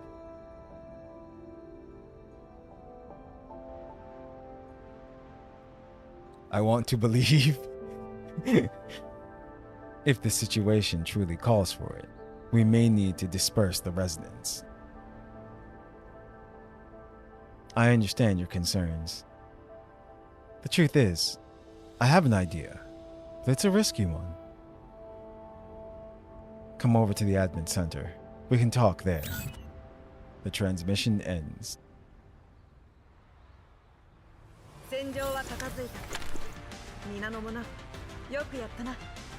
It's like, yep.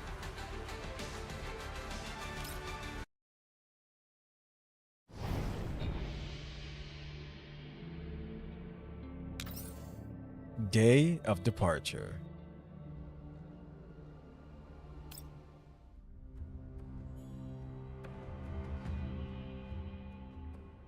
Two days later, early in the morning, a broker convoy loaded with supplies leaves the settlement.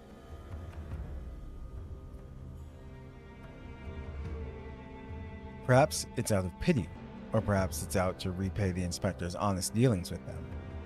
But they make their exit without fanfare.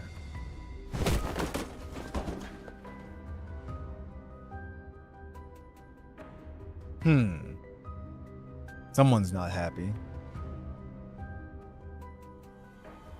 Leo, how can you even sit on your ass at a time like this?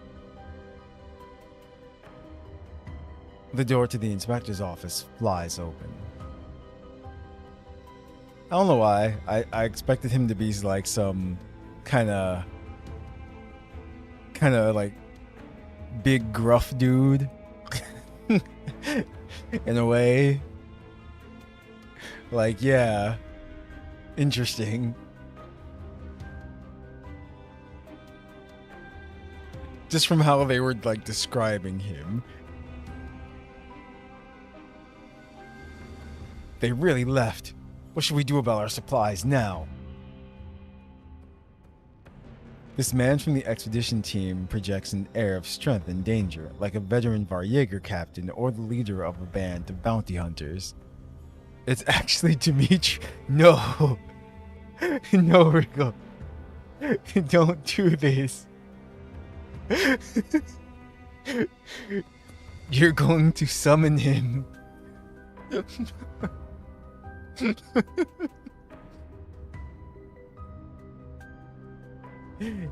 He's watching.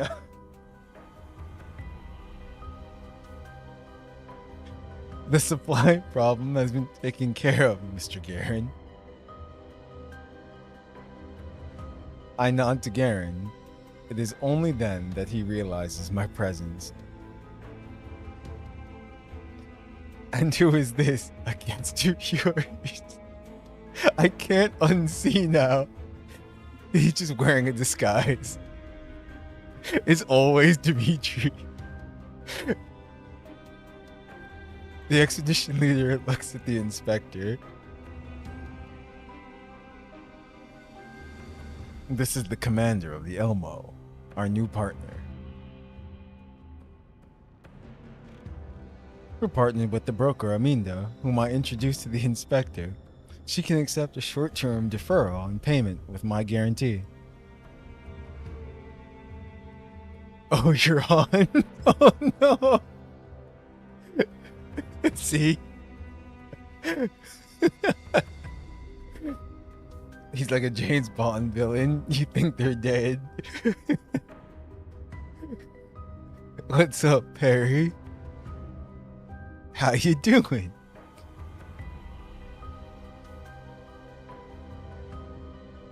You sounded desperate, so she's on her way now. Once again, I thank you for your help in this hour of need. All the residents will remember your kindness. Interesting. Let's see what this plan is. This development seems to have taken Garen by surprise because he pauses before speaking. Oh, so it's been settled, huh? All right then. Miss Aminda doesn't know the region well, so we are planning to send a team out to receive her. It's no problem. Garen thinks for a moment, and then he adds something else. Is he gonna try to use this opportunity to like rob them? To like rob Aminda? Or whoever it may have been, you know. Let's see. He's gonna do it, right? He's gonna go pick them up. Your guards don't leave the settlement often, so you probably don't know the way. Let me handle the meeting. Yeah, see? Let me handle the meeting. I'll bring my boys along. I can rest assured with you handling things. The festive trade fair is almost here. We cannot have any slip-ups. Looks like we'll be meeting Aminda together, Leader Garen. I'll get my guys ready. Yeah, my boys, yeah. Because in Garen's eyes, you know, he can just quickly rob people and stuff and everybody, you know, everyone's a pushover. He's just like, oh, they're just some brokers. He's like, we can take care of them easy. Little does he know. In the blink of an eye, it's time to head out. The commander, was it? Let's go. You lead the way. Hang on. The inspector isn't here yet. What the hell do you need him for? You're an outsider, so you probably don't know. All he does is send the expedition team off every now and then. He's too busy to come each time. Let's go. Don't bother waiting for him. Sabrina looks surprised. Huh? Didn't you know, Leader Garen? The inspector's coming with us to meet Aminda. Say what?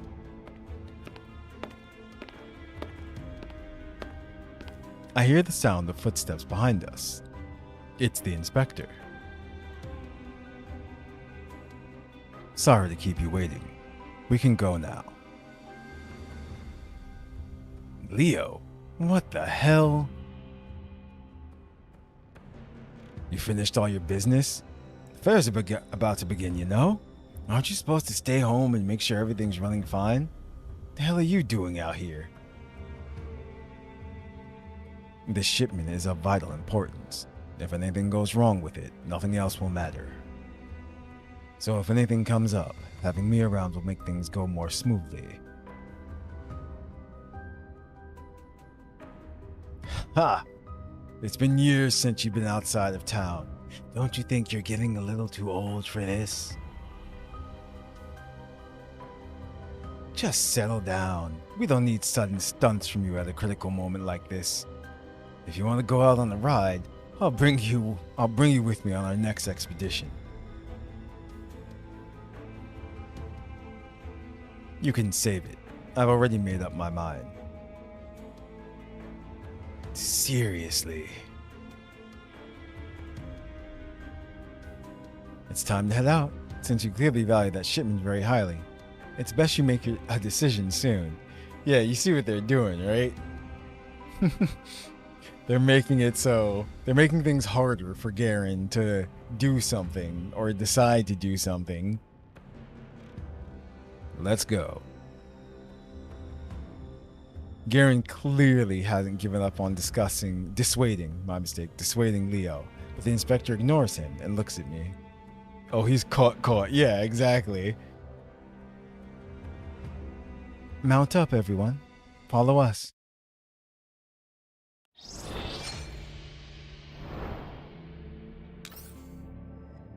Yeah, old glory. That's why he's just standing there right now like, shit.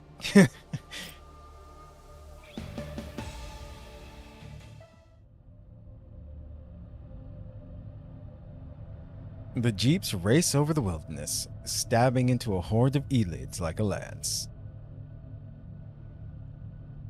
Fuck, what kind of shitty route is this?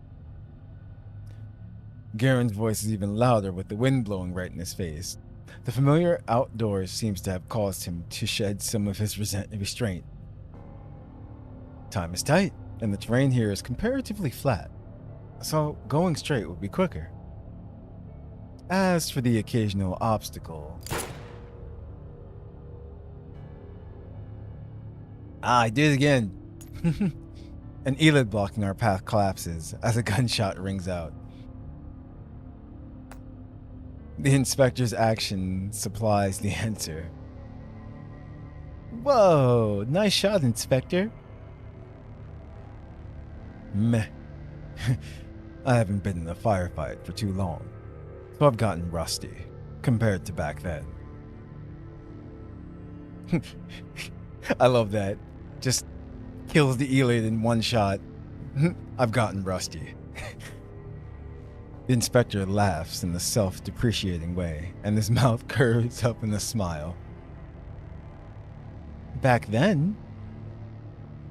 I heard the vendors at the fair say Inspector Leo and Leader Garen used to be pals in the bounty hunter crew back in the day. Yup, sure were. This guy used to be a real William Tell. He knocked them down as fast as they popped up. That shot just now was too slow, nothing like how he was at his peak. Most bounty hunters tend to stay on the move. Once they finish sweeping an area, they move on to the next, and their routes are largely decided by their commissions. So why'd you guys decide to quit the business and settle down?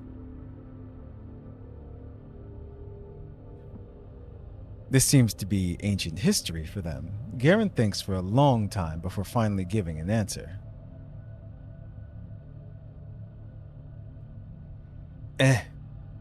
We messed up one too many times.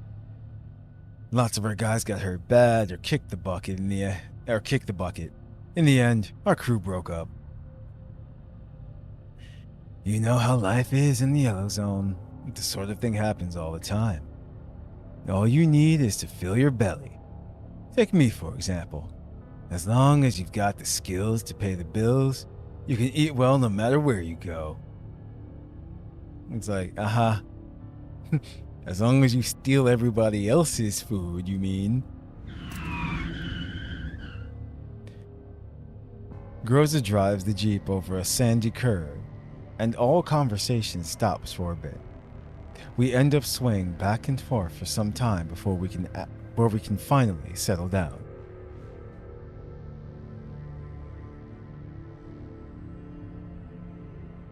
Our crew was never really that united to begin with, and we had discussions before doing anything.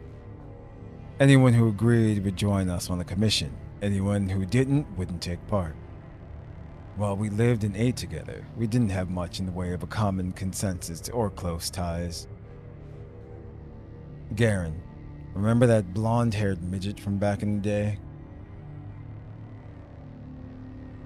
I think so. What happened to him? Don't remember anything about him. Don't think he rebuilt the farm with us. Well, he loved picking up first aid kits and would always go straight for them. Whenever our guys got hurt, they'd have to buy medical supplies off him. And if you couldn't pay, he'd just watch as you died in front of him. Damn. Ah, yeah, I remember now. You were always a busybody. I can't remember how many times you lent money to the people begging him for meds. In the end, everyone you lent money to died, and you didn't even get a single credit back.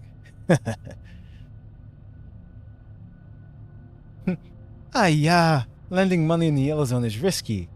You need to invest wisely. That said, you're a good man for doing what you did, Inspector. Hats off to you. Well, that blonde midget died later on, and nobody ever found that medical chest he always carried with him. Well, no shit. Hell, it might not even have been the enemy that got him. One of our guys might have been in eyeing his meds. Was it you, Garen? Back then, we were always coming back with fewer people than we started out with. Some died, some left. Who's to say one of them didn't take the chest and scrammed? Back then, people only cared about what they needed at the moment. It wasn't uncommon for infighting to happen because they found something valuable. Crews like that would either crumble or fall apart by themselves. Garen frowns. It seems like he's realizing something because his tone changes.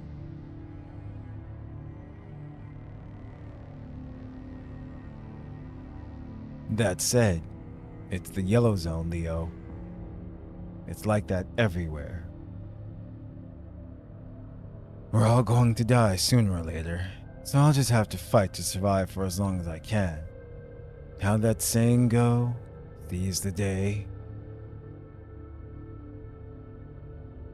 I thought that rather than drifting aimlessly, it was better to find a place to settle down. It wasn't necessarily be worse. Yeah, it wasn't necessarily be worse than being a bounty hunter. That's why we came to Darksteel Farm after the crew disbanded. A strange silence fills the jeep.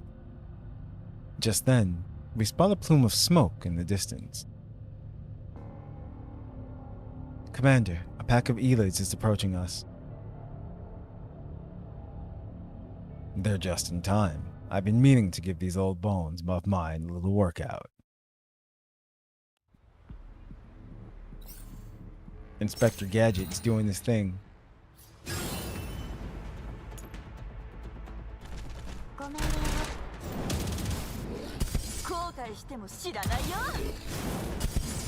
Damn. Just jumps in there, pop, pop, pop, pop. Is that who, Rigo? Who?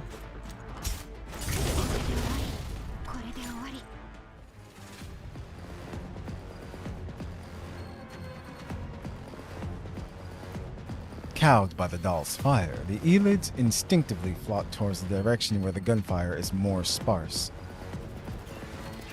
There, Garen and the rest of his expedition team members are having a hard fight. One of Willy Wonka's workers.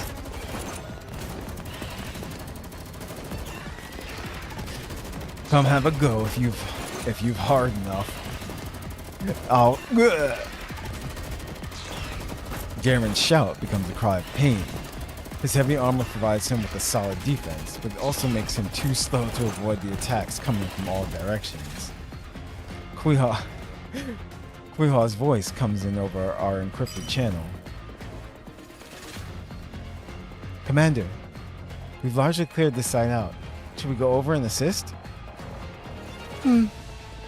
No need to rush. Approach the combat area and wait for my signal. I watch Inspector Leo head towards Garen. After ensuring that the tactical situation is under control, I take out my binoculars. Behind Garen, an ELID is about to bash his brains out. Garen, get down. Inspector Leo raises his gun, and Garen instinctively ducks. The bang which follows is lost in the clamor of battle, but the ELID behind Garen crumples to the ground. However, this is just a single insignificant moment on the battlefield, and more ELIDs pounce on them. Quihua, Sabrina, go back them up. Sure thing, I've been waiting for this.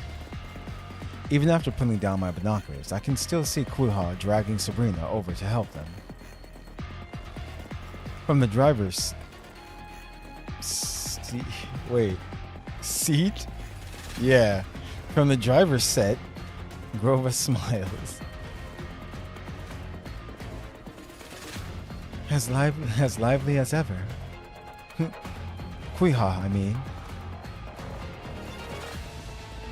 Yes, she's very good at managing the mood. The battle soon ends and the others return to the jeep.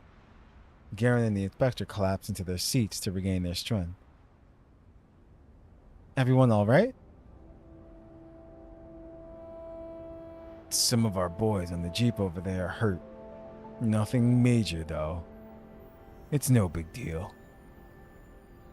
It was a little close back there, but we're vets of the yellow zone, so it's not like we haven't seen this shit before. Back when we first came to the farm, it was still a heap of rubble, and there were elids running around inside its perimeter. Garen was always at the head of the pack, whenever there was an attack. Still remember those days, Garen? Could I possibly forget? We couldn't find anywhere to take cover, so we had to pitch our tents inside one of those condemned buildings. I think it was around the same time as now, yeah? You had to sleep with one eye open, and one night I woke up to an elid about to bite my fucking nose off. Oh, yes. It was cold that night. I thought we were done for. We used up all our ammo and nearly froze to death. Quihua tenses up as she hears this. What happened then? How'd you survive? Well, we somehow managed to fight them off. While we were picking up the pieces, we suddenly heard a broadcast on the radio. It was a festive song, and Garen began whistling along with it. Soon, everyone joined in, even though their singing was terrible. I still remember the warmth of the sun that day. It was a good start to the day. I still remember a passing green zone convoy asked if we were setting off fireworks last night. Yeah, we were shooting off fucking RPGs all night long. How's that for fireworks? They go back and forth reminiscing about the past. The mood in the air is the most relaxed that it's been so far. You shot that elid off my face back then, didn't you? Just like now. Man, I'd have been dead if it wasn't for you. That elid had a whistle on it. I cleaned it and gave it to you as a memento. Still remember it? Of course.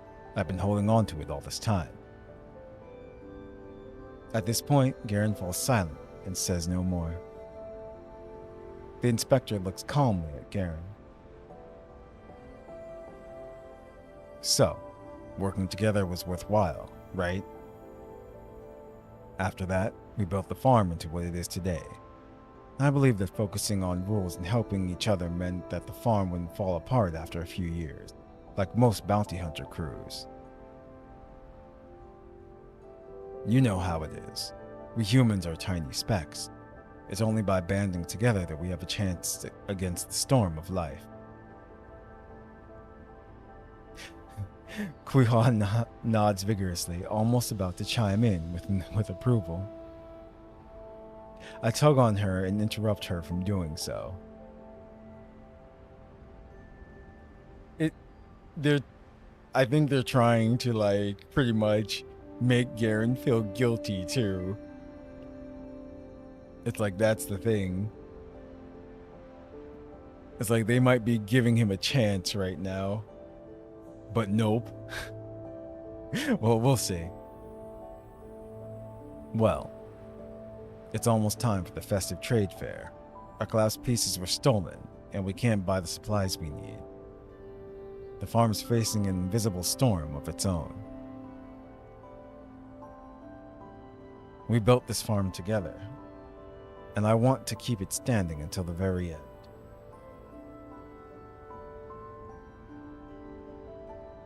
Garen, will you help me like you did back then? Garen looks down, and then he laughs. You're as stubborn as ever. The inspector turns away with a look of disappointment on his face, looking at the road ahead. Just then, a text message alert breaks the silence. Gentlemen, Aminda is here, and we're almost at the designated meeting point. 想定通りの勝利です。本当はもう少し完璧に終わらせ So what's Garen's plan? Like, what is he about to do? And what's our plan? Because remember, we proposed this plan, whatever we're doing now.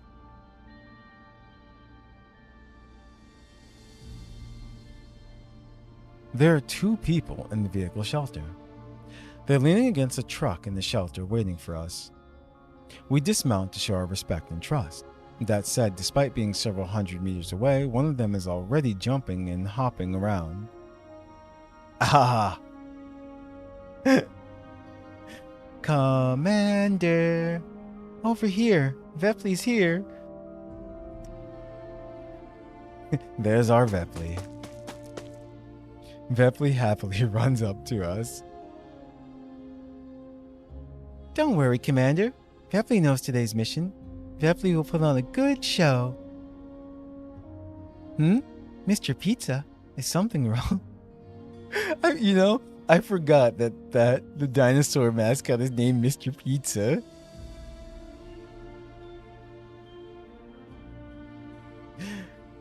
Colfin quickly fiddles with Vepley's Mr. Pizza, or Empisaurus Mr. Pizza, backpack. Taking advantage of Vepley's distraction to flash the others a placating smile. A placating smile. There we go. Sorry, she's new. Clears. Oh my goodness. No. I see. I'm Aminda, and it's nice to meet new clients. Quihua strives mightily to control her laughter and looks away, not daring to look further. I see. Yup. This is the plan. Mr. Pizza, yes. Sabrina smiles too. Only Grota remains calm.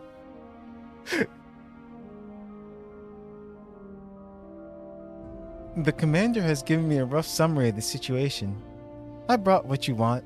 The payment will be in installments. The details are all in the contract.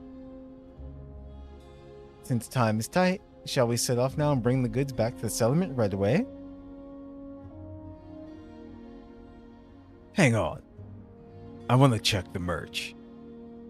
Open the cargo bay and let's have a look at it. As he says this, Garen brings his armed expeditioners over to the truck. Seriously though. Like either Garen just does not care whatsoever. And now since Leo's there, he's just gonna improvise and he's just like, you know what, screw it. I gotta either take Leo out or I gotta hold him hostage or something. I mean, Leo has a gun, but Garen's got his whole crew. Next it will be Sharkery's sons. Certainly. Colfin calmly opens the cargo bay. The expedition team members move crate after crate of cargo out and lay them in neat rows on the ground before inspecting them. As they move towards the crates deeper within, Colfin moves to stop them. We're deep in the middle of the yellow zone, right? Surely bringing them all out would be a little dangerous? If we ran into the Varjägers, well, my humble enterprise wouldn't be able to take the losses if you couldn't move them all back in time. Garen, we're getting the goods first and paying them later. We can inventory the cargo when we get back. No need to worry about them pulling tricks. Yep, that's right. Anything could happen out here, so it's best get it back to safety first. Garen, just check a few of them. We should prepare to head back soon. The expeditioners do not stop opening crates and ignore the inspector's words. My pulse quickens. These resource crates are placeholders borrowed from the Elmo. Not all of them are filled with supplies, and there's no telling when they'll open the one that's filled with sand. Ah. Fine. Stop and load it all back up. Let's go. We'll lead the way. The inspector turns away. A weapon chambers with an audible click from behind him. More plumes of dust rise up in the distance as more jeeps drive over, easily cutting us off from the truck. Yeah, see? This is what I was saying. It couldn't be just Garen doing this. The whole expedition team is in on it. And you see how they're only listening to Garen?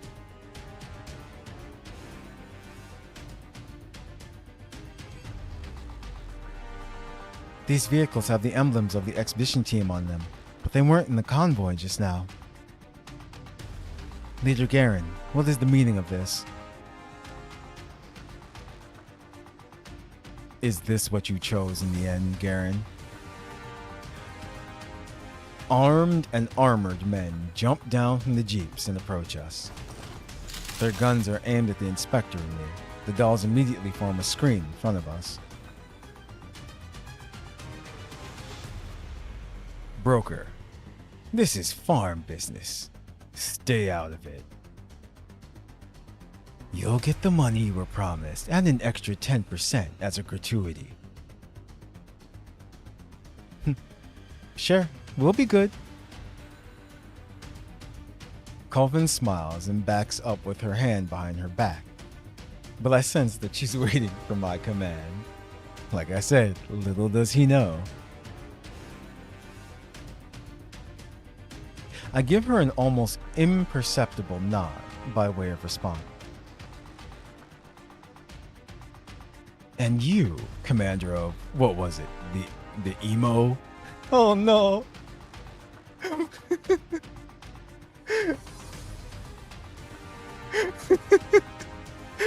Guys are great. Yup. Edge. You're the commander of the emo. If you butt out now, we'll pay you off too. Unfortunately, in our line of work, we have these things called principles, you see. Plus, I have my reputation to think about, so unfortunately, I can't do that.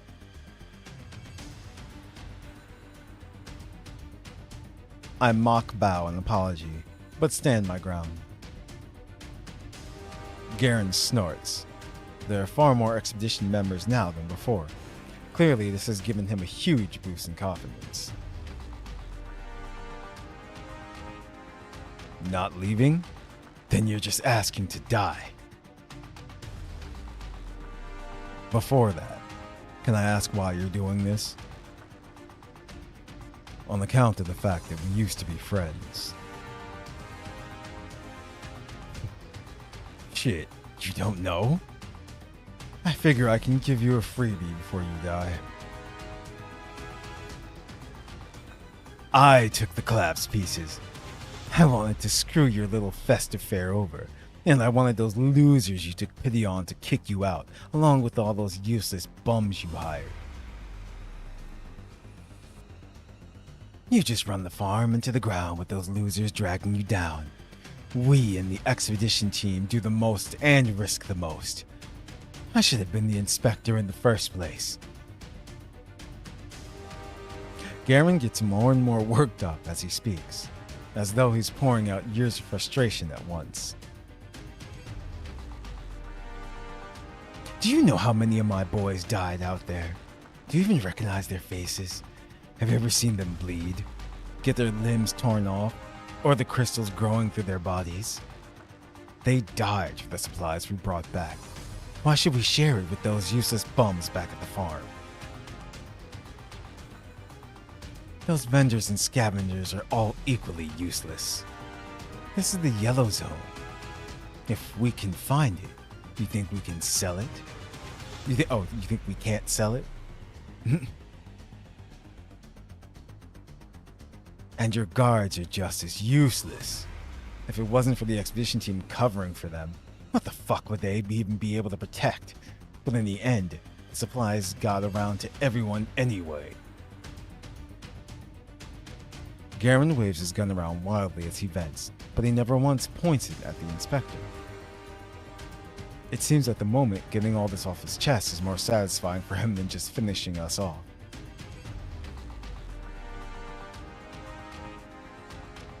So that's what you were upset about. But have you ever considered what would happen to the farm if things hadn't developed as you expected? What good would the title of inspector be if the farm had fallen to internal upheavals? Would your expedition team be able to escape all that untouched? So what if I didn't think about it? I still believe that anyone who's strong enough can survive anywhere he ends up. You ought to know just how much the farm is spending and how much we're taking in. We've pretty much swept all the nearby caches, and our expeditions are going further and further, about twice as long as before, even if we can sustain our numbers at the moment. About in 3 years' time, or 5. Don't forget that all those useless mouths you've taken in are popping out brats too.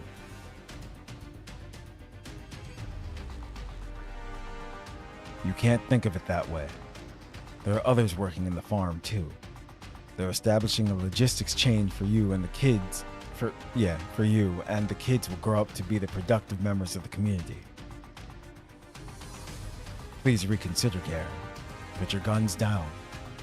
The farm still needs the expedition team. We can still make it work. Are you fucking blind? How many people do you have? How many people do I have? I'll make you a counter offer. Take your hired guns and get lost. Never come back to the farm, and I'll spare your life. So there's no room for discussion then. You can run or die. Pick one. Oh, but don't worry. I'll tell them you died along the way. Everyone will remember you.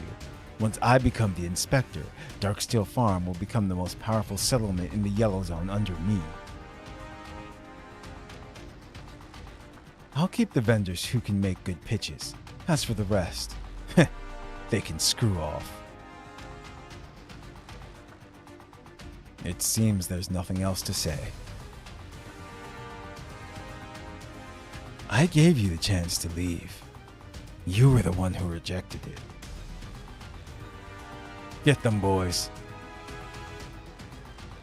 Garen signals to the expedition team to attack. Some of them hesitate since the target is the inspector, but after seeing their colleagues moving, they raise their guns too. All right then. At some point, the inspector has pulled out an old whistle. He blows on it. The shrill sound echoes throughout the sky. It is answered by the sound of jeeps roaring through the distance from afar. These are reinforcements from the guard squads. Whoa, is that a whistle-shaped transmitter? I've been meaning to modify my own transmitters with retro styling like that. I bet it would look great on the Commander. Turns out someone else already did it.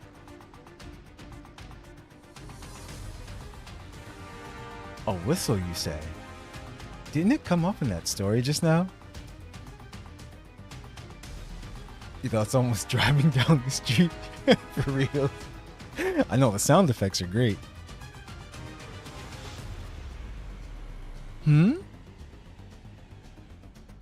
Oh, it's nothing. It's not important.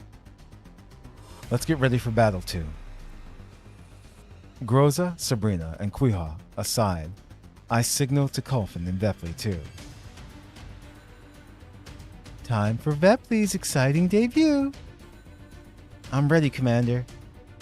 Kulfin draws her gun, ready for battle. Now, the expedition team's advantage is no more.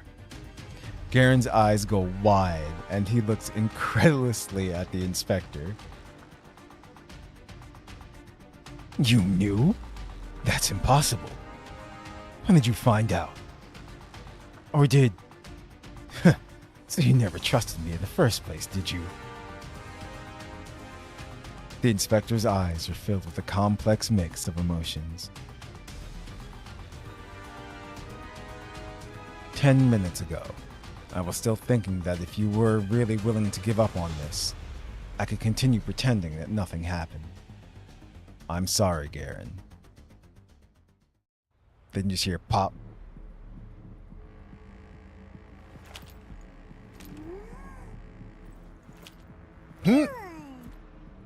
Damn.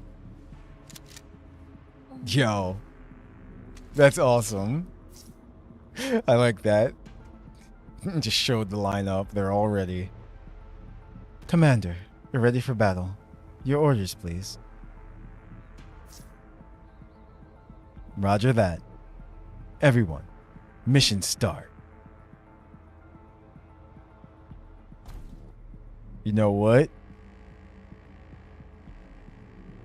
You know what we have to do.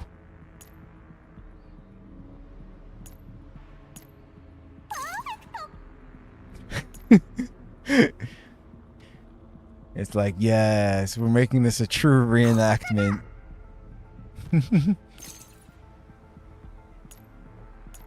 Let's see. Well, actually, yeah.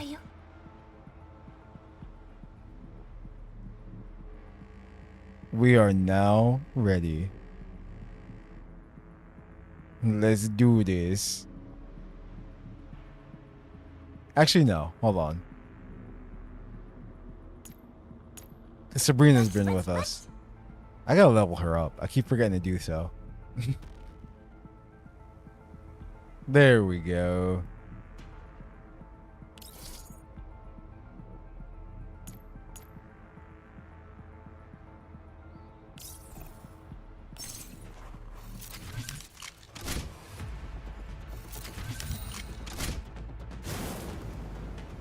Huh.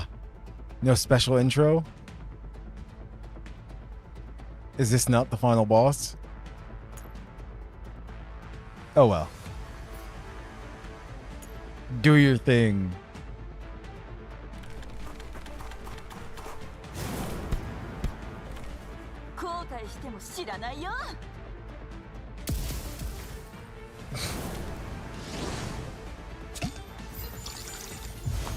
Go forth and pew, exactly.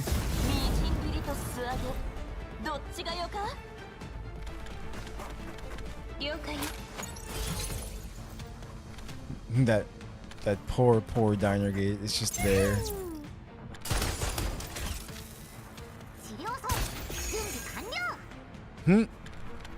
Impending doom.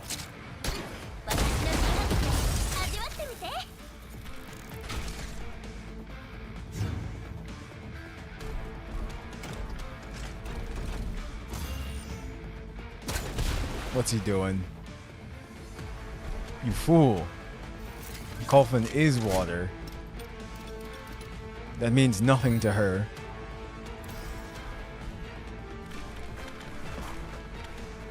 You hate how good Silver and Blood is because I gotta wait days to level them up to finish chat. Yeah. It's true. But I think I saw that. Oh damn. Rosa said, listen, I'm done. I want this to be over. Heh. Watered down. I was just gonna say, I'm pretty sure I read that we're getting like a double drop event or something soon in that, so yay. I'm happy for it, but it's just like, just increase all the drops, you know. There you go.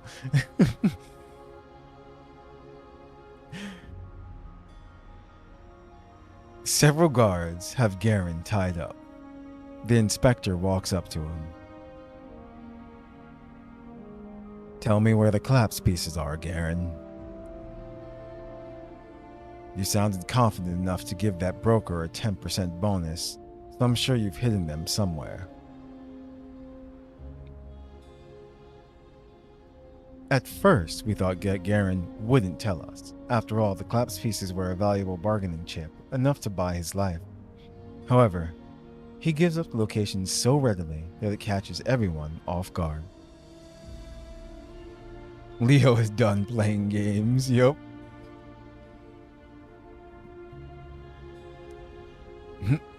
Got that? Data log, Commander. I've recorded the coordinates too. It's inside Darksteel Farm, deep inside the ruins, it seems. Sure, I lost. I wasn't wrong though. I just wasn't strong enough. I admit that. Leo, I'll be watching you from the afterlife. What? He snorts derishly. What? Derishly? Derishly. That's not supposed to say devilishly. No. Yeah, sure. I don't know why I can't pronounce that. Derisively. There we go.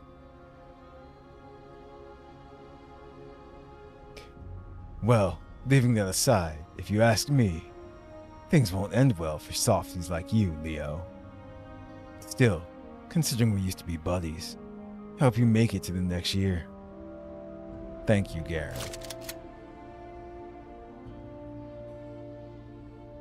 As the inspector looks at his former friend, his face is a mask of pity and regret.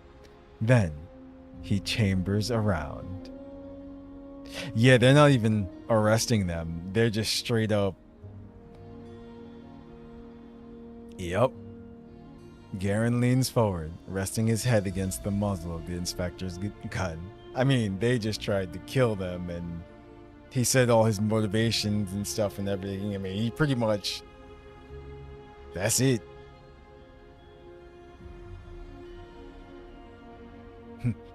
Commander, this is an internal matter for the farm. Would you mind... Oh, the dolls and I are just going to go scout the perimeter. Been a while since we went for a walk in the wasteland. I gather the dolls and lead them away with me. Behind us, the guards have Garen's men at gunpoint.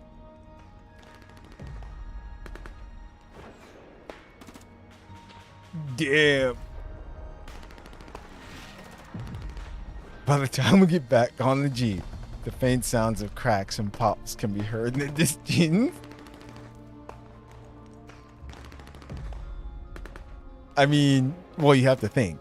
They did arrive with more people. They came in Jeeps, remember? So...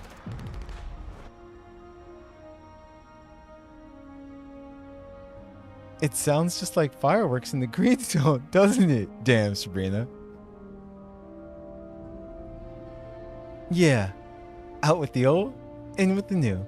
Leave all the bad stuff behind and welcome a brand new start. I hope they will get to see a new beginning. Despite Quihua's attempts to cheer everyone up, everyone is still strangely gloomy. I pat them all on the shoulder. Just then, Perry sends us a transmission. Commander, I contacted Aminda as requested. We're together now. I think the sound of gunfire has died down. Can we approach? Yes. Escort Aminda to the real meetup point. The farm's inspector will be there after we arrive. Roger that. Oh, shoot. Perry ends the transmission. Several days ago, after Quihua and I asked Aminda for help, the real Aminda responded to us. I arranged for Perry to have her wait nearby so she wouldn't get caught up in the fighting, while Colfin and Vepley impersonated her. The inspector and Aminda quickly give the supplies a once-over, and on the way back, the inspector chooses to ride with us.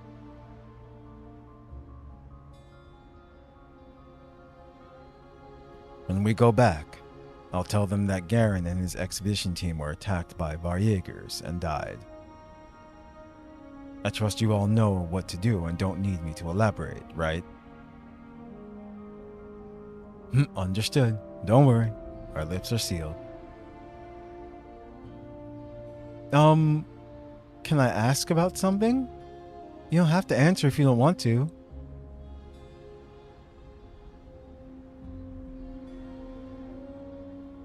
I saw some of the expedition team members were kind of confused about what to do, and they didn't really seem too heavily involved with all of this. Are they going to die gloriously too? He's like, they made their choice.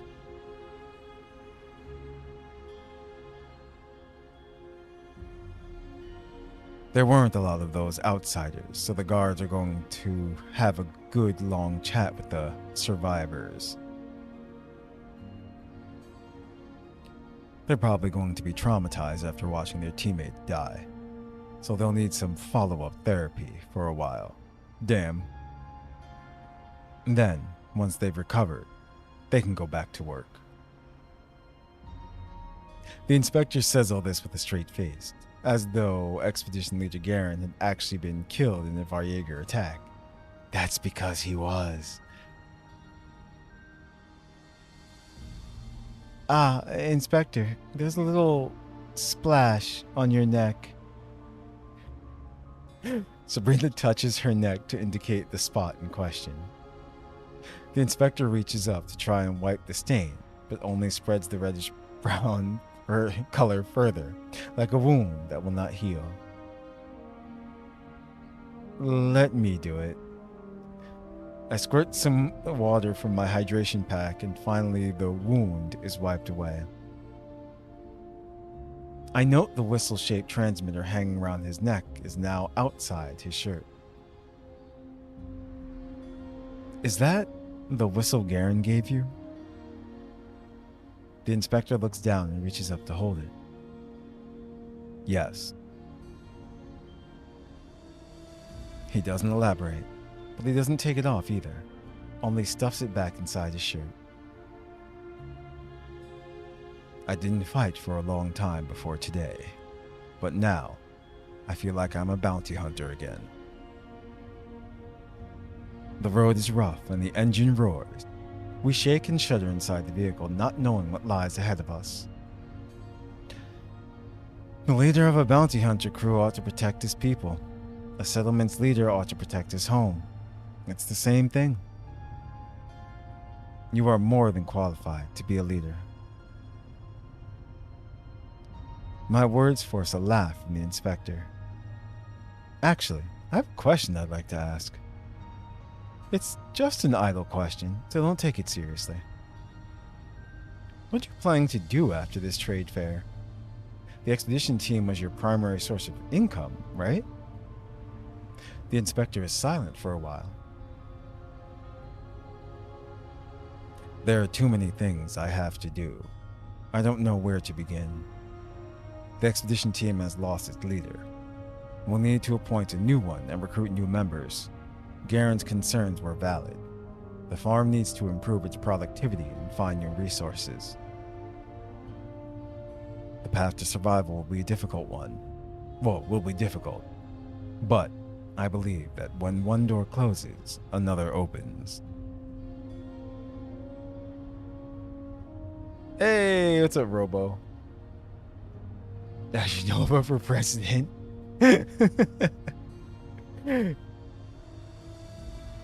His tone grows more and more grim as he contemplates these matters.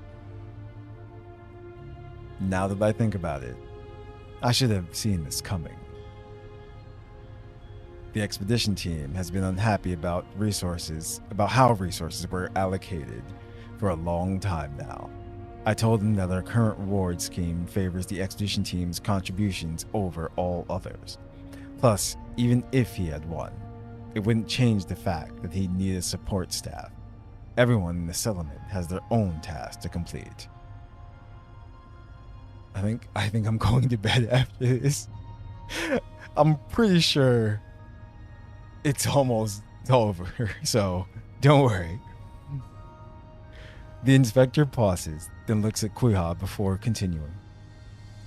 Apart from the scavengers. Huh? Why'd you suddenly... I want to game, but fuck, I'm burned out. It's not you. Gotcha. Yura told me that the scavengers could effectively develop the ruins and that they knew various agricultural techniques which could provide us with a limited source of food. But he was wrong. The residents don't see any value in keeping them. That was also one of the factors that drove Garen to his rebellion, although I didn't expect him to actually do it. It isn't just the expedition team that's unhappy with them. If we don't solve the problem of the scavengers, the other residents won't be able to tolerate them either. Do you regret taking them in? The inspector thinks, then he shakes his head. Darksteel Farm is their home, and people in the Yellow Zone have all had times when they were adrift and lost, myself included. Nobody wants to lose their home a second time. I'll do my best to buy them some time, but I also need to take the well-being of all the residents into consideration too. So, in the end, they'll have to rely on themselves.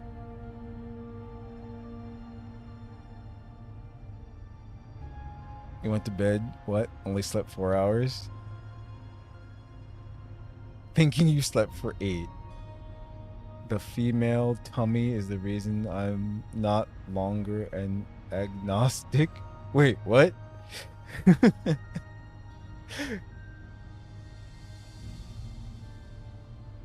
Wait, did I accidentally skip that? After the inspector says this, we all fall silent for a while. Well, if it's just about the food, I might have a solution there, or rather, I'm pretty sure I have a solution. We all look at Quihua. I wanted to mention this earlier, but we had all this stuff going on, so I never had the chance to tell Yura. Anyway, I saw Solas hazelnuts while we were exploring the ruins. What's that? It's that poisonous plant Yura was talking about. Actually, it grows fruit. You need to crack them open and process them, but in short, they're edible.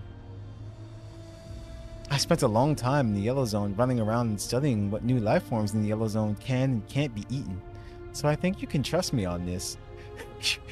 Quihua's just running around, stuffing things in her mouth. She's like, can you eat this? Nope. Can you eat this? Nope. Eat this? Yes.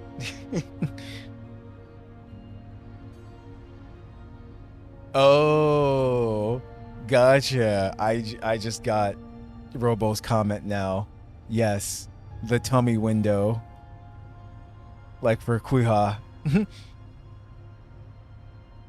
And yes, her outfit is too damn good. It's like, it definitely is one of their best as well, too.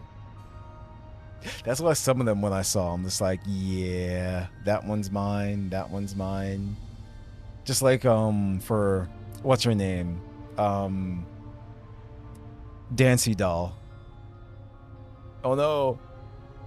I forgot her name. Well, I can look at her after. But yeah, she's like, you can trust me on this. Look at them both, the stars in their eyes whenever they're talking about food. Ah, I can vouch for that. Quihua is a proper Yellow Zone master chef now. Yeah. Yup. There you go. Thank you. The fact that they're everywhere in the ruins means raising them is pretty simple. Even if you need some time to grow them, just harvesting what's in the ruins should be able to tide you over for a year and a half or so. Also, they're really filling too. In short, I think the scavengers will be able to feed themselves. It would be great if they could cultivate them. Relax, Inspector. I'm sure the scavengers can do it. The truth is, I disagree with what Leader Garen had said before. Quihua hesitates, but she ultimately decides to continue with the topic. Even if things are tough now, based on what I've seen of people in the Yellow Zone these few years, I believe humans will continue to survive and the world will continue to get better. Someday, everyone will be able to eat their fill and wear a full set of comfortable clothes that fit well and do all the work they like. Of course, the requirement for this is that people don't give up, no matter what choices they make. Whether they accept or reject something, they have to keep going on. As for me, I'll keep doing what I can do, which is to make sure everyone gets something to eat. Mr. Inspector, you aren't a weak man. You'll live a good long time, and maybe when your hair turns gray and white, you'll see a kinder, gentler world just like we've never seen before. For once, Quihua is absolutely serious and solemn. Everyone is briefly stunned into silence until Sabrina giggles. Bravissimo! That's exactly the kind of thing you'd say, Quihua. What do you mean by that? Of course I'd say what I would say. The dolls begin squabbling as the jeep continues forward. And from the corner of my eye, I can see the inspector smiling too.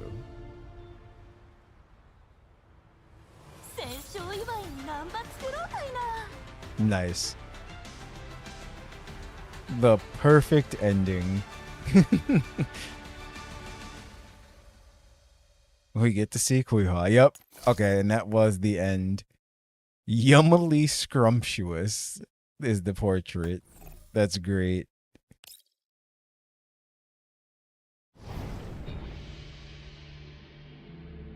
Okay. That was, that was Quihua's, what's the word I'm looking for? Her path of events that led her back to the Elmo and everything. And it didn't actually leave off with any extra information or anything. You know how there's usually like an epilogue? We didn't get anything after this, actually. So I'm wondering what's gonna like come next. But yeah. It's like Quihua. There's also these too. Like I said, we're gonna check out everything in the event. There's this memory puzzle, there's Operation Gorman, and there's Rhythmic Tempo. So I'm not sure what they are. It's DDR. Okay. I see. That's all I need to know. Enter the commands indicated on the screen. Entering them correctly grants points. Okay. What? The music there. It's so good. So let's see. Can I use keyboard or is it just mouse? Let's see what happens.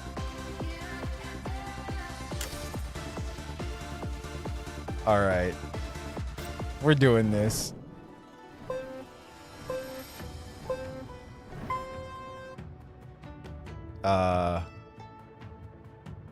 Wait.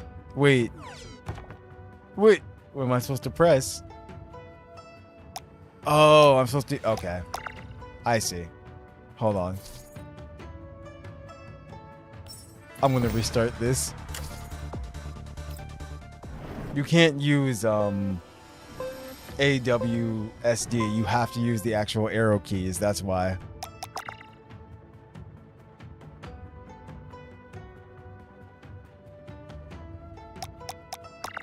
I mean, it's actually really, really simple.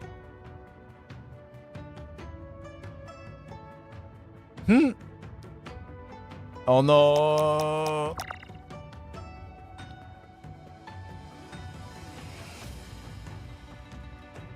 So there's 5 total. So this is how this works though.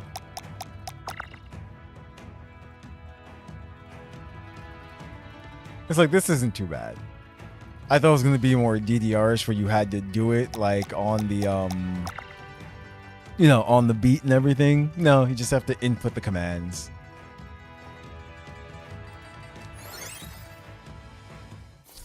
In all honesty, it's more similar to like a typing game that you play in like high school or something.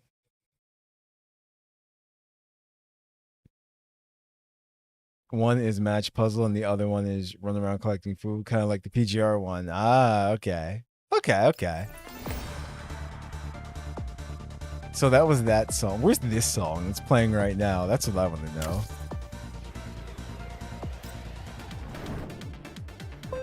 Okay. I figure...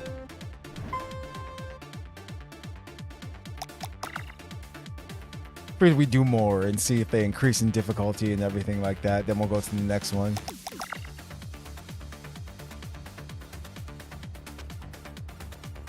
Music is good though. Wait, what? Oh, you have to actually wait for them to do the whole like dance and everything.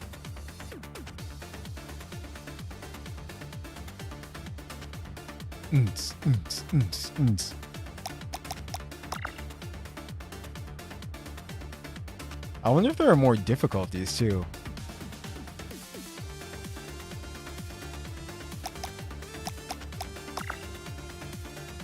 Like, do they add hold elements or some like special keys or something?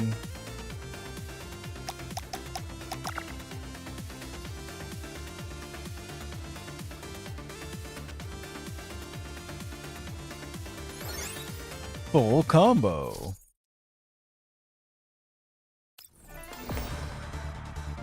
Okay. So yeah, it's like, this is fun. Like it is. It seems like there's 7 of them. Type to learn. Yes, type to learn. We'll do one more. Then we'll go to the next game. Okay, that was something else I wanted to make sure of too. Oh, it goes faster. So it does get harder.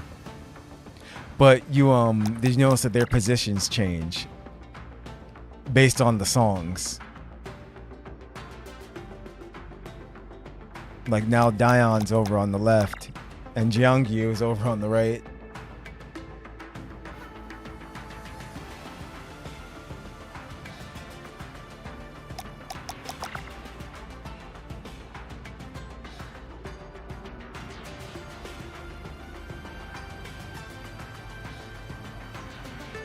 Oh wow.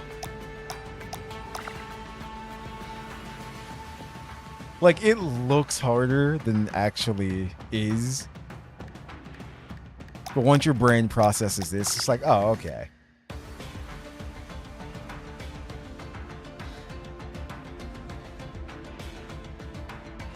What you call it is so good. The, what's their name? Oh, it's right there. It's right there. I have them on my Spotify and everything as well, too.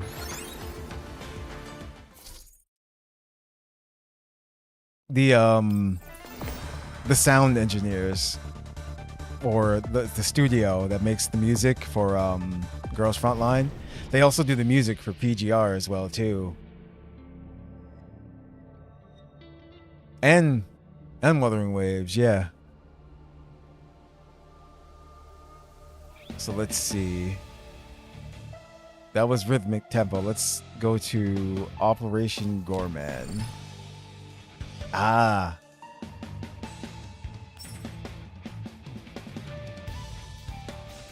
I think I remember seeing this during the live stream. Click the buttons on the sides of the screen to move the doll left and right. Collect the following food items. Okay.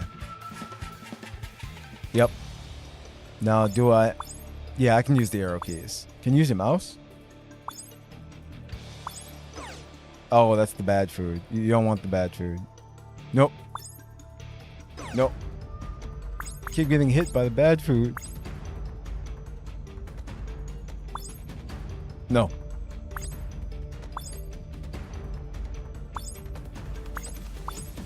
Yeah.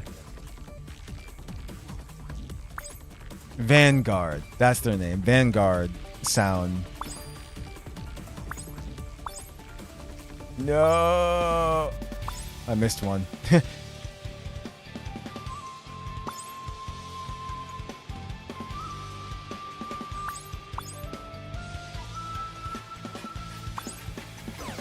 Oh. Yeah. No.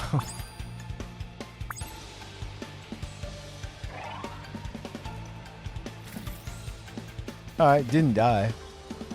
And one of the objectives was, I mean, none of the objectives were like, don't get hit. So we did good. We did good. It's just collect enough points.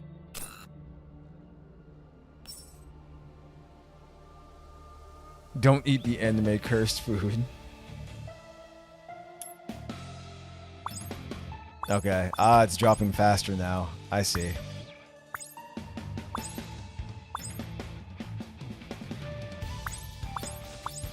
No.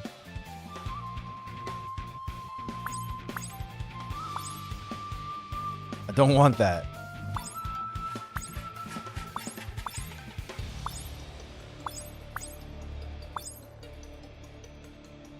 Nope.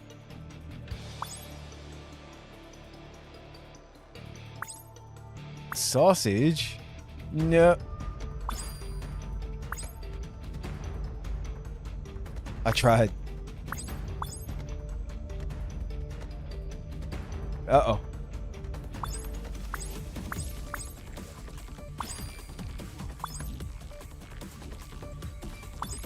Give me that. Oh, wait, is this a shield? Like, can I actually get hit? I think that's what that is. I'm not going to test it. I forgot how many points we needed. I think we hit it, though.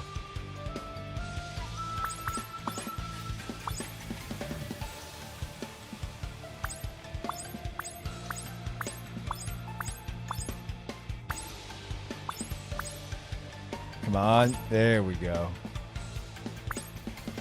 No. Aw. I tried to get around it. Oh, we needed 36. We're good. That shields you for a few bad food hits. Okay. That's what I figured. Let me guess. It just keeps going up, right? 4,000. Yeah, okay. So you just have to get to a certain amount of points for all of them. And now we've got memory puzzle. What? Oh, is that it? Just click a card to reveal it. When you reveal 2 identical cards in succession, you will gain points, and the revealed cards cannot be clicked on again. Oh, okay. Yeah, it's just that kind of game. Oh, these are the stages.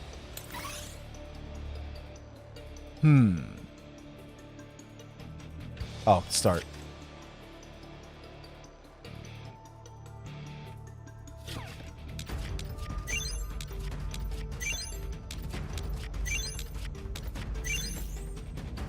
I mean, yeah. Okay, okay, okay. Nice, nice. Memory, yeah. That's exactly what this is. Ooh.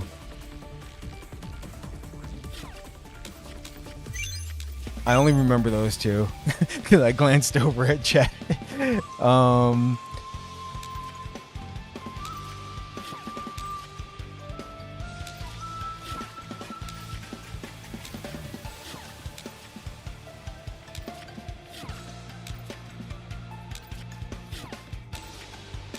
So you're there. You're there.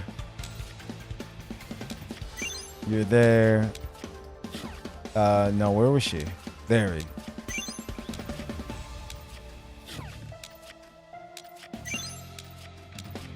There we go.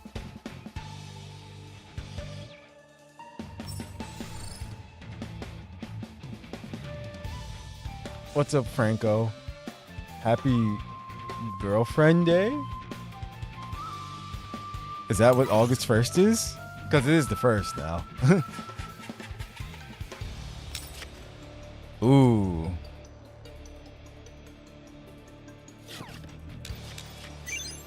I remembered that. I remembered that. I remembered that. Damn.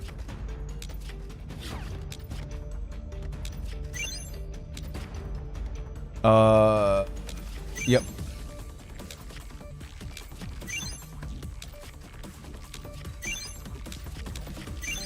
Okay. This was a lot of fun, actually. It's like, and testing like your memory.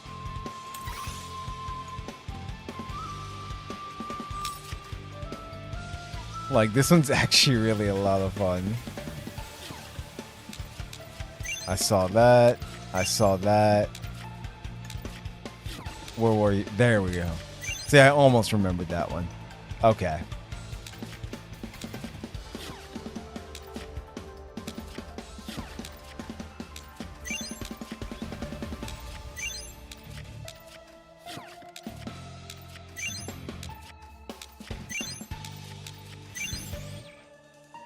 Nice. Yeah, these 3 games this time around are really fun, actually. I'll just do this last one here because it's basically, it is just like the same thing. So we've seen it. Oh, I see.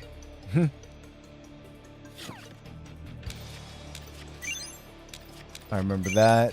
I saw that, and I saw that.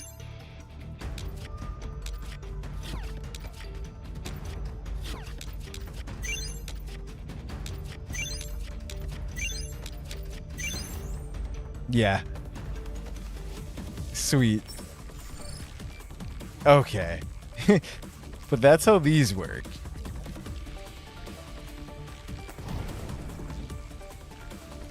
And yeah, so that's all the mini games.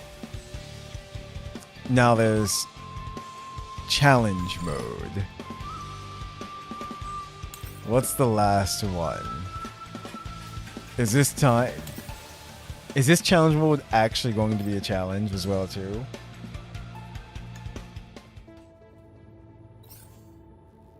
It's like, that's the thing. Actually, can we get to the end? I'm not even sure, to be honest. Gonna remove you and put our, oh, there, yeah, there she is. Yohi is our Dancy doll. No, where's our, I have to get used to finding her. There she is.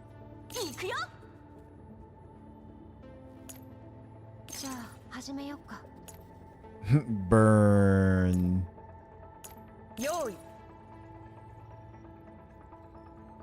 It's like everything's on fire. Where are you? There you are.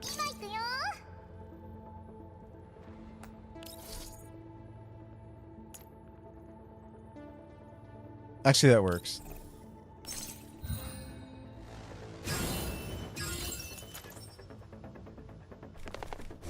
It's all available? Cool.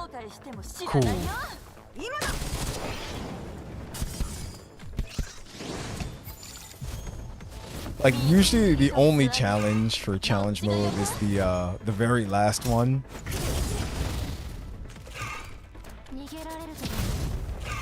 I'll never forget the what was it? That freaking little robot. Like I said, that was the first time that we actually had to play the game in so long. Instead of just letting them like auto it.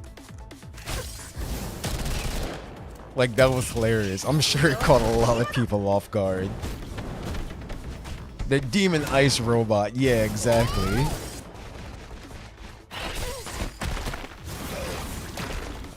Uh-oh. No, Vector, no.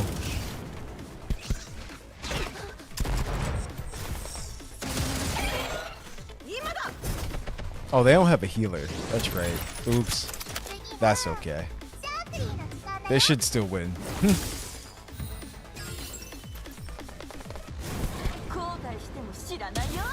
Damn.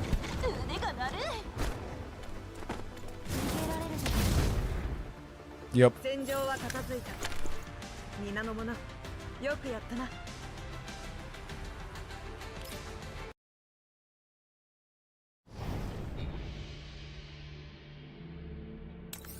Wait, what? No.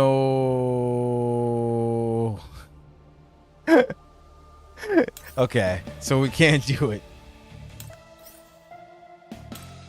That's why. They gated it off. It's time gated. Yeah. Damn. That's too funny. Is there 2 challenge modes? No. There's challenge mode, then there's supply mode. I'll click on it again. Nope, there's nothing else here. And then there's supply mode. Is this what you meant? Supply mode is all available. I was thinking supply and regular. Okay, I was about to say, yeah. Supply mode is nothing special. It's just to get these tickets so you can buy stuff in the store. And then we just did story. And story mode just has the extra levels here that you go through for, you know, for more pulls. Actually, you know what? That is something. We didn't actually look in the store this time around. Oh, shoot. Yeah, this is my first time looking in the store as well, too. I actually like this.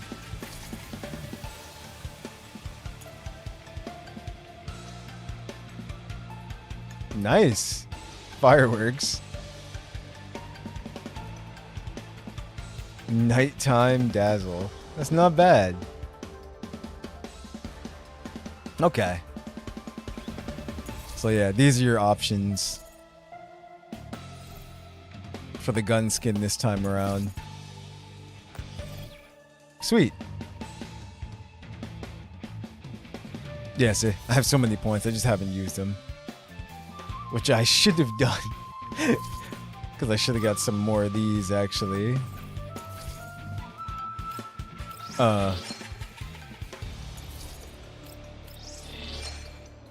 There we go.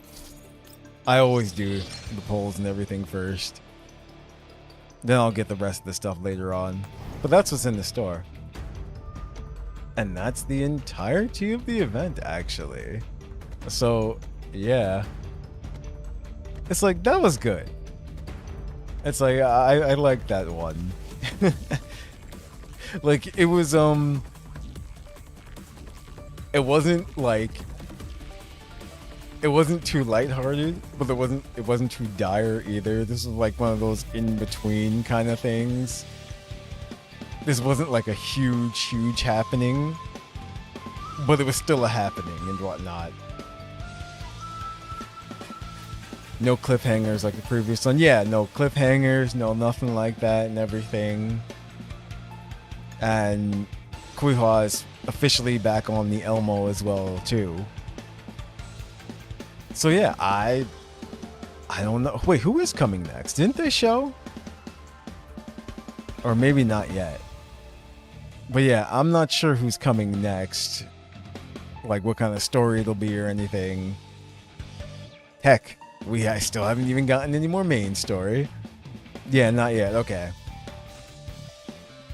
Listen, I know of characters that we are going to get because of the Chinese version is ahead of us and everything. But that doesn't mean that they're in the same order of banner that we're getting them. That's the thing. It's like, so I'm not sure who's going to be next. But we'll just have to keep an eye out. But again, it's like if you're looking for like a good addition to your burn team, Quihua's definitely it.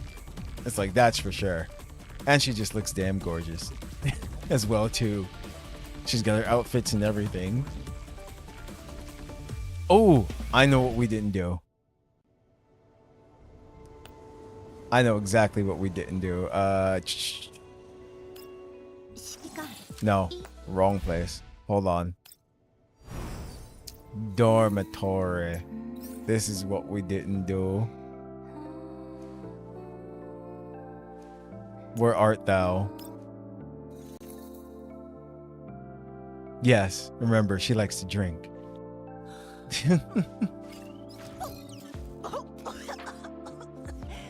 Hilarious. Now we're just gonna have to... Oh, no. There we go. Swap successful. Now I forgot this one comes with any special things for the room. No, let me see something. Let's see, combat, accessory, we know that. Pose, interaction, gift. So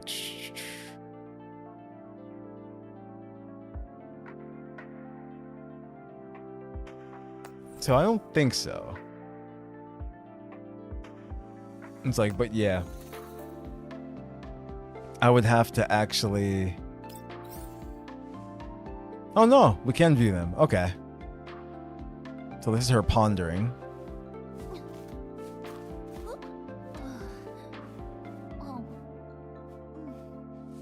No, I wanted to eat that.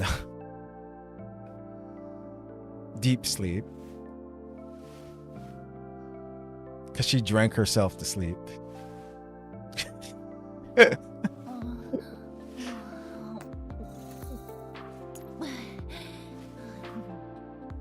Damn.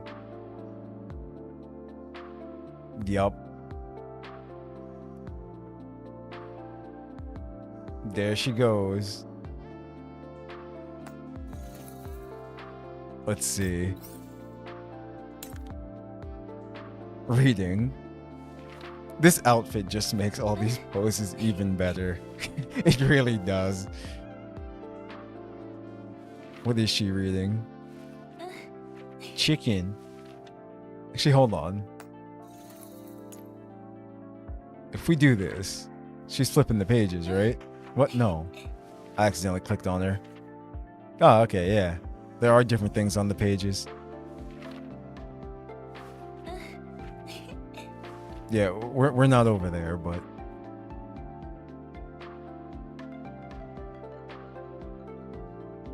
Feet? No. Let's see.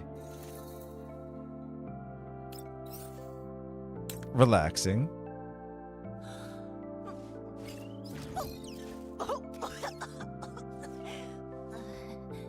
Manipulating? What?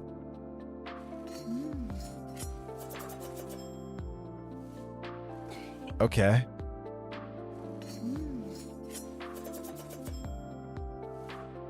And then diagnosis.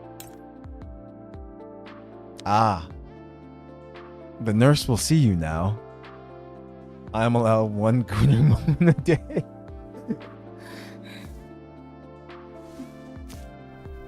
Wait, what's happening?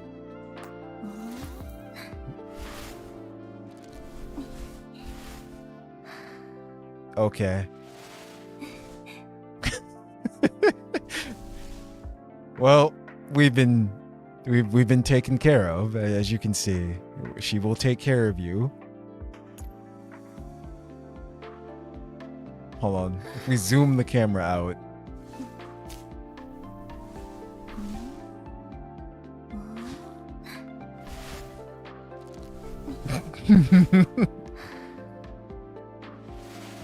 That just looks so funny. You're supposed to be up close. Sleepy Beepy still has the funniest one. I actually don't have her. That's like, I'll have to get her next time. That I actually didn't need to go too far in there. No, camera. What are you doing? There was a way. Ah, there we go. I had to remember the controls. It's space and control, that's why. Just to go up and down like that.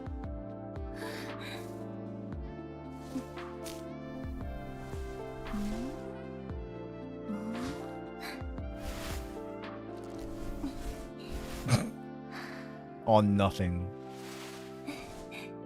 Yup. So there you have it.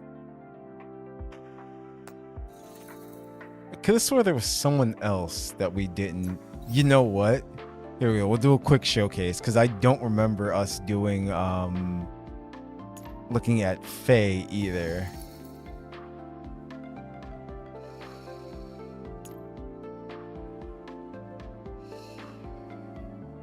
Yep. This is how she sleeps.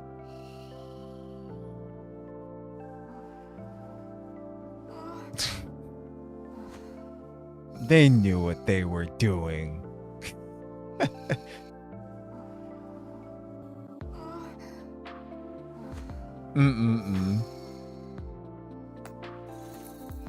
Let's see.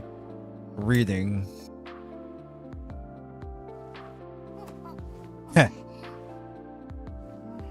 That's funny. Oh, that's right. Okay. I forgot you have to level them up to actually see these. So I will have to do that. I actually didn't mean to do that. There was also, go back.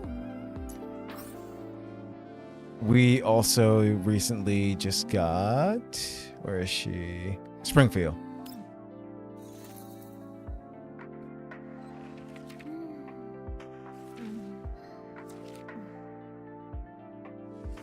Springfield's just, she's just working.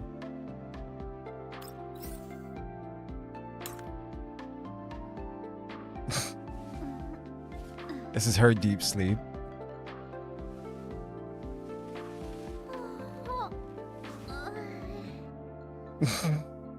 It's actually pretty funny. It's like seeing her like this. Because you know how she's all like super proper and everything. And then just see her laid out like that.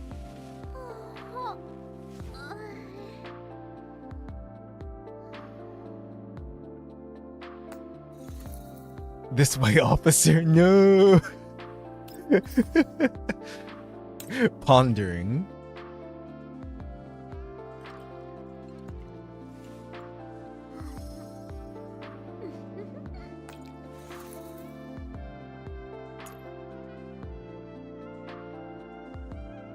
There we go.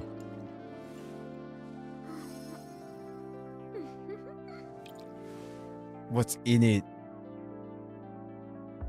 Wait. There we go.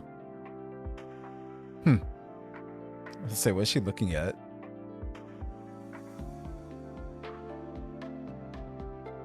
All right.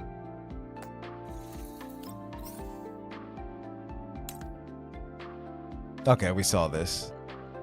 That's her examining, observing. Wait, what?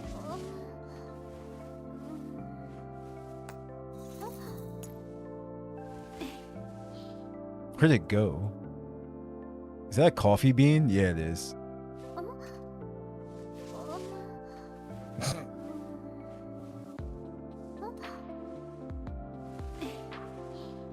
Yup.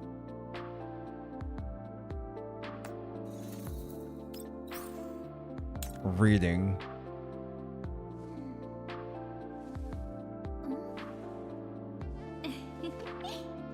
She's just chilling. What's waiting? Ah, that's for the outfit that she has. That's why. Okay. It's actually this one here. It's like this one I don't have.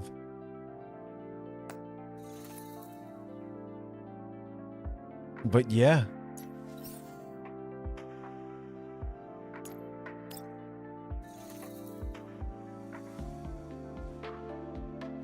There you have it.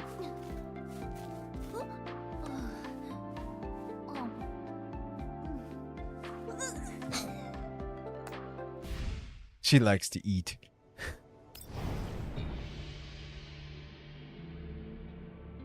But, all right, guys. That's gonna do it. It's like we've covered everything for Life Rekindled. You've got 19 days left, actually. So we have a good while before we get more, or, you know, till next patch and everything. It's like, so, but you have 19 days to finish it if you haven't, and do all the mini games and stuff and everything. I'm sure they'll show in probably like, I want to say a week or two, maybe there'll be another like stream or preview of who's coming next. I don't have the slightest clue. I am looking forward to, like I said, certain characters that I know are in the game and they exist because of the CN version. But for our banners, I don't know what they're doing because the order is different.